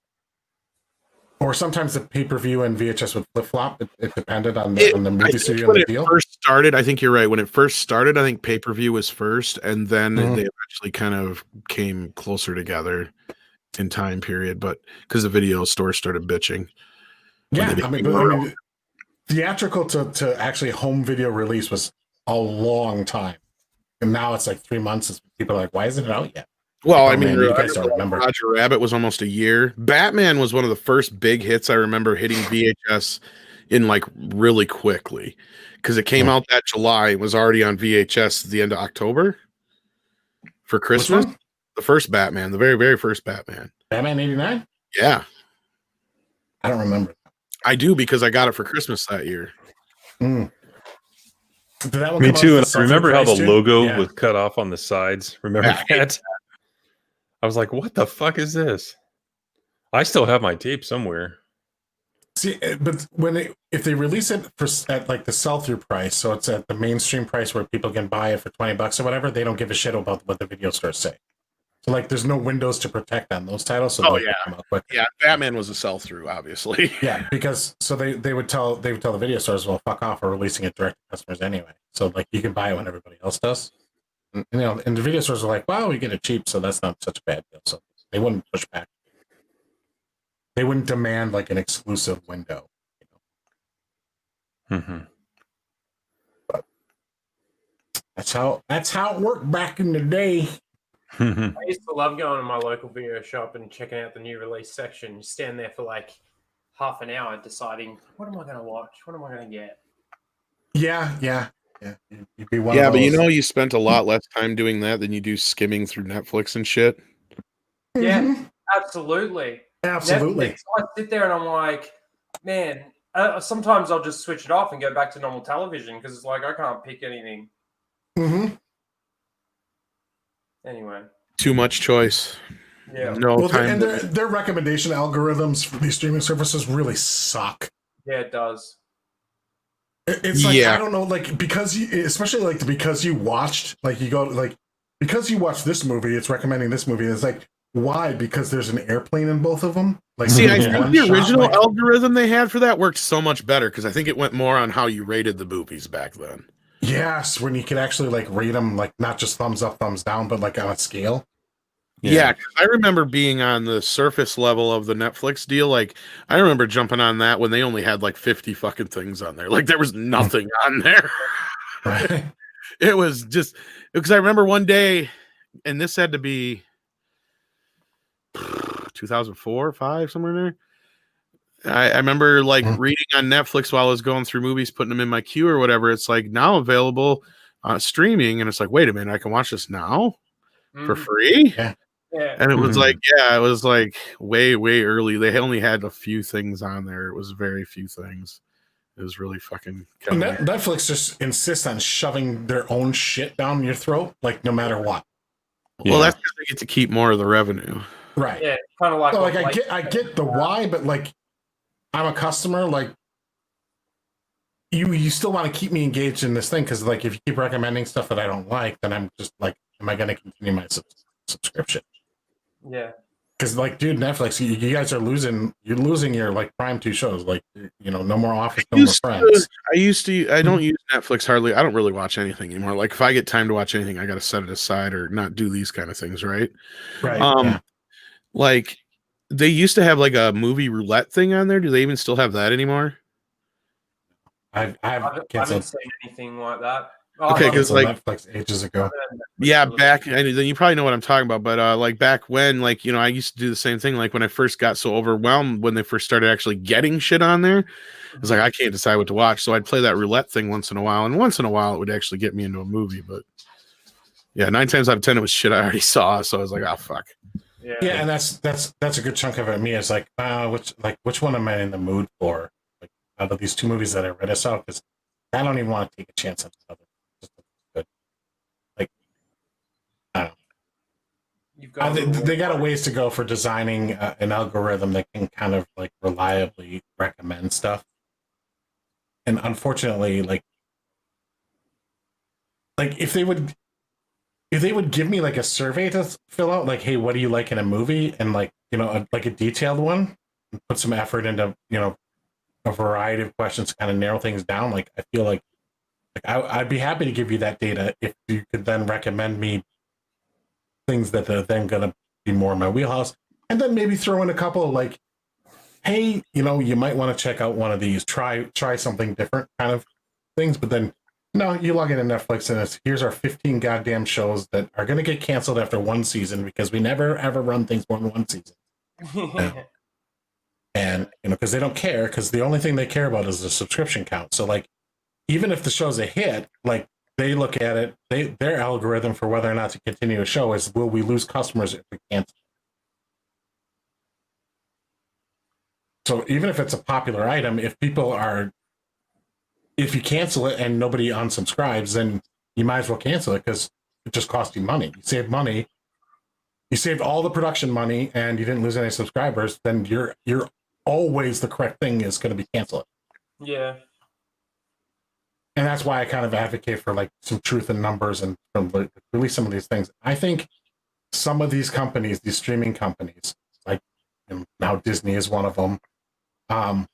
I think that if they actually had to release the stats on their, like, the viewing stats, their stocks wouldn't be so goddamn inflated, because I think people would be shocked at really how little they're getting watched compared to what investors think how many people are getting watched. Like, suddenly it would still be the future thing. That's where the direction's going. But like, I think it would be a sticker shock to be like, oh, that's a hit and only this many people are watching it. Oh, I didn't realize it was so small. Like, I think they would be surprised at like how little some of these shows are actually getting watched, that they're calling hits and smashing success and number one streaming and number one on the platform and everything. Like, they'd be surprised. It's like a lot of it is people are watching old TV series over and over and over again. Yeah, I don't know how many times I've seen The Office. That's the benefit there. I'm not watching a lot of your shit. very true. But anyway, we've been going now for 4 hours and 60 minutes, so not a record time for the Raging Geek Jedi show, but I think we're going to start wrapping up here. Yeah, absolutely. Sorry, Tommy. I've been a little quiet. I've just been happy listening to you guys talk about your experiences with video shops. I want to see a movie about it, I'm telling you. Yeah, that's right. I'll write the script. And also too, the reason why I've been off screen is because I actually lost my seat. Oh, You broke your chair? No. No, Kitty stole it. Oh. You're too nice to Kitty. I'd make my asshole move. Yeah, you just freaking pick them up and dump them. Charles stole my seat. Look, even if I go to sit down, he won't move. Because he knows you won't sit on him. Yeah. You got to teach him once that you will in fact sit on Exactly. him, and he'll get on there. Yeah, that's true. But I want to hear Kitty go. Rah! No. I wouldn't take it to that extreme, but you put a little pressure on him. Sooner or later, he'll get it. Oh, We lost Tim. Tim. Oh, no, we lost him. Tim, where'd you go? I didn't mean to leave right now. Anyway, Tom, thank you again for coming on, man. Yeah, It's always an honor and a privilege to have you. Well, I just avoided watching the lower decks. That's about it. Which I got to do. Tom, I've been doing the video reviews every week, and I have not made the video yet for the last one because I'm writing a script for it, and it's like 8 pages long. Ugh.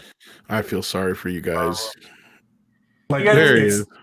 Have you got anything coming up? And I was gone. I don't know what I did, but Oops. sorry. Probably Yeah. pulled a That's fine. Tom. Have you got anything coming up? Yeah, I saw your most recent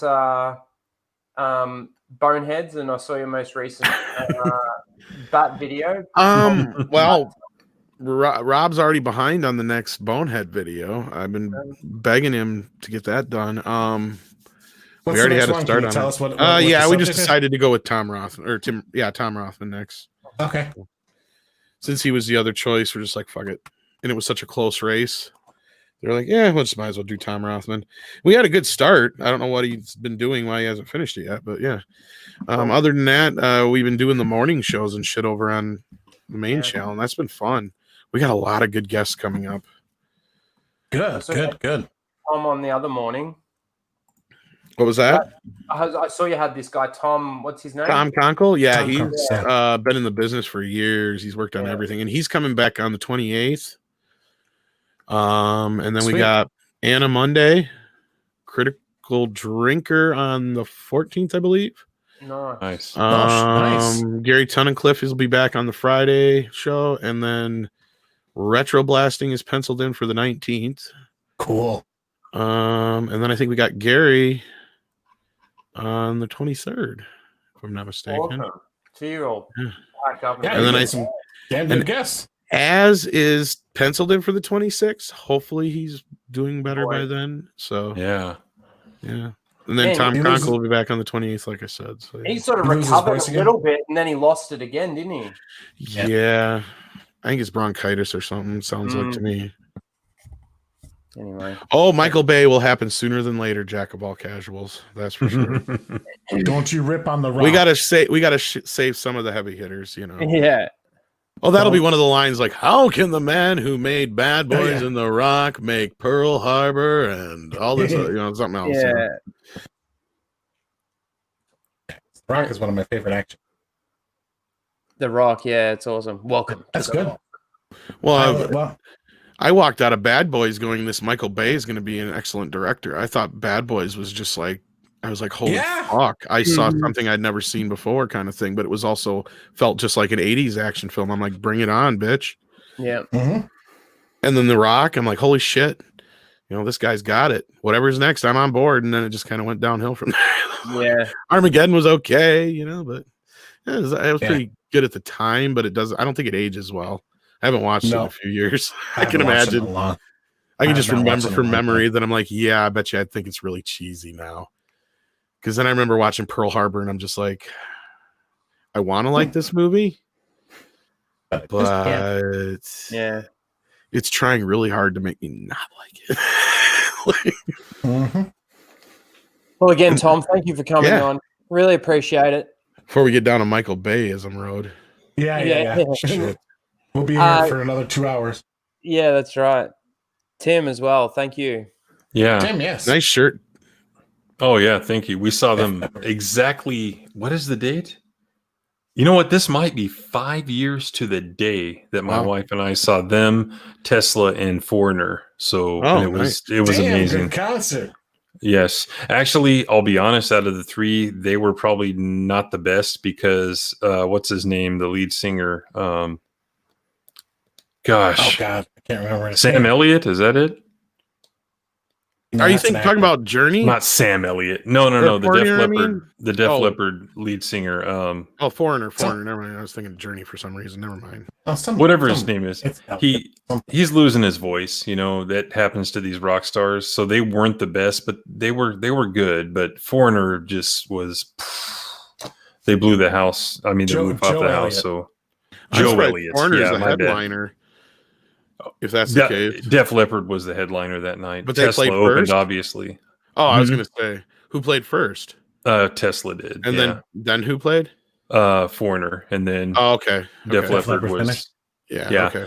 Yeah, because when we walked in, Modern Day Cowboy was blasting. We got there a little bit late. So, yeah. But it was a good concert. So, yeah, I think it was the 11th of October in 2015 when we went. So, anyway. Cool. But yeah, I've got a new Star Wars video up. tomorrow, well, maybe before I go to bed, probably do it tomorrow when more people are online. Star Trek video. I meant to make a Star Trek video weeks ago, but it's just kind of about the stuff from New York Comic Con. And then some bitch ass page, like, saying some of the comments, they're actually calling out Midnight's Edge about, oh, they're wrong about all their rumors. And I'm just like, here's the situation, assholes. And then just kind of talking about the new stuff versus, the old. And then the tavern on Monday. So another Which new beer. rumors were we wrong about now? Oh, there's, Axonar, the fan film. They made a post this morning that, all these YouTube pages have been saying he's fired. And look, they have a 7-year plan. And it's like, well, just because they have a plan doesn't mean it's not going to materialize, or it is going to materialize. So you're full of shit and you're just trying to kiss their ass because you want them to let you make that fan film is all it is. So. Yeah. Well, thank you for coming on, Tim. Yeah, man. Thanks for having me, as always. Why stay off that page? Yeah. They're a bunch of weirdos. Cesspool.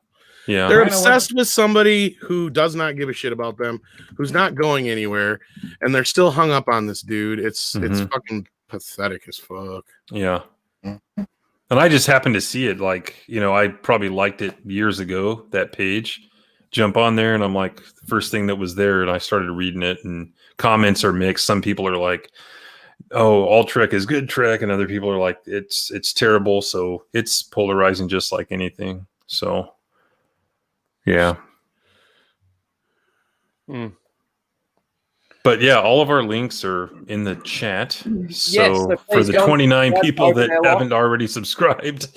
So yeah. Please go and subscribe to Open Air Log. He's doing some good videos. They're not too long either, and he gives his point in nice, quick fashion. Oh, yes, of course, the poll. So what, we ended up with 31 people? That's a landslide. 31 people, and yeah, at the end of the day, it really is, isn't it? Yep. I don't think it's the worst landslide, but continue to plug your channel there, sir, so we can call her a night. I think Go Tim ahead, was Oh, me. Sorry. Yeah, come and subscribe to Raging Rhino. I'm doing Star Wars videos. I'm doing live stream. I do my Casual Rage live stream Friday night or Friday morning in the States.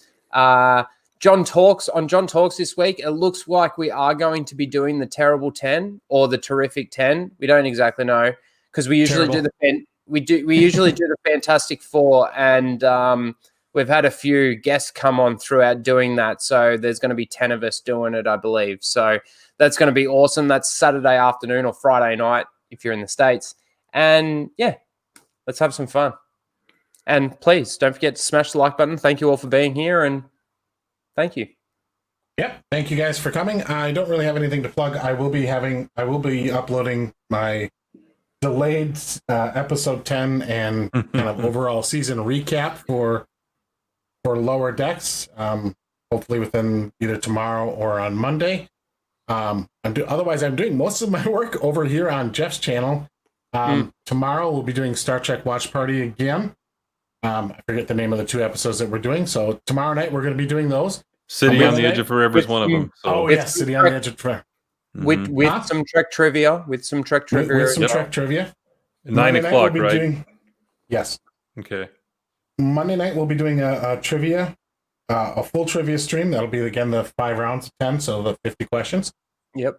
Tuesday, Star Trek again, a watch party, and the start time's up in the area. Depends on whether or not he's going to be able to do his gaming live stream or not. So that's kind of up in the air, but stay tuned. If you haven't subscribed to this channel, please do so, so you can catch me on all these other streams. Yep. I'll be going 10 or 11 days in a row by then. So yep. Oh, I know. Definitely a record for me. I normally have a small channel and everything. My channel is Lost Jedi 22. If you could subscribe and watch for those Lower Decks things. And then we'll be getting into Star Trek Discovery Season 3. So nice. Are you going to do Mandalorian reviews, Greg? When the Mandalorian does come out, yes. I will. Yeah, okay. I will probably be doing reviews of those if I can make it through there. I can make it through Discovery. I can make it through Mandalorian. Yeah. Mandalorian's I don't like The Mandalorian that much, but like it's certainly better than Discovery as far as quality. Yeah. So, Yep. Awesome. And do join us tomorrow night for Star Trek. It's really fun. I've got the mirror back here. The Amazon Watch app is really easy to follow along on, and there's a lot of good discussion. So check it out. Yeah. 9 it's o'clock nice going back- Central. it's nice going back through some of these originals because there's some of these I don't remember very well until I start to get in. Then I'm like, oh yeah. But watching it again now, like I keep picking up little things, little nice moments that happen between characters, and it's like, Absolutely. and it's those moments. It's the accumulation of those moments that really make that trio: Spock, McCoy, Kirk work. And you don't realize it at the first time you're watching it, but like as you kind of you watch it more and more, like you realize that like that's the heart and soul of the original series, and that's what kind of makes it work. Yes. Fortunately, it's what's missing in modern Trek. Before we get on a rant like there. Yeah. Again, good night, everybody. I'm not going to play an exit video or anything like that. So thank you for joining us. Thank you for the super chats, those that did that. And we'll see you next time. Bye, everyone. Boobs. Boobs. Yes. Dickfoot. Dream with Dickfoot.